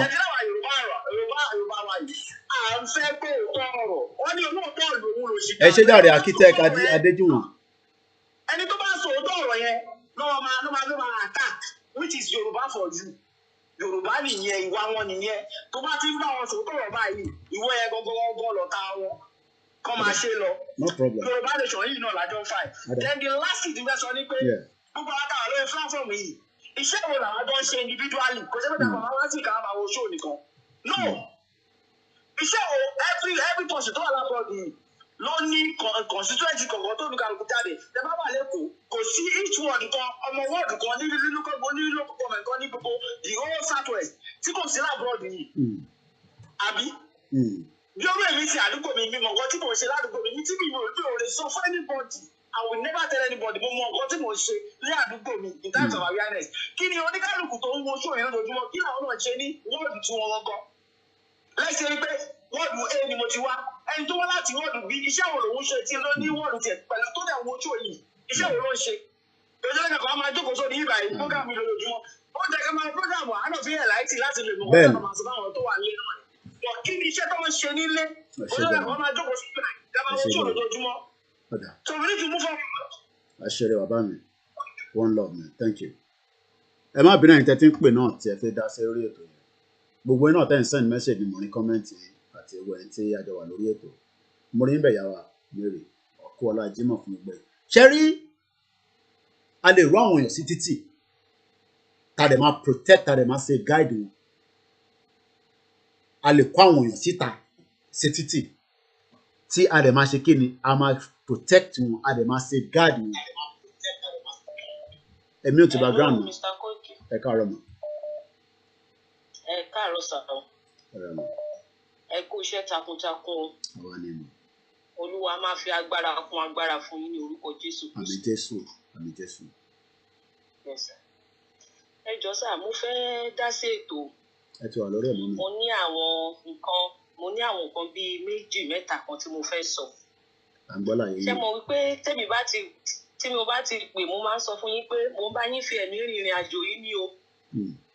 Àwa tá a bá lè jáde ká máa sọ̀rọ̀ bẹ́ẹ̀ ṣe ń sọ̀rọ̀ yìí tá a lè ṣe at least ó ní ipa táwa náà lè kó in our own little corner so nípa ti àdúrà àti gbogbo àjọ rìnrìn àjò. Ẹ ṣe gan ni. Mo fẹ́ sọ nǹkan kan tí mo máa kọ́kọ́ sọ ẹ jọ̀ọ́ mo fẹ́ kẹ́ ẹ bá mi nóòtì nǹkan tí mo fẹ́ sọ yìí mo dẹ̀ fẹ́ kó jẹ́ wípé ní ìgbà tí a bá ń kọ ìwé àkọsílẹ̀ fún Yorùbá nation. Ọ̀rọ̀ tí mo fẹ́ sọ lénìí mo fẹ́ kẹ́ ṣe ìrántí ẹ̀ kẹ́ jẹ́ kí wọ́n kọ sílẹ̀ kí Yorùbá má gbàgbé o. Ẹ̀mí Ọlọ́run sọ nǹkan kan fún mi nípa Chief Sunday Igboho, a message to the Yoruba people. Mo dẹ̀ fẹ́ ká jọ ká má gbàgbé ká máa rántí. Ẹ̀mí Ọlọ́run sọ wípé kí àwọn ọmọ Yorùbá ká má ṣe oré pẹ́ ènìyàn gbàgbé. Ṣé ń gbọ́ mi sà? Àgbọ́yé. I was praying concerning Yoruba nation, Chief Igboho, but Ẹ̀mí Ọlọ́run sọ I don't know the reason. Mi ò mọ nǹkan tó sì fẹ́ ṣẹlẹ̀ ní ọjọ́ iwájú. Ṣùgbọ́n Ẹ̀mí Ọlọ́run sọ pé kí Yorùbá má ṣe oré pẹ́ ènìyàn gbàgbé sí Sunday Igboho. Pé tí Yorùbá bá ṣe é, wípé Yorùbá people máa incur cost on themselves. Èmi ò mọ nǹkan tó fẹ́ ṣẹlẹ̀ lọ́jọ́ iwájú o, but èmi ti rí àwọn nǹkan kan tó jẹ́ wípé mo ti rí tí mo ti sọ on other platforms so they come to pass. Torí èmi ò fẹ́ fi nǹkan kan tí Ẹ̀mí Ọlọ́run bá ti sọ fún mi ní ìfẹ́ fi ṣeré rárá. Ẹ jẹ́ kí àwọn ọmọ Yorùbá fi sọ́kàn. Ẹ̀mí Ọlọ́run sọ wípé kí Yorùbá àwa nígbà tá a bá débi tá a ń lọ tí gbogbo ẹ̀ bá dá pé ká má ṣe oré pẹ́ ènìyàn gbàgbé. Ṣé mo pé nǹkan kan ò tí ì ṣẹlẹ̀ báyìí kó ṣe pé bóyá nǹkan kan.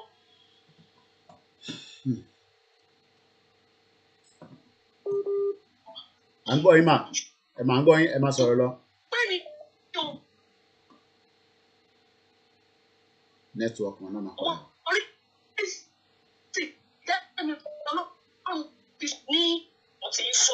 Wọ́n sọ̀rọ̀ nípa strategies tí a fẹ́ lò láti gba Yorùbá nation and all of that without violence.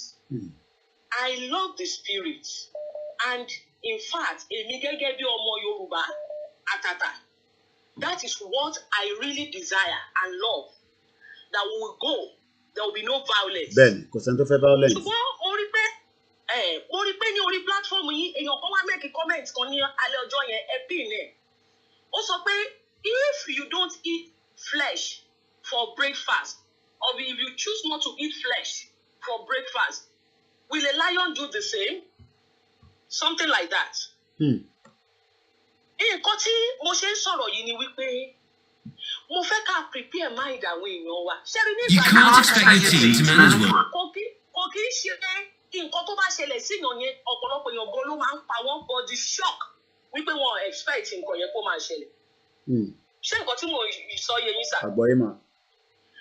Tá a bá lọ wo history in the world, a máa rí pé ọ̀pọ̀lọpọ̀ àwọn tó gba freedom in the past. Tá a bá wò a rí pé ọ̀pọ̀lọpọ̀ àwọn tó jẹ́ pé wọ́n jẹ ìjàgbáragbára wọn sílẹ̀ ló pọ̀ ju àwọn tó kọ̀ lọ wọ́ọ́rọ́wọ́. Ṣé nǹkan tí mo sọ yé yín? Àgbọ́yé mà. That is going by history. Mi ìwà fẹ́ kí nǹkan kan dé bá àwọn ènìyàn wa níjà fún. Kọ́ wọ́n máa sọ wípé àṣebẹ́ ti fi wá lọ́kàn balẹ̀ ṣe sọ pé kò ní sí nǹkan kan.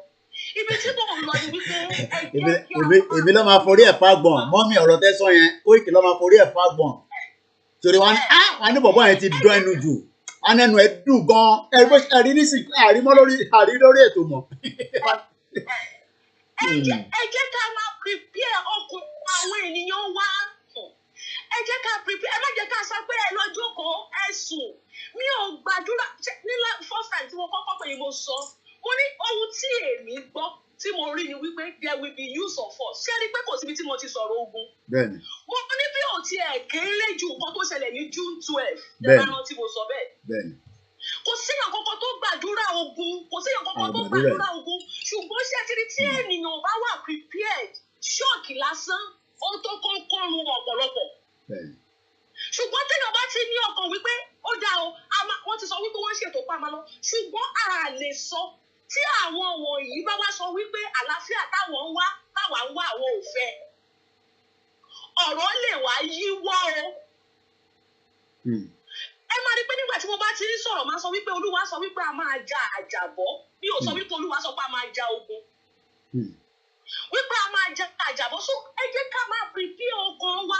Ká prepare ọkàn àwọn èèyàn wa. For every possibility, ká lọ prepare. For every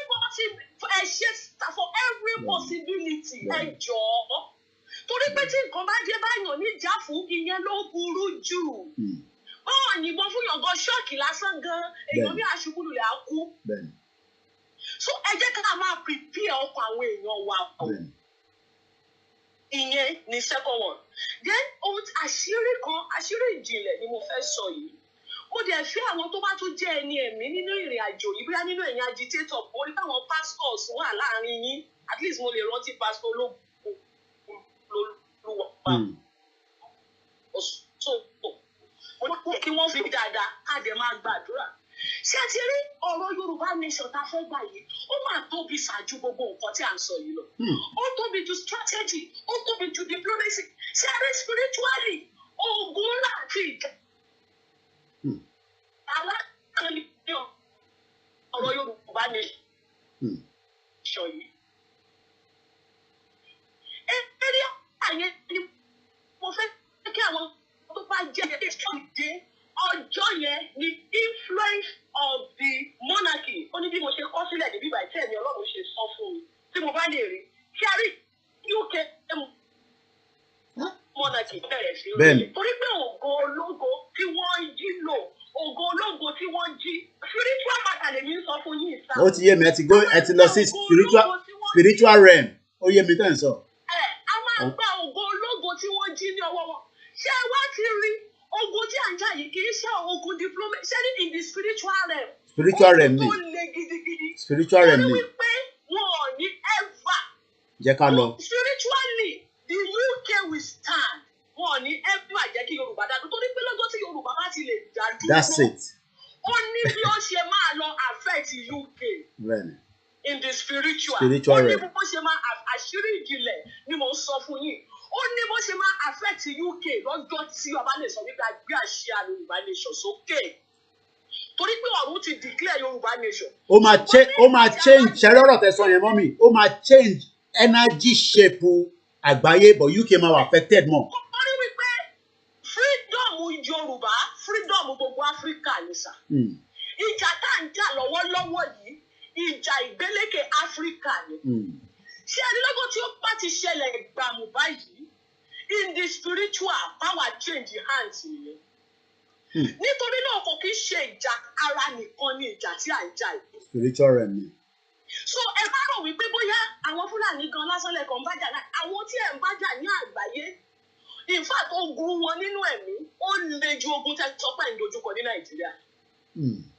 Nítorí náà ẹ jẹ́ ká lọ múra o. Ẹ ṣe gbọ́dọ̀ mọ́ mi. Ẹ jẹ́ ká prepare àwọn èèyàn wa. A ò fẹ́ ìjà, a ò fẹ́ wàhálà, a ò fẹ́ ṣùgbọ́n ẹ jẹ́ kí a prepare àwọn èèyàn wa. For every possibility. Ẹ ṣe gbọ́dọ̀ mọ́ mi. Thank you very much. Kí n tó gba ẹni ìpè again, màá kọ́kọ́ júbà gbogbo ẹ̀yin ìyá wa.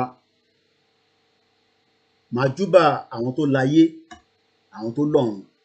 Àwọn kan wà lótìtọ́ lódodo wọ́n rí nǹkan ju àwa lọ.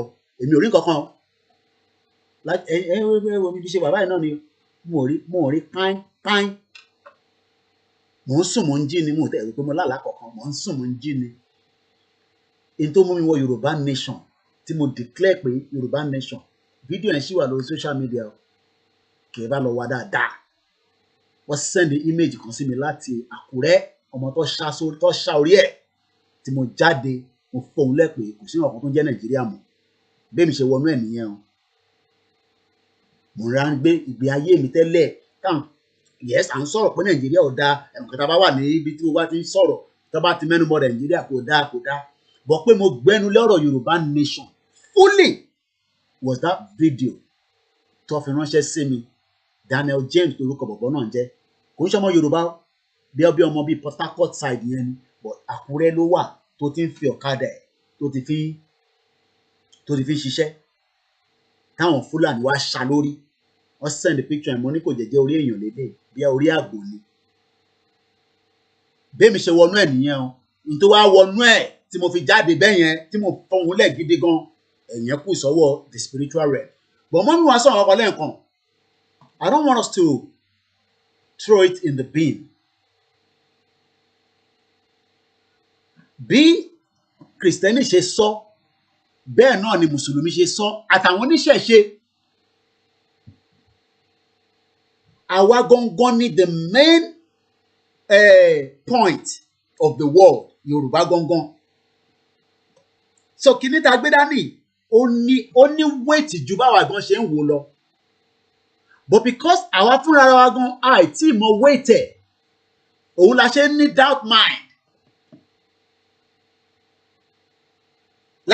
doubt mind síra wa pé ọ̀rọ̀ rẹ̀ ṣe tó ti gbọ́n kó tó sọ lẹ́nu it's because àìtí mọ̀ tá a gbé dání gangan but àwa kan mọ̀ kò ń ṣe pé mo fi gbogbo ẹnu gbọ̀n fọ́nu pé kinní kan àwọn ìyá mi kan ti pè mí pé kí n máa ṣe sùúrù gan ẹ rí pé ẹ̀gbọ́n mi tó pè mí náà lẹ́ẹ̀kan nísìn ó ní kí n ṣe sùúrù mo dẹ̀ ń ṣe sùúrù yẹn gan mo máa ń sọ mo ò bẹ̀rù British government o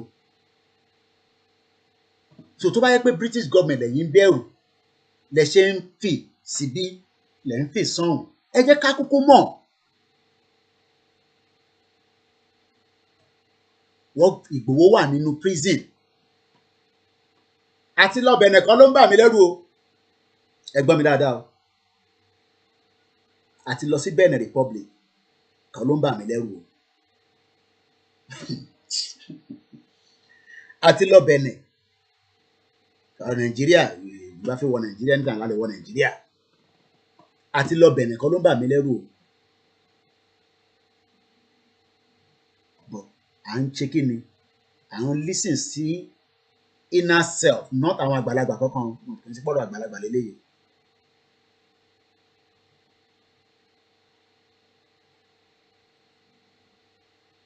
tó bá mú mi move ní location yí padà sí that part of the continent nǹkan máa bàjẹ́ gan fact lẹ gbọ́ lẹ́nu mi yẹn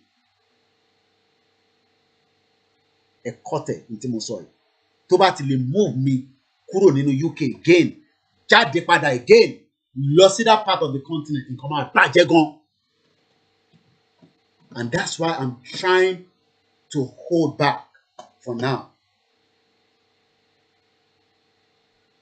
òtítọ́ lẹ́yìn gbọ́ lẹ́nu mi yẹn o àti ra ticket lọ sí lẹ́kọ́ ni o tí bá máa fi lọ́lé kò sí ẹ̀kan tó máa mọ̀ gbà tí mo kúkú lọ ní the last one kò kú sẹ́ni tó mọ̀ bí ṣe fẹ́ wọlé ẹ̀yin ò ní láti mọ̀ yẹn but what I'm saying is tó bá mú mi move this time around pẹ̀lú bí Ìgbòho ṣe wà níbẹ̀ yẹn nǹkan máa dàrú gan nílé.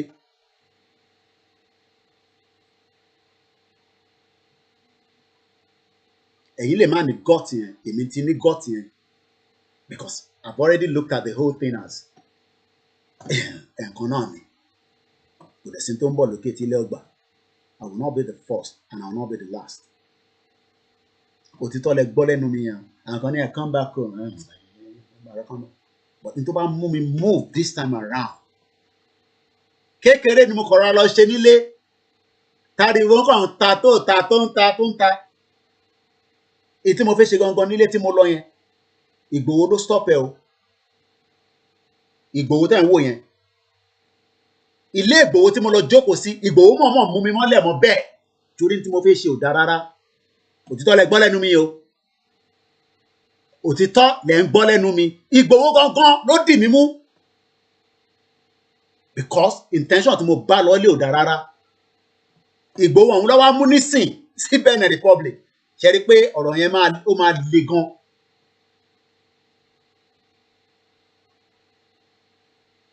Ìgbòho tó pin mi mọ́lẹ̀ bàbá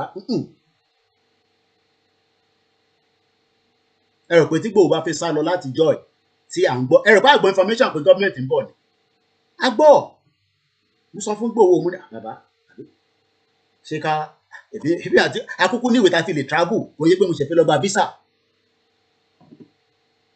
ẹ ṣé gan ni ìyá mi mo ti rí mẹ́sẹ̀gì ìyá mi kan àní sọ jù bẹ́ẹ̀ lọ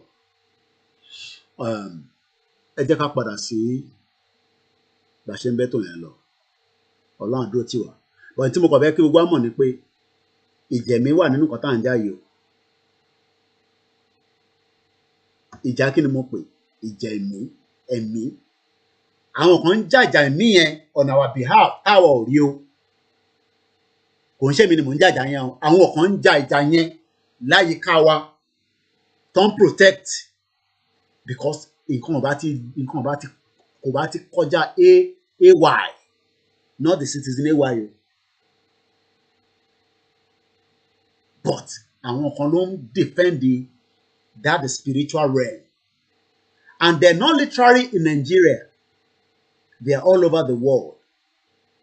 Whether they are dead or alive, they can see beyond. And that's why, and to give prophecy, irú ìyàwó tó sọ̀rọ̀ tán nísìn, wọ́n ní sọ gbogbo tó rí. Because tó bá sọ gbogbo tó rí, it will be too much for this brain láti lè cope pẹ̀lú ẹ̀.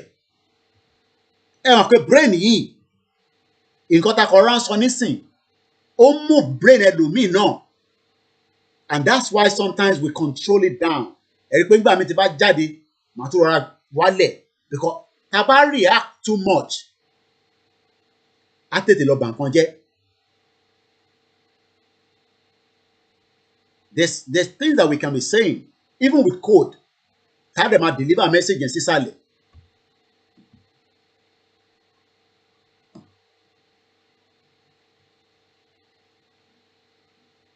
Intan fa yìí ó máa le gan-an. Kò ń ṣe bá ṣe rọra ń ṣe tá à ń ròyìn. Intan tagbédá Yorùbá nation tagbédá ni ó máa le gan-an. Because a fẹ́ gba Belgium ń refine epo wa. Ẹ wá fẹ́ jà yẹn gbà kúrò lọ́wọ́ wọn. Ẹ rò pé àwọn Belgium náà wọ̀n náwọn talisman tí wọn náà kan lò ní. Mo ń bèrè ni.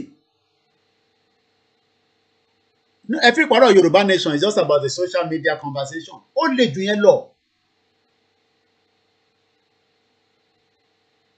Ó le jù yẹn lọ gan-an.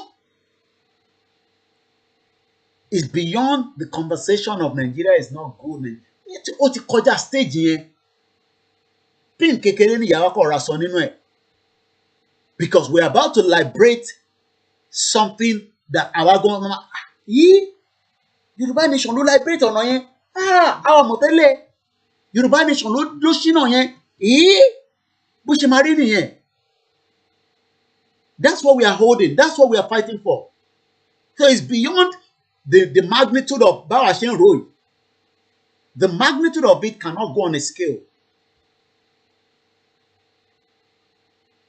It's our DNA. Àwọn òyìnbó tó ti ń clone DNA wa. Ẹ mọ̀. Ẹ ti gbọ́rọ̀ ẹ̀. Ẹnu ẹ ṣe máa gbọ́ lọ́dọ̀ mi nì. Ẹ sọ pé ẹ ti gbọ́ rí pé òyìnbó ti clone DNA Yorùbá. Ẹ gbọ́rọ̀ ẹ̀ rí àbí?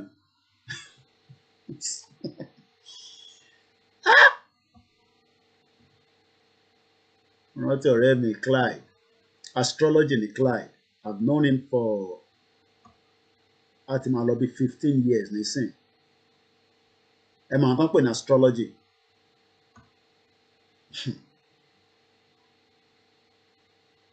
Oh yes, àsìkò Ọlọ́run.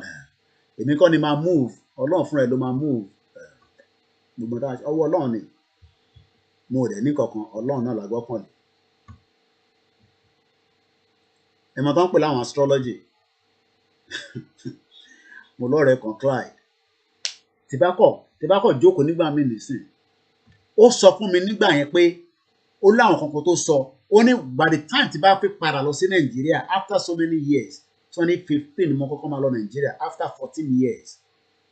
Ó ní Boko Haram yẹn ó máa push out gan. Kò nígbà mi I have not seen him. Ó mọ̀ pé mò ń sọ̀rọ̀ Yorùbá nation. But pé èmi àti ẹ̀ ti ríra nísìn mo rí sójú ní throughout last year. No, astagfirullah. Mo rí lórí train. Mo kàn juwọ́ sí. But sọ̀rọ̀. I think the previous year again, mo lè sọ pé bí sọ̀rọ̀.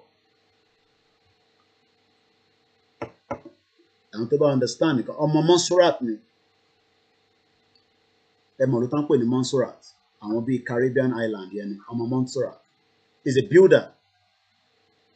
Kí ni mo fi link pẹ̀lú ẹ̀? Èmi ni máa ń drive van. Èmi ni van. Builder gidi.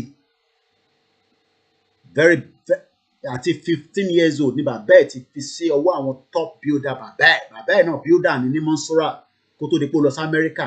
Ó gbé l'America for years. Ó ní Koiki tó bá mi sọ̀rọ̀ báyìí. Ó ní ní America wọ́n máa lọ ń jòwé ni ìwé táwa ṣe ń rí nísìn. Àwọn máa ń stock pipe tẹ́ bá rí inú ilé ẹ̀. Ìwé ló kún bẹ́ẹ̀.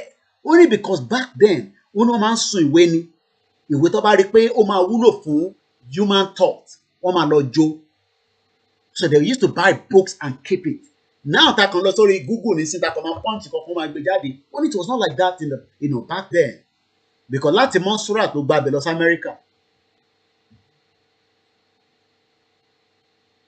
so we are always tó bá dẹ̀ bá jáde báyìí ó lè máa ṣiṣẹ́ lọ bí kúrú ni ìyàwó máa sọ pé tó bá ti bá clyde jáde wọ́n máa jẹun torí bó ṣe wà ní sí ó lè máa jẹ̀pà be not very thick kò yẹ kó ó tóbi ó smart gidi ni tó bá bẹ̀rẹ̀ iṣẹ́ báyìí 3-4 hours ó lè má mójú kúrò nínú ẹ̀ ọmọ aláyé àwa máa jẹun wọ́n kó jẹ fáwa nílé ṣé àní jẹun ni orí à ń pé ok tó bá ti ń jẹ nọ́ọ̀tẹ̀ àwọn nọ́ọ̀t kò ń jẹ ẹran kò ń jẹ gbogbo kinní yẹn gbogbo nǹkan tá à ń jẹ yẹn náà ló ba thought wa jẹ́ ó ti ba psyche wa jẹ́ is another ọ̀rọ̀ tí mo ń sọ is a different angle entirely fẹ́ni tó bá lè understand it àwọn onímọ̀ ló lè understand nǹkan tí mo lọ yìí gbogbo àwọn ẹran ọ̀sì tá à ń jẹ àwọn ẹran màálù wèrè àwọn ẹran màálù fúlàní tá à ń jẹ ó ti ba psyche wa jẹ́ ó ti ba thought wa jẹ́ àwa táwa lábúrọ̀dì gan sef torí pé àwọn ọ̀tẹ̀ jẹ́ but àwa náà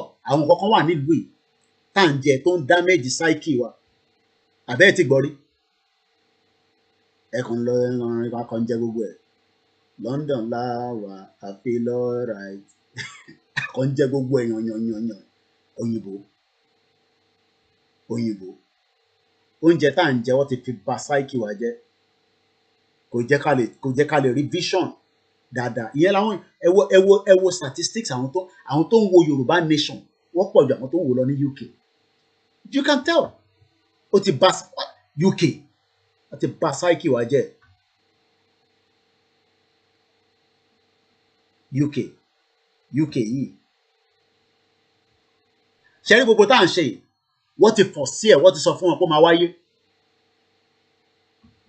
and they have to let us go because tó bá jẹ́ ká lọ ó máa di wàhálà sáwọn ọmọ ọlọ́run àwọn kan ní nísinmi directly or indirectly what they are doing is ó jẹ́ kí British government máa pe bàbá Akíntóyè kó máa pe gbogbo wa pé àwọn sorry we will resolve this ẹ fún wa ní bí i 6 months ká fi dissolve Nigeria that's what the British government is meant to be negotiating with us gbogbo ìtàn ṣe tó ń lọ kúbẹ́ tó lọ ń bá àwọn ọba kan gbogbo àwọn ọba yẹn ò lágbára kankan mọ́ spiritually on the spiritual realm gbogbo àwọn kábíyèsí tẹ̀ ń rí ní palace yẹn spiritual realm wọn ò ní kankan mọ́ lọ́wọ́ òfútù fẹ́ tẹ̀ ni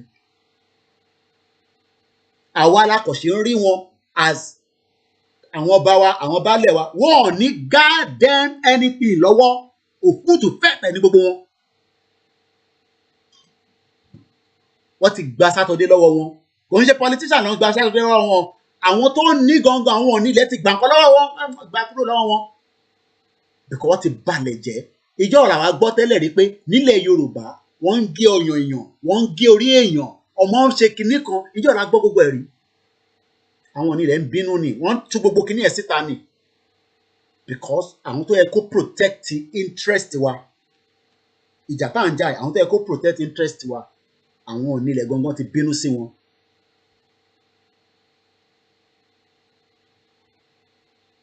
Yeah, Montserrat in the Caribbean island. So that's why tọ́ba ní ká má bú wọn àní láti bú wọn in tó máa bá wọn jà wà lọ́dọ̀ in tó ń bá wọn jà wà lọ́wọ́ wọn ò ní lè sọ síta ni in tó ń bá wọn gbogbo àwọn ọba yẹn jà yéé pírírírírírírírí kò ń ṣojú lásán kò ń ṣe tíyàn lè rí àwọn nìkan lá máa rí àwọn nìkan lọ́mọ máa rí àwa gan ní rí because wọ́n ti bà nǹkan jẹ́ wọ́n ti allow àbọ̀dè àbí bá mo ṣe fẹ́ pe Yorùbá yẹn pé Yorùbá mi ò dán mọ́rán wọ́n ti gbà nǹkan míì mọ́ nǹkan tí ó wà lọ́wọ́ wọn nígbà tó bá tún náà ń lọ sí bíi Indian ó tún fẹ́ lọ gba nǹkan kan lọ́wọ́ ará Indian ó fẹ́ lọ gba nǹkan kan lọ́wọ́ talisman àbò fẹ́ gba nǹkan lọ́wọ́ òyìnbó ọba ilẹ̀ Yorùbá tó tún wá nǹkan míì jáde níbo táwọn bá ń dífá lójoojúmọ́ káwọn bá tó jáde nínú ilé pé ọba fẹ́ jáde nísìnyàn wàá kọ́kọ́ gbé ọ̀pẹ̀lẹ̀ sílẹ̀ wá dífá ìtìfá bá dẹ̀ sọ lọ́ máa ṣe jẹ́ wọ́n ṣe lójoojúmọ́ báyìí nísìn ìbéèrè ni o èmi ò mọ ẹ̀yin tẹ́ wà pẹ̀lú wọn bẹ́ẹ̀ tẹ́ bá lè ṣàlàyé fún wa àṣìṣe ẹ̀ṣẹ̀ gan ni bàbá mi Simon so ẹ fọkàn balẹ̀ pé ànílọ yẹn ẹ fọkàn balẹ̀ oríṣi whether you believe in the culture or you are going from the angle of the religion it doesn't matter ẹ̀mí kan náà ló ń circulate ẹ̀mí kan náà ló ń circulate àwọn ẹ̀mí yẹn ò dẹ̀ lọ anywhere gbogbo ẹ̀mí tó pa sílẹ̀ Yorùbá yẹn wọ́n lọ anywhere wọ́n circulate ni àwa la lè rí wọn but àwọn tó lè rí wọn wà but báwo àwọn tó wà ní ṣe fẹ́ rí wọn pẹ̀lú màálù tó ń bá sùn màálù Fúlàní tó ti ké àwọn náà kékeré sínú màálù yẹn làwọn máa wá jẹ láì digest ẹ wá fìpẹ́ wá lọ́tọ́lẹ̀ tó yàgbẹ́ kò kúrò lára spiritual kìíní mi wọ́n sọ nísìnyí ẹ jà ti lọ sórí kọ́ọ̀lù díẹ̀ hello kọ́là. ẹ káàárọ̀ ẹ kú wàhálà gbogbo ọmọ Yorùbá Ọlọ́run á bá mi dúró ti gbogbo yín Ọlọ́run adẹ́kùn á pé gbogbo yín lérè ọ̀n ní fi wá ṣàwátì nígbà tí Ọlọ́run bá gbogbo yẹn fún wa tán mo kàn fẹ́ sáré sọ̀rọ̀ lórí ohun tẹ́ sọ last yẹn mo sì sọ fún èèyàn kan láàárọ̀ bí ìgbà tí ẹ rí ni wọ́n ti àwọn kí ni màá pè òòṣà ilẹ̀ Yorùbá ó ti bínú sí gbogbo wọn ó ti bínú àti gbogbo àwọn tó ń dalẹ̀ gbogbo wọn náà sì máa rí tọ́mà kábàámọ̀ wàlá ẹ lọ kọ́ sílẹ̀ lẹ́nu ṣe rí gbà tí ìbínú yẹn ó sì ń bọ̀ díẹ̀díẹ̀ ni wọ́n mẹ́yẹ bọ̀ lápò wọn kéde tán wọ́n ti ń bọ̀ lọ́nà gbogbo wọn pátá náà máa jìyà títí mọ́ gbogbo àwọn politicians yẹn mo fún ọ lè yẹ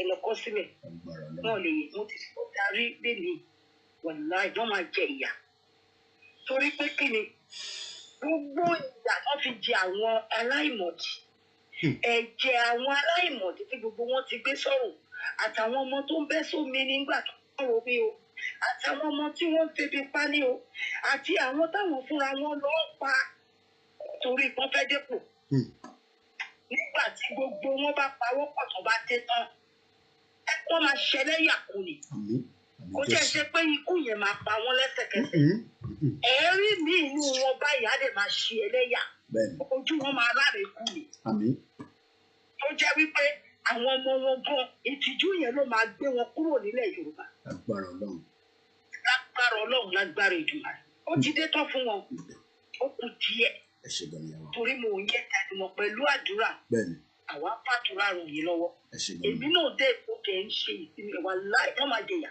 bẹ́ẹ̀ni kò sọgbọn ọ lè escape ẹ. wọn ò lè escape ẹ wọ́n máa jẹyà títí máa wọn politicians yẹn ó ti lè kó kéré mọ ojú wọn máa rárẹ. wọ́n máa jẹyà wọ́n máa jẹyà. owó tó ń jẹ yẹ wọ́n jẹ ṣèbí tó bá kú tó wọ́n máa sin wọn mọ ó dìgbà náà nù. ẹ ṣe gan níyàwó.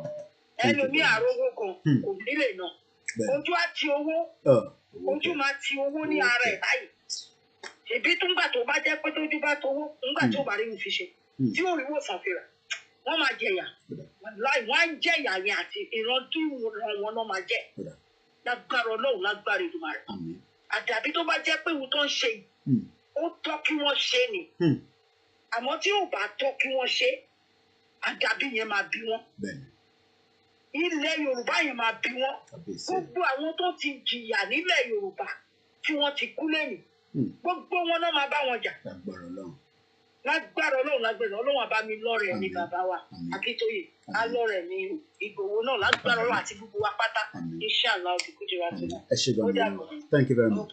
mo kí gbogbo ẹ̀yin olólùfẹ́ wa ẹ jẹ́ kí n sáré àwọn calls kankan ti wọlé náà tẹ́lẹ̀ ká sáré kọ́ pé àwọn calls yẹn padà ẹ má bínú gbogbo ẹ̀yin tí ẹ ti ń try láti pè so I'm gonna try and return some of the calls as I've seen them. Please, let's go ahead as quickly as possible.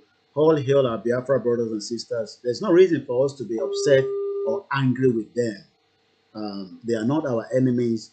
The enemies are the politicians and the caliphate that do not want us to progress. So I'm just taking the calls as I'm returning them back. so that we can start winding down and I can go and prepare again because it's a busy day. We'll be back in the afternoon for the afternoon broadcast at 1 p.m. Testing, Lele. Okay, ẹlòmíì ti pè bí a ó ti kúrò lórí ìjókòó. I'm returning those calls. And tó bá wà ń bẹ̀, fair enough. If not, we move to the next caller so that we can push as quickly as possible. Once again, Yoruba Madaduro, there's no doubt about that. Doesn't matter whatever anybody is telling you, whether they tell you we're just blabbing, blah, blah, blah. That's fine. We can be blah, blah, blah, but at the end of the day, we will get to where we're going. Eba agbe ni kíákíá, ẹ̀gbọ́n sókè. Yeah. Hello, bàbá wa, láyé mú kéèkì. Ẹ káàbọ̀ sà. Ẹ kú iṣẹ́ náà, ẹ kú iṣẹ́ takuntakun. Ọlọ́run bá pín in lérè tó dáńdé ọ̀. Àmín. Agbára Ọlọ́run. Ẹ jọ̀ọ́, mo kàn fẹ́ sáré méjì contribution kékeré kan lórí ọ̀rọ̀ àwọn èèyàn wa tí wọ́n máa ń sọ pé àwọn Ọlọ́run bá fi nǹkan hàn wọ́n and all that. Question tí mo fẹ́ bi wọ́n ni pé nígbà tó máa rèsì 8 million ní Canada. Ṣé àwọn èèyàn wa ṣé wọ́n lọ ń ṣé àwọn èèyàn wọn ní Canada ṣé wọ́n lọ ń gbàdúrà ṣé wọ́n lọ ń gbàgbé ṣé wọ́n lọ ń ríran nígbà tó máa lọ rèsì owó. Ṣé rí àwa dúdú a ní problem gan. Okay, so báwo ni ẹ ṣe relate mọ́ àwọn tó ń ríran? Nǹkan tí mo fi sọ bẹ́ẹ̀ ni pé ṣé rí mentality àwa dúdú UK lẹ́wà yìí UK láàyè èmi náà wà yìí. Ẹ sọ fún mi gbogbo Church of England pátápátá àwọn citizen wọn mélòó ló ń lọ sí church wọn sí ṣé bọ́ọ̀ ló mú ẹ̀sìn wọ̀nyí wá fún wa. Okay, but kò tí ì link mọ́ bó ṣe raise owó mo fẹ́ gẹ́ ká clear àárín yẹn. Nǹkan tí mo ń tọ́ láti sọ ni pé kí àwọn èèyàn wa kọ́jé máa líǹkì ìjà agbára yìí.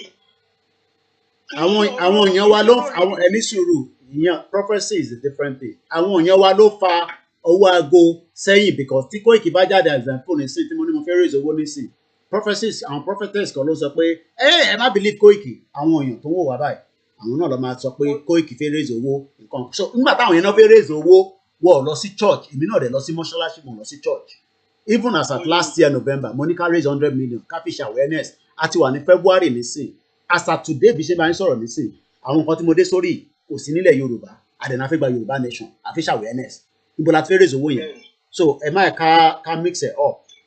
Ya nǹkan tí mi ń tà láti sọ ni pé àwa Yorùbá a ní láti máa mú ọkàn wa kúrò ní gbogbo àwọn religion wọ̀nyí ni pé dandan àwọn white religion àwọn Arabic religion ẹ wo bóyá bíìdì àwọn ìlú tí wọ́n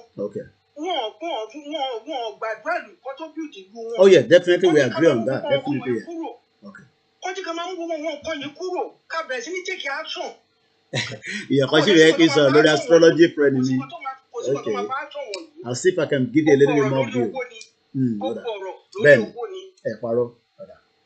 Gbogbo ọ̀rọ̀ lórí owó ni tí o máa sí owó kò sí action kankan tá a bá dá ìta.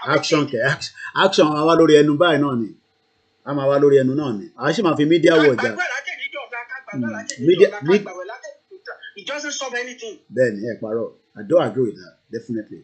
If you don't put the necessary tools in place, we're not going anywhere. You know. So that's not the fact. Àwọn tó tẹ̀ ń bá Ọlọ́run bá sọ̀rọ̀ direct tọ́jú òun jíjẹ́ Jésù fún ara ẹ̀ inú Báíbù ó sọ pé nígbà tí ó rí pé ogun yẹn ń bọ̀ ó sọ fún ọmọlẹ́yìn ó ní pé ó ní ẹ lọ ta aṣọ ọrùn yín ó ní ẹ fi ra idà ó ní ẹ lọ ta aṣọ ọrùn yín kò sọ pé ẹ máa lọ gbàwẹ̀ kò sọ pé ẹ máa lọ ju Muhammed náà ṣé kò lọ jagun ni why táwa Yorùbá ṣe wà so fearful. I think we will overcome that fear. It's good. I mean, I think it has gone better because even looking at the statistics of those that are listening to Koiki Media, I've shown you that graph. And I'm so excited and happy because more percentage of people are watching us from Nigeria. So that means that we have been able to raise the continuous bar of that fear.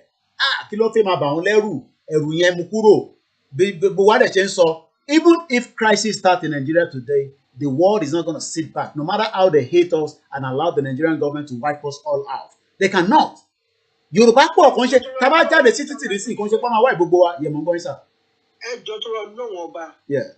Kò sí nǹkan tá a fẹ́ ṣe lẹ́yìn owó. mi ò lérò pé àwọn ìlànà wọ̀nyí I don't think they are serious lórí ọ̀rọ̀ central akérèdọ́ lọ́sọ̀ fún fẹ́ fún wa yìí. Èmi ò sí mi ò because over almost 2 years nísìnyí kí wọ́n sọ pé Yorùbá nation àbáyé àkáǹtì kátẹ̀ máa lọ support wọ́n nìkan lórí website ìlànà UK website ká sì máa lọ support inú yẹn náà temporarily. Okay. Ẹ ṣé gan ni. Let's come back again. Couple of more calls. When I go by the 10 o'clock in wind down in the Lord relax. So I just can't change the scene. Moki, I don't want us to, as much as we tend to talk about the Christianity and the Islam. I tend not to want us to focus too much on that. We will go. That's all we need to focus on. Christian or those that are Muslim will not hold us back. Even our tradition will not hold us back. Yes, we can bring them to conversation. Ilana UK, yes, go and donate there. You can donate, it's there. You can become a member as well. Those are something that you can do. Eba machine kia to the time meeting wind down. Egon's okay. Hello, Ekaro. Ekaro, sir. Yeah, Ekaro, yeah.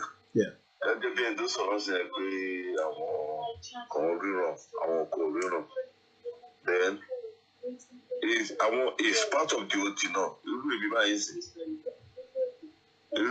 sí nǹkan mo sọ pé nígbà kan náà nǹkan tó ń ṣẹlẹ̀ yìí mo ti lálẹ́ rẹ̀ ní kótókó tó bẹ̀rẹ̀ alágọ̀ ní early 2019 and 2016 pé wọ́n pa wá nílẹ̀ Yorùbá ìsìnkú mi lálàgbà yẹn ni mo sọ mo ń ṣe ní Christian mi ò bọ̀ mi ò ń ṣe prophet mi ò ń ṣe anything wọ́n náà fún àwọn èèyàn kan ní ẹ̀bùn kan máa lálà kan máa rí nǹkan yóò mí pé Ọlọ́run sọ̀rọ̀ Ọlọ́run fún èèyàn ní ẹ̀bùn yẹn Bíbélì náà sọ pé Ọlọ́run òun ló máa jùṣẹ́ tó máa bá sọ̀rọ̀. ìyẹn mo ṣe tètè try láti make sure pé I clarify because nígbà kan ṣe pẹ̀lú raise owó mo fẹ́ raise owó nísìnyí kò nígbà kan ṣe pẹ̀lú prophecy ìgbà pé mo ti ready ni ti bá ready máa raise owó. But I don't want people to have it at the back of their mind that ọ̀rọ̀ owó nìkan ni but yes owó is a priority. Bẹ́ẹ̀ ni okay mo fẹ́ rán yànṣẹ́ nísìn okay gbogbo ara jókòó nísìn dáwọ́ program tó ṣe láti OAU lánàá nísìn ẹ mọ etí mo ná fáwọn ọmọ tó lọ síbẹ̀ lánàá tí ìbá ní náírà lákàntì náà àbí tí ìbá ní pound sterling tí máa sẹ́ndì sí wọn báwo mo ṣe fẹ́ ṣe yẹn it doesn't matter how small at least àṣà náà tó wo program yẹn díẹ̀ lánàá. So that's part of the things that we need to understand. So money is very, very important. But what people just also want is they want the accountability, they want the integrity of it, not just pay in just of what those nonsense they were saying then, in the pressure that party because again,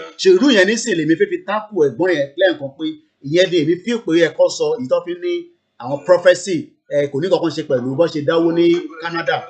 Prophecy is just a message. Prophecy ò ní nǹkan tó ṣe pẹ̀lú religion. Bẹ́ẹ̀ni. Even our own religion, the far religion. Wọ́n bẹ́ẹ̀ni wọ́n deliver message fún wa náà.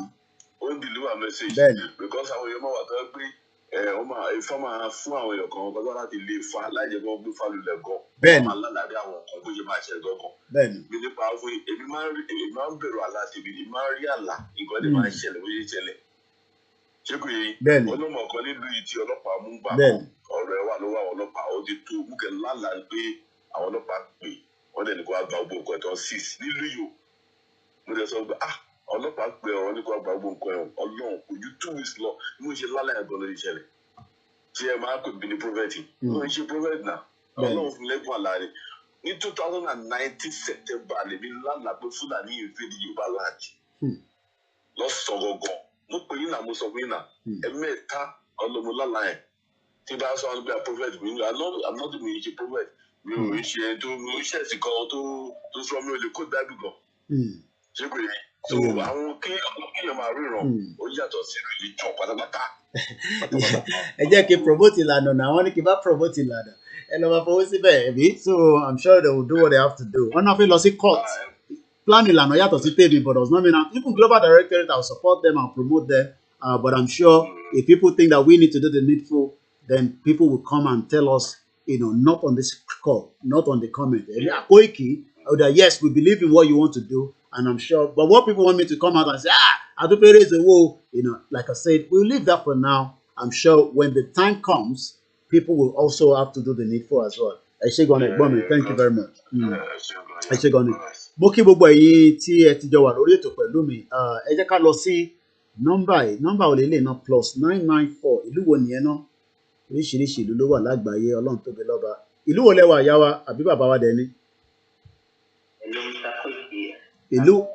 Ìlú wo lélẹ̀? Azerbaijan. Kábíyèsí ẹ̀. Ẹ̀ ń kàwé níbẹ̀ ní àbẹ́ ẹ̀fà gbòòrò lọ síbẹ̀ ni? Ṣé ọ́zù lọ ni? Èwo ló ń pa yín lẹ́rìn? Kí là ń béèrè kílẹ̀? Gbogbo ẹ̀ náà ṣáà ní ọ̀dà. Ọlọ́run ayé wa. Ìtàwọn ọba yín dálẹ̀ nù. Nígbà tó ọmọ Yorùbá wà ní Azerbaijan, ìlú tó tutù bí wèrè. Ó yẹ gbóhùn sókè. Mo rí bẹ̀rẹ̀ bàbá mi Kúnlé Ṣítà. Ẹ káàbọ̀. Adépọ̀jù àṣàìtì rọ̀. Àmín.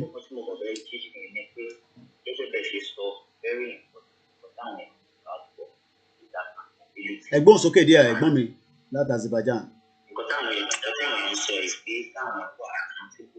Okay.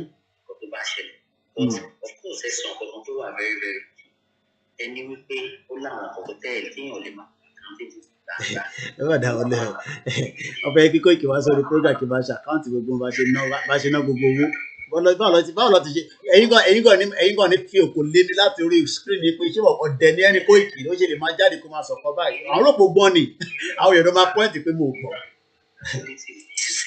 àwọn kọmitì tó ó máa wà tó jẹ́ pé àwọn tí wọ́n jẹ́ iná purpose àwọn èèyàn lè wà kán àwọn èèyàn lè wà kán. Bẹ́ẹ̀ni mo ṣáà sọ pé mo ṣe meeting kan àbí mo sọ lórí show mo ṣe meeting kan àkáǹtì mi yẹn nìkan ló ní bí i less than 300 and something tá a fi sínú ẹ̀ tó jẹ́ pé owó kékeré kan tẹ́kọ̀ ra àwọn group yẹn chíńchíní ni wọ́n báyìí but wọ́n ń build ẹ̀ mọ́ bẹ́ẹ̀ gbogbo àkáǹtì tó kù báyìí mo ní £2 nínú ẹ̀ mo dẹ̀ ṣe fún wọn live mo login sínú àkáǹtì yẹn àti ẹni tó àwọn wà lórí program tó ń gbọ́ mi àwọn ìyá wa kan wà bẹ́ẹ̀ àwọn bàbá wa kan wà bẹ́ẹ̀ àwọn èèyàn wà láti Nàìjíríà tó wà ní meeting yẹn tó ń ṣe èèyàn 5 láti Nàìjíríà mo ṣe ìwọ lè login sí àkáǹtì tiẹ̀ kò ṣe àkáǹtì Barclays tí mi ní UK káwọn èèyàn dẹ̀ máa wà àkáǹtì 0000. àwọn ọmọ tẹ ìyá mọ̀ kọ́ máa play ìgbà àwọn ọmọ tẹ tí mo fẹ́ chip in pé ẹ̀rí ẹnìkan lórí oyin tó ṣe ẹni yẹn sọ nípa ọ̀rọ̀ scarcity I think that is a very key point that we take advantage of. I need public address system tó wà there. Maybe we can do like an emergency fundraising. Tàbá láwọn tó láyà tó lè lọ sí. Láti dárúkọ emergency fundraising àwọn èèyàn fi gbọ́ yẹn o. Emergency kan tá a ṣe ń ṣe gan lọ́wọ́ ní sókà gan sef wọ́n complain lórí ẹ̀. Tó bá ti dọ̀rọ̀ owó báyìí àwọn Yorùbá owó yẹn gangan ni gbogbo tí wọ́n sọ látàárọ̀ ní sẹ́lò mi ò gbọ́ rárá ọ̀rọ̀ owó yẹn nìkan ló ṣàmà máa gbọ́ ẹlòmíì ti lè káyé ìgbà tí mo ti dárúkọ ọ̀rọ̀ owó nísìn tó ń kọ́lẹ̀ ó tutù dárúkọ owó ó dẹ̀ mẹ́rin wọ́n bá máa kọ́lẹ̀ ni àwọn truckers ló raise 8.5 million wọ́n dẹ̀ mọ̀ bọ́ ṣe máa distribute wọ́n mọ̀ nǹkan tó máa fi ṣe lábẹ́lẹ̀ ṣé gbogbo tó máa ṣe lábẹ́lẹ̀ gan ni gọ́ọ̀mẹ̀ntì wọn máa mọ̀ ni àwọn tó tẹ̀jẹ́ civilized society. láti create a massive awareness ní àwọn petrol station yẹn at least nínú 100,000 people wà at least half of them ọpọlọ wọn ṣe a máa pay pamphlet wọn máa wo show wa join us and then we can open their ears more and their eyes more. So I am proposing to possible cash emergency fundraising this scarcity tó ṣẹlẹ̀ yìí àwọn èèyàn tó bá pè wọlé bó jẹ́ $2 bó jẹ́ $20 bó jẹ́ $100 ẹni àmọ́. Ọlọ́run fún wa ṣe no problem. A lè motivate àwọn tó wà Nàìjíríà they can go to those people. No pariwo pé ẹ̀yin people ìṣòro yín fún ni. Ọ̀dà no problem. Ọlọ́run fún wa ṣe ẹ ṣé gan ni o mo kí yín o ṣé madam ló wà pẹ̀lú yín pẹ̀lú ríǹgì yẹn ṣẹ̀ṣẹ̀ ṣe ìyàwó ni tẹ fi ń ṣe ríǹgì yẹn sókè báyìí káwọn fine girls má máa lé yín mú l'Azerbaijan. 5 years old marriage ló dàbí tàná yìí ní ojú oyin méjèèjì ń dán báyìí Ọlọ́run á fún wa ṣe. Ọlọ́run fún àwọn ọmọ Yorùbá lẹ́kùn tá ló máa mọ̀ pé ìgbìmọ̀ ẹ ti dàgbà báyìí. Ẹ̀rí tí mo sáré lọ gbérùngbọ̀n mi gan sẹ̀ gbogbo èèyàn nírùngbọ̀n yẹn ti gbogbo ẹ̀kọ́ funfun yunyunyun ní ẹ ṣé gan ni bàbá mi thank you very much. Àbí kí ló ń pàyà wa Mary Adé lára àbí nígbà tó dẹ̀ gbé ríǹgì sókè báyìí tó wá gbéyàwó sẹ́gbẹ̀ẹ́ ó dẹ̀ lè láwọn ọmọ kéékèèké kan náà tó tún ní tó máa tọ́jú bàbá lẹ́gbẹ̀ẹ́. Architect wa tẹ̀ ti pè mí láàárọ̀ yìí architect wa tó lọ jẹun ní búkà tọmọ ní búkà tó fi gbọ́mú sí bàbá lẹ́nu bàbá ya sá àkóbá mi mo níyàwó ńlé ẹ̀sìn yẹn náà lọ fi dá gbogbo ẹ̀rù ìyàwó kan ló lè fẹ́ kíní kan ló lè ṣe ìyá àwọn tó yé ẹ jẹ́ ń lọ sí Libya lọ bá àwọn tèmi sọ̀rọ̀ ní Libya wà ní wàhálà Koiki gan ti pọ̀ jù àti iná ẹ̀ gbé ríǹgì sókè Azerbaijan níbi tó tutù mú mo pé ìyàwó yín wà ní ẹni sùúrù àyín ti Libya mo pé ìyàwó yín wà ní Azerbaijan ìlú yẹn tutù gan tí ìyàwó yín bá lọ wà Nàìjíríà yẹ̀yàn dákẹ́yìn ẹgbọ́n sókè kọ́ máa ní pé Koiki lọ́ti fún wọn níyàwó kan ìdí ẹgbọ́n sókè èèyàn kan tẹ̀sán nígbà kan ní sùúrù ó náà máa fún mi ní àbúrò ẹ̀ ó ṣáà ní ẹ̀ máa send message mo tẹ̀ rẹ́gbọ̀n yẹn mọ́ lẹ́nijọ́ mẹ́ta ẹ̀ ó ní Koiki àbúrò mi ni máa fún ẹ ìrọ̀ má fún mi lábúrò ẹ o Yorùbá nation ní ká kọ́ gbà náà lábá gba Yorùbá nation tán ẹ gbogbo nǹkan ni kẹ wá fi èmi náà dọba ẹ fún mi ní gbogbo ẹ ẹgbọ́n sókè. ẹ̀gbọ́n mi Ibrahim Koiki ẹkújọ mẹ́ta. ẹ̀yin ti Libya lọ́hùn mo kí. ẹ rí pé ó ti tọ́wọ́ mẹ́ta tí mo ti pè ní. mo rí bẹ́ẹ̀. ṣe rí nǹkan tó ṣẹlẹ̀ ní pé kí n má waste time mọ́mí tó sọ̀rọ̀ nípa prophecy. bẹ́ẹ̀ni. ọ̀rọ̀ ni mo fẹ́ padà sí. ok. ṣe rí òótọ́ ọ̀rọ̀ lọ Bíbélì sọ pé ọ̀rọ̀ ọlọ́gbọ́n bákan náà ni ṣùgbọ́n ọ̀rọ̀ òmùgọ̀ ló máa ń yàtọ̀. mi ò ní bẹ́ẹ̀ lákòókò ṣe rí ẹ jẹ́ kó di ìmọ̀ fún gbogbo ọmọ Yorùbá tàbí gbogbo ọmọ Yorùbá tí wọ́n bá ń gbọ́ program yìí kán máa gbọ́ bí mo ṣe ń sọ̀rọ̀ yìí ṣe rí ẹni tí Yorùbá bá lọ ní lọ́kàn pé wọn ò ní jà kan tó gba Yorùbá nation. ẹ tún padà sẹ́yìn ẹ tún padà sórí nọ́mbà yẹn gé ìṣà. bẹ́ẹ̀ni ṣe rí kì í ṣètò èpè kan nǹkan tí nǹkan tọ́lọ̀ obìnrin mi lèmi náà fẹ́ sọ fún mi yìí o. ṣe rí tọ́mọ Yorùbá anybody tó bá bìlíìfù wípé òun ò ní jà kó tó gba Yorùbá nation. nǹkan tó ṣẹlẹ̀ sí bàbá mi Sunday Igboho lójijì òun ló máa ṣẹlẹ̀ sí gbogbo Yorùbá pátá lọ́jọ́ kan náà ṣoṣo. ṣe rí ẹ̀yin tó dẹ́ pé ẹ súnmọ́ bàbá wa Sunday Igboho tẹ́ ẹ̀dẹ̀ súnmọ́ bàbá wa Akíntóyè ẹ̀yin ní àṣírí nǹkan kékeré tí mo fẹ́ ra ní ìnísọ púpọ̀ bọ̀ ẹ̀yin ní àṣírí nǹkan kékeré tí mo fẹ́ tù yín ló máa tètè yé yín ó lè má yí ọ̀pọ̀lọpọ̀ èèyàn. ṣe rí ìjọba Nàìjíríà tẹ́ rí yẹn wọ́n bẹ̀rù bàbá wa Ìgbòho débi pé wọ́n mọ̀ wípé Ìgbòho ṣẹni téèyàn kan lè kù kiri mi rí bàbá yẹn rí omi ìdẹ̀rí nírí kódà mi èmi àgbàbá yẹn ò sọ̀rọ̀ rí ṣùgbọ́n nínú nǹkan tí mo rí àwọn ìjọba Nàìjíríà wọ́n bẹ̀rù bàbá yẹn débi pé wọ́n mú bàbá yẹn débi pé wọ́n mọ̀ pé kì í ṣẹni téèyàn kan lè kù kiri lọ́wọ́ orílẹ̀ lọ́ba ṣùgbọ́n just a little slight mistake ló fi rí chance fi wọlé sí bàbá yẹn lára kò dẹ̀ ju wípé kò dẹ̀ ju ọ̀pọ̀lọpọ̀ èèyàn ní òfurá sí ọ̀rọ̀ yìí ṣùgbọ́n ọ̀nà tó gbà fi wọlé sí bàbá yẹn lára ò ju wípé tí bàbá yẹn ò fi lè rí tálẹ́ǹtì kò ju wípé ìlànà tí òfin tí ìlànà ní láti gbé kalẹ̀ lórí Yorùbá nation pé wọ́n ṣe ń bá sọ́ọ̀bù yìí lọ yìí kò gbọdọ̀ sí ìjà kò gbọdọ̀ sí violence kò gbọdọ̀ sí kankan. òun ló fún ìjọba Nàìjíríà ní chances láti penetrate wọ inú ilé bàbá yẹn láti ṣe nǹkan tó wọ̀. ìdí nìyẹn tí bàbá yẹn ò gbọdọ̀ retaliate ṣe é tí bàbá yẹn bá lọ retaliate ó ṣe ṣe yẹn tí bàbá yẹn bá lọ retaliate number one kí Yorùbá nation bá wà lè mú forward mọ́ ẹ mọ̀ pé ó máa dàbẹ́ ni pé bàbá yẹn ló fọwọ́ rẹ̀ bá iṣẹ́ tó ti ṣe kalẹ̀ jẹ́. àgbọ́yé. ṣé wọ́n lẹ́ẹ̀kejì ẹ̀ ìyàtọ̀ wà láàrin bàbá wa Akíntóyè àti bàbá wa Sunday Igboho ṣe rí iṣẹ́ tí gẹ́gẹ́ bí àwọn àṣírí kan tí orí mi ò sọ fún mi ṣe rí iṣẹ́ tí bàbá wa Sunday Igboho ṣe àti iṣẹ́ tí bàbá wa Akíntóyè ń ṣe ìyàtọ̀ wà ní méjèèjì ṣe rí bàbá wa Akíntóyè àwọn ń lo experience ìgbà ayé bàbá wa Awólọ́wọ̀ tí Yorùbá mi yẹ yín nìsín pé ìyá yìí ti tó fún ọmọ Yorùbá pé kí Yorùbá dá dúró.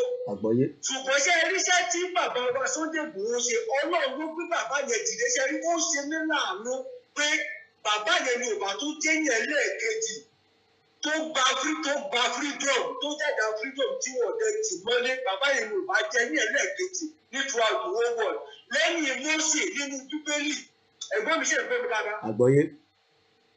Lẹ́yìn Mósè nínú Bíbélì tó kó àwọn Ísírẹ́lì kúrò lóko ẹrú kò tún sí ẹ̀dá alààyè kankan mọ́ tó tún padà jàjà freedom tí ó ṣẹ̀wọ̀n tí ó dẹ̀ lọ sí prison.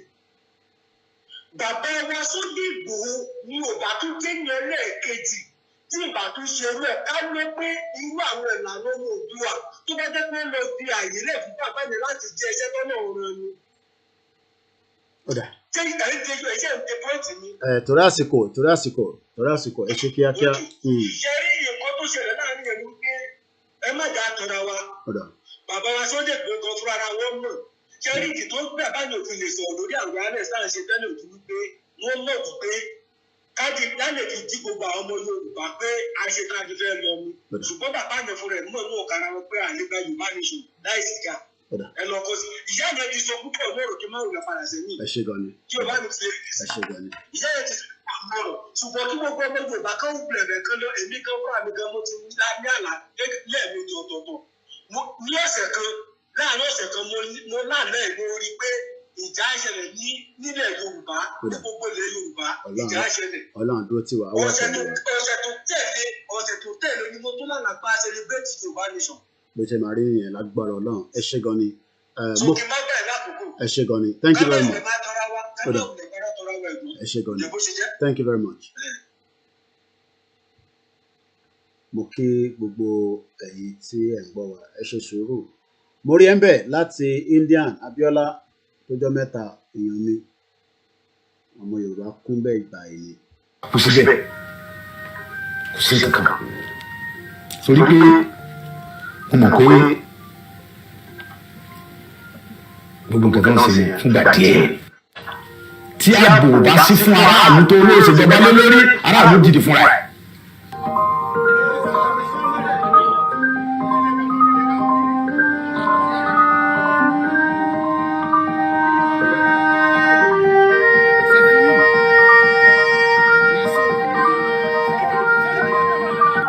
Kì í ṣe pé mo pàṣẹ àbí mo dédé pàṣẹ àbí mo kàn sọ nǹkan tí ó wá látọkàn mi. Nǹkan tó fa ọ̀rọ̀ yìí ni pé ẹ̀yin náà wò láti bí ijọ́ mélòó kan sí bí ọ̀sẹ̀ bíi méjì sí nípa ọ̀rọ̀ àwọn Fúlàní tó wà ní gbogbo Ìbàràpá. Ẹ wo dókítà wa Dr. Fatai PhD dókítà ọmọ Yorùbá tó kàwé tó gboyè ó wá lọ sílùú òyìnbó ní àìníye ọdún ọlọ ṣiṣẹ́ ó wá dé okòwò dé ó wá lọ lu bàbá ẹ̀ ní gangan ó dá oko àgbàdo ẹ̀gẹ́ iṣu oríṣiríṣi nǹkan soya beans ó dẹ̀ gbà wọn wá ní gangan mọ́ ẹ̀ náà sí bẹ̀rẹ̀ pẹ̀tẹ́ tó máa ṣiṣẹ́ Fúlàní wa jẹ oko ẹ̀ ó wá gbéra láti lọ bá àwọn Fúlàní yìí sọ̀rọ̀ láti lọ bá Sẹ́ríkì Fúlàní pé ẹ wá wo ohun tí àwọn ọmọ yìí ṣe lórí oko mi kò ẹ kó rí báyìí lórí ilẹ̀ bàbá mi wọ́n dẹ̀ dé lókun bẹ̀ náà wọ́n dẹ̀ sàpà àìmọye yẹn bẹ́ẹ̀ tá a lè mórúkọ wọn làwọn Fúlàní yìí bẹ́ lórí tó pa wọ́n jí àwọn kan gbé ẹni tó bá gbowó tó kéré lọ́wọ́ rẹ̀ wọ́n gba 7 million wọ́n gba 10 million wọ́n gba 11 million lórí ilẹ̀ bàbá wa ọ̀rọ̀ yẹn dùn mí ó bà mí lọ́kàn jẹ́ gan pé tá a bá torí ètò Ọlọ́run bàbá wa àwọn ará ọmọ tí ń tẹ̀lé wa tó ń sáàbù fún wa àwọn tí ò. Ẹ gbọ́rọ̀ yẹn ọ̀rọ̀ yẹn dùn òun ó bà òun lọ́kàn jẹ́ ǹjẹ́ ọ̀rọ̀ Ìgbòho ń dùn àwa ǹjẹ́ ó ń bà wá lọ́kàn jẹ́ ló wà ń bẹ́ẹ̀ nísìn ọ̀la máa pé 7 months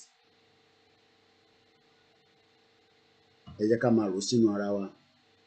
lẹ́yìn tí ó tẹ̀lé wọn kọ́ ìdí nìyí tó mú mi lọ síbẹ̀ yẹn ìgbà tí mo dẹ̀ débẹ̀ ohun tí mo lọ fún ni pé láti lọ bá a pé sọ́dún tí ń ṣẹlẹ̀ yìí lórí ilẹ̀ wa sọ́dà ẹ ti ń gbé pẹ̀lú wa adẹ̀fà ìgbà yín àbáyíjà àṣẹ nǹkan jàmbá fún yín ọ̀rọ̀ ni mò ń bá Sẹ́ríkì sọ̀rọ̀ làwọn ọmọ rẹ̀ yóò bọ́ sílẹ̀ mo gba ìbọn yẹn lọ́wọ́ ìkan yọ àké àgbà ìkejì tún yọ ìbọn mi ìyẹn ti ẹ̀yìn ẹni bá wọnú fídíò yẹn tó bá fídíò wọn ó yìnbọn yẹn ó yìnbọn yẹn.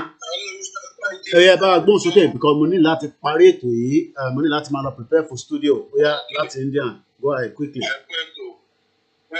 ṣe rí tèmi fẹ́ sọ nípa ètò ìṣẹ̀lẹ̀ yìí wọ́n ní ojúbọ̀rọ̀ kò ṣe gbọmọ lọ́wọ́ èkùrọ́ gbogbo wa lè rí bákan náà bọ́lọ̀ ń ṣe rán ìníkẹ́ ìyẹ̀yìn ṣe Mr. Igboho Òòṣà bí tọ́lọ̀ ń pè wọ́n sí nìyẹn bàbá Bánjí bí tọ́lọ̀ ń pè wọ́n sí nìyẹn ọlọ́run pé àwọn kan wà tọ́lọ́run yàn pé wọ́n máa sọ́pọ́ọ̀tì Oòduà pẹ̀lú owó àwọn kan wà tó máa jẹ́ jagunjagun bọ̀ àwọn olóyè burúkú kan wà wọ́n kú sílé wọn kú síta ojúbọ̀rọ̀ ò ṣe gbọmọ lówó kùrọ̀ tá a bá ní ká máa yìí máa dúró ká máa wò ó pa ọmọ onímọ́tò tẹ̀ ń wò yẹn tó ń jẹun bámúbámú ni mo yó bébí ń pọmọ ẹnìkọ̀ọ̀kan kò kàn wọ́n ẹ jẹ́ àfẹ́sì ara wa tí ò bá dàrú kò lè tò ṣó ti yé yín àwa kan ti wà rẹ́dì káìpógun ni ká bẹ̀rẹ̀ káìpógun dàrú kó dàrú pé à ń dúró à ń gbàdúrà à ń gbàwẹ̀ à ṣe kíní kan ẹ̀mí sọ́pàdúrà kì í gbà ó àwọn èsì àbára wa ni o lóòótọ́ ti tẹ̀mí nìyẹn o tábà yẹn ti dàrú sí kò ní tò ẹ̀kọ́ kan wọn máa kó yàn kọ̀ọ̀kan ní ká fèsì ara wa tẹ̀mí bílíf lórí nìyẹn tó máa yanjú ẹ̀ nìyẹn bí alọ́ngbàdúrà ẹ̀rọ ẹja jókòó ká yanjú ẹ̀ ká dàrú tó bá fẹ́ dàrú kó dàrú tó bá dẹ̀ fẹ́ tò kó tò lẹ́kẹ̀ má jàre bá jóde ibì kan ló máa já sí ìtẹ̀mí nìyẹn wà pẹ̀lú yín o. ẹ ṣé gan ni mo kí gbogbo ẹ̀yin tí ẹ wà ní Indian mo kàn fẹ́ push ó dàbí pé mò ń rí 2 different calls kan tí ó ń bọ̀ ẹ kàn máa ṣe ní kíákíá tí bá ti gbé yín wọlé ẹ má yẹ kó pẹ́ rárá kò gbọ́dọ̀ ju a minute lọ mo ní láti lọ prepare for studio and it's been a very long one again a rẹ̀ ṣì ń bọ̀ lọ́sàn-án padà ó yá kíá ẹgbọ́n sókè. ẹ ló kọ́ èkì náà mo sọ ní mọ́ọ̀ṣì tí mo fẹ́ sọ mo kàn fẹ́ ṣàfikún nípa owó dídá yìí ni. ó dà mà. ṣe rí ẹ má máa wọ́ọ̀rì wípé àwọn kan ń sọ̀rọ̀ àwọn kan ń sọ pé ẹ ń fi owó. ó yẹ kẹ mẹ́ntẹ́ ní ìmí ò wọ́ọ̀rì. mo mọ̀ ṣùgbọ́n oògùn wọ́n dáwó yẹn ẹ jẹ́ kó máa ṣẹlẹ̀ ní tó máa dá. bẹ́ẹ̀ni. ẹni tí ò ní dá ni ò ní dá. ẹ parọ́ mọ́ mi. ẹni tó bá fẹ́ kó ọmọ nǹkan tá a fẹ́ ṣe owó ló bá dé fa. ìgbé tàwọn ọlọ́rin owó ló bá dé. so ṣe kí la fẹ́ máa fi sùn gbà tó ń jẹ pé owó ló fẹ́ jẹ yìí lójú owó ló fẹ́ dá sẹ́yìn fẹ́ nu. owó ló fẹ́ dá. owó eyín tẹ̀lé náwó olówó láyé yìí. torí gbogbo kìíní yìí náà àwọn ilẹ̀ alálẹ̀ máa bèrè. wọ́n bá da wípé kọ́ fi ṣe dáadáa sí. ọ̀gbìn àbá ti lò dáadáa bẹ́ẹ̀ ni. àwọn èèyàn mọ bí Yorùbá ṣe powerful. àwọn èèyàn mọ bí ilẹ̀ wa ṣe powerful. ọ̀rọ̀ pọ̀ ní repercussion. wọ́n mọ̀ bí ilẹ̀ Yorùbá ṣe powerful lóhùn Elédùmarè wọ́n kàn ń wò wá báyìí ni. tí ó bá ń ṣe ohun tó dé tó ní kọ́ wá rí òun ta ṣàánú àánú ló kó bá wa. àánú ló kó bá wa nítorí pé kí ni a gba àwọn Fúlàní mọ́ra. wàláì Fúlàní wọn ń wọṣọdé náà tí wọn wọṣọdé kù wọn máa ń sọ́bà tẹ̀lé. so àánú la ṣe èmi rántí ìgbà yẹn wọn máa ń sọ́bà tẹ̀ àwọn obìnrin wọn wá gbé nǹkan tó pa wá fi kíní aṣọ bí wọ́n yìí ìwòwò náà bá dé ìlú wa bẹ́ẹ̀ dẹ̀ làwọn ọkùnrin wọn àbá àánú la ṣe ṣé wá rí àánú yẹn ló máa kó wa yọ torí Yorùbá gbàyàn mọ́ra àmọ́ ẹ̀pẹ́ ti wà lára àwọn kan nílẹ̀ Yorùbá nípa kí wọ́n máa jẹra wọn lẹ́sẹ̀ nípa kí wọ́n máa sọ̀sọ́kúsọ níbi kí wọ́n máa ṣọ̀dàlẹ̀ kiri nípa olè owó tó fẹ́ jẹ àrùn náà máa fi kó gbẹ̀yìn àrùn ni wàláyì wọn ò ní scofrey àrùn ni ṣé wá rí gbogbo àwọn tó bẹ̀rẹ̀ sí oríṣiríṣi ẹ má wò wọn tí ìwà bá ti wà in need àwa in need èèyàn dẹ̀ bá ti ṣe ẹni tó bá máa ṣe ló máa ṣe ẹni tí ò bá ní ṣe kó má ṣe ó bá dẹ̀ wọ́n kó máa fẹnu káàkiri wọ́n máa jẹ ìyà kò tún sọ wọ́n máa jẹ ìyà ẹni tí ò rà yóò sọnù. Thank you very much. ẹ ṣé gan ni lẹ́ẹ̀kan sí i mo dúpẹ́ lọ́wọ́ gbogbo kóòtù tó kó ẹyọ kan yìí ó dà pé UAE ni àwọn la máa fún ní preference ni bó ṣe ń parabọ̀ lọ́sàn-án ẹ jẹ́ ká lọ kẹtù lọ kí gbogbo lọ refresh tí bá parí ti rédíò àtúpadà àláyè láti tún bára wa sọ̀rọ̀ lórí Ìgbòho náà la máa gbẹ́nu lé nǹkan mi tí mo fẹ́ sọ̀rọ̀ rí gan àfisọ́mọ́ àtúgbò lórí ti Ìgbòho ni ẹgbọ́n sókè láti UAE ẹ má yẹ kó pẹ́ ẹ bá gbé ní kíákíá. láti yẹ kò ní pẹ́ ẹ̀ka sàn. Iṣẹ́ kan wà mú kàn pé sáré dá sí program yìí ni. Ṣẹ̀rí lákọ̀ọ́kọ́ inú mi dùn pẹ̀lú gbogbo akitiyan tẹ́ ń ṣe. Ẹlẹ́ẹ̀kejì ó ní pé a nílò owó. A nílò owó gidi gan. Owó yẹn. Àwọn local government kan ẹni sùúrù ẹ̀wọ̀ mẹ́sẹ̀ tẹ́ni essence mi nísìnyí ó ní hello sir don't forget the flyers and the flag and the poster star. Ibo ni mo ti fẹ́ rí ẹ̀ nísìnyí.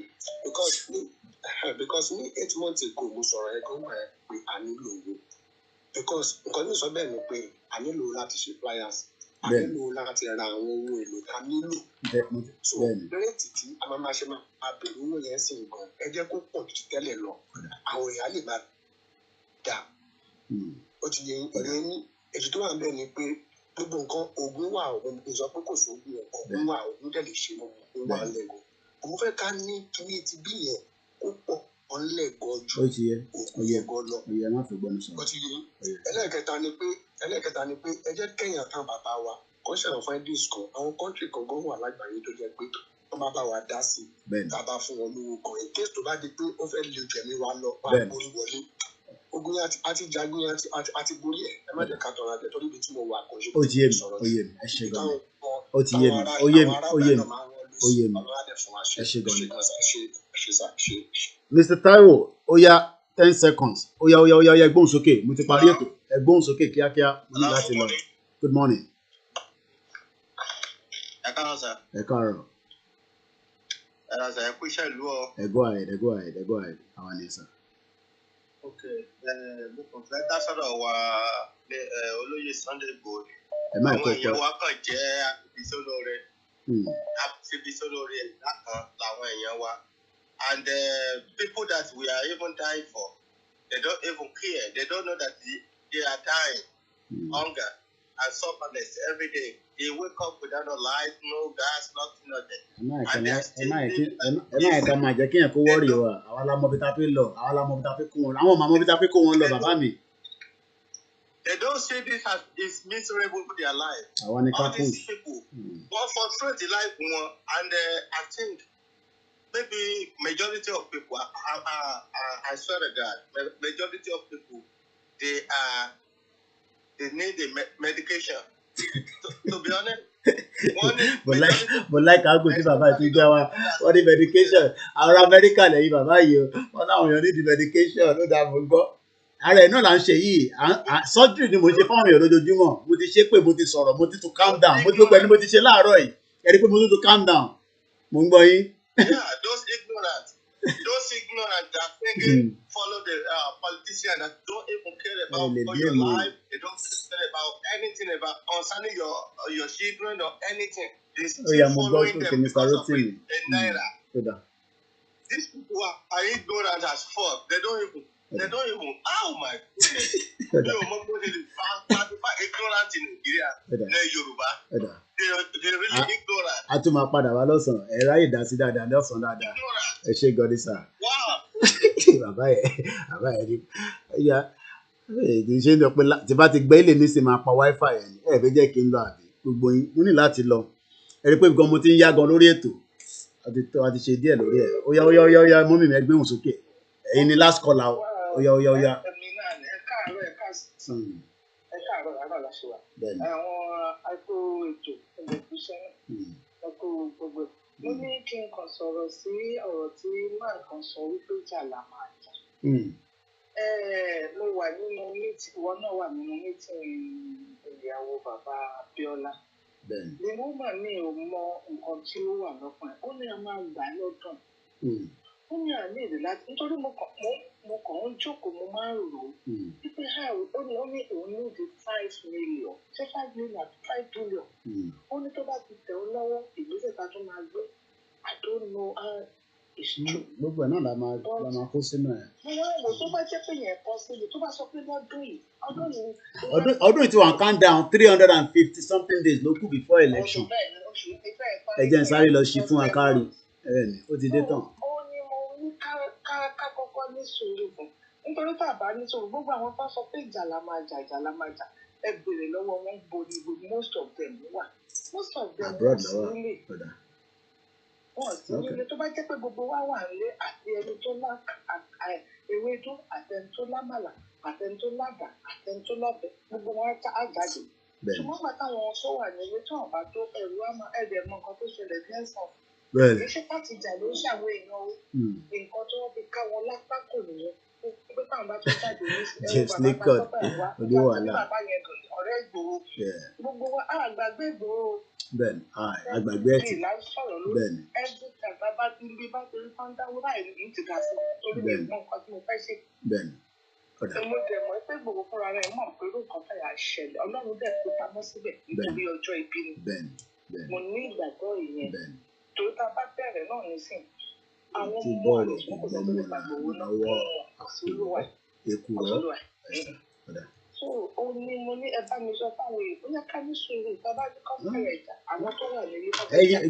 ìgbà tíjà máa bẹ̀rẹ̀ gan ìjà ń sọ pé jẹ́fà ló fi bẹ̀rẹ̀ so ká ṣì máa bá lọ àìtí sọ pé káwọn èèyàn lọ́jà a kàn ń sọ̀rọ̀ analysis ẹ̀ la ṣe ń sọ àwọn ará Nàìjíríà gan máa jáde fúnra wọn yẹ̀bí polo ti lọ sí 400 nísìn ẹ jẹ́ ká máa wòran ìyá mi kódà ẹ ṣe gan ni àwọn ìyá mi kọ̀ọ̀kan tán ó yá ẹ púṣẹ̀ kálẹ̀ wind down.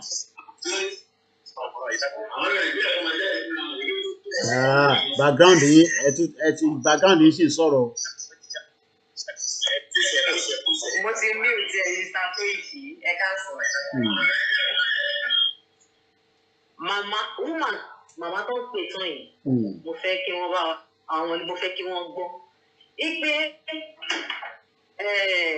diplomacy tí wọ́n ní madam olùsí rẹ̀ sọ pé àníjà ní ṣe kíní kan àwọn Fúlàní the only language they understand is war. kò sí Fúlàní ò mọ nǹkan tó ń jẹ́ diplomacy because they are not educated they are not irú Ganduje tó máa tó ń sọ̀rọ̀ yẹn even you see the way he speak. ṣé ti yẹ yín ẹ sọ pé kò sí nǹkan tó kàn pẹ̀lú diplomacy the only language that they understand is war and we need to give it to them.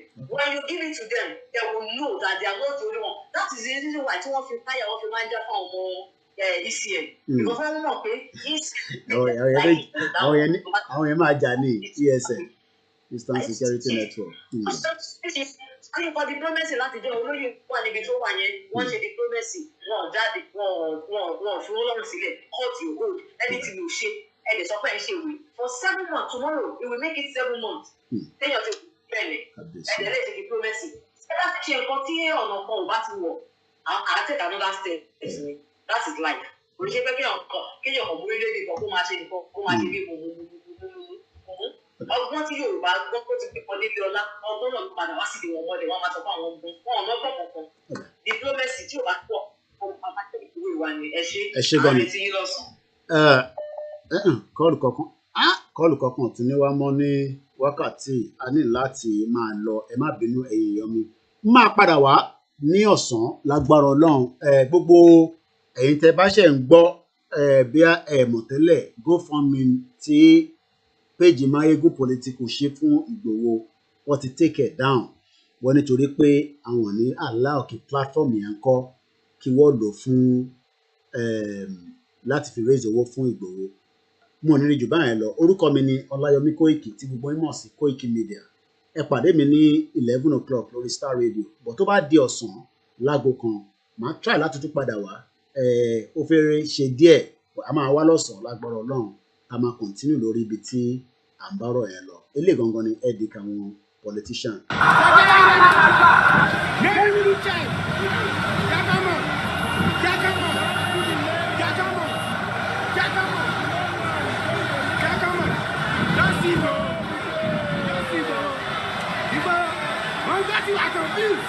The land is too much. The land is too much.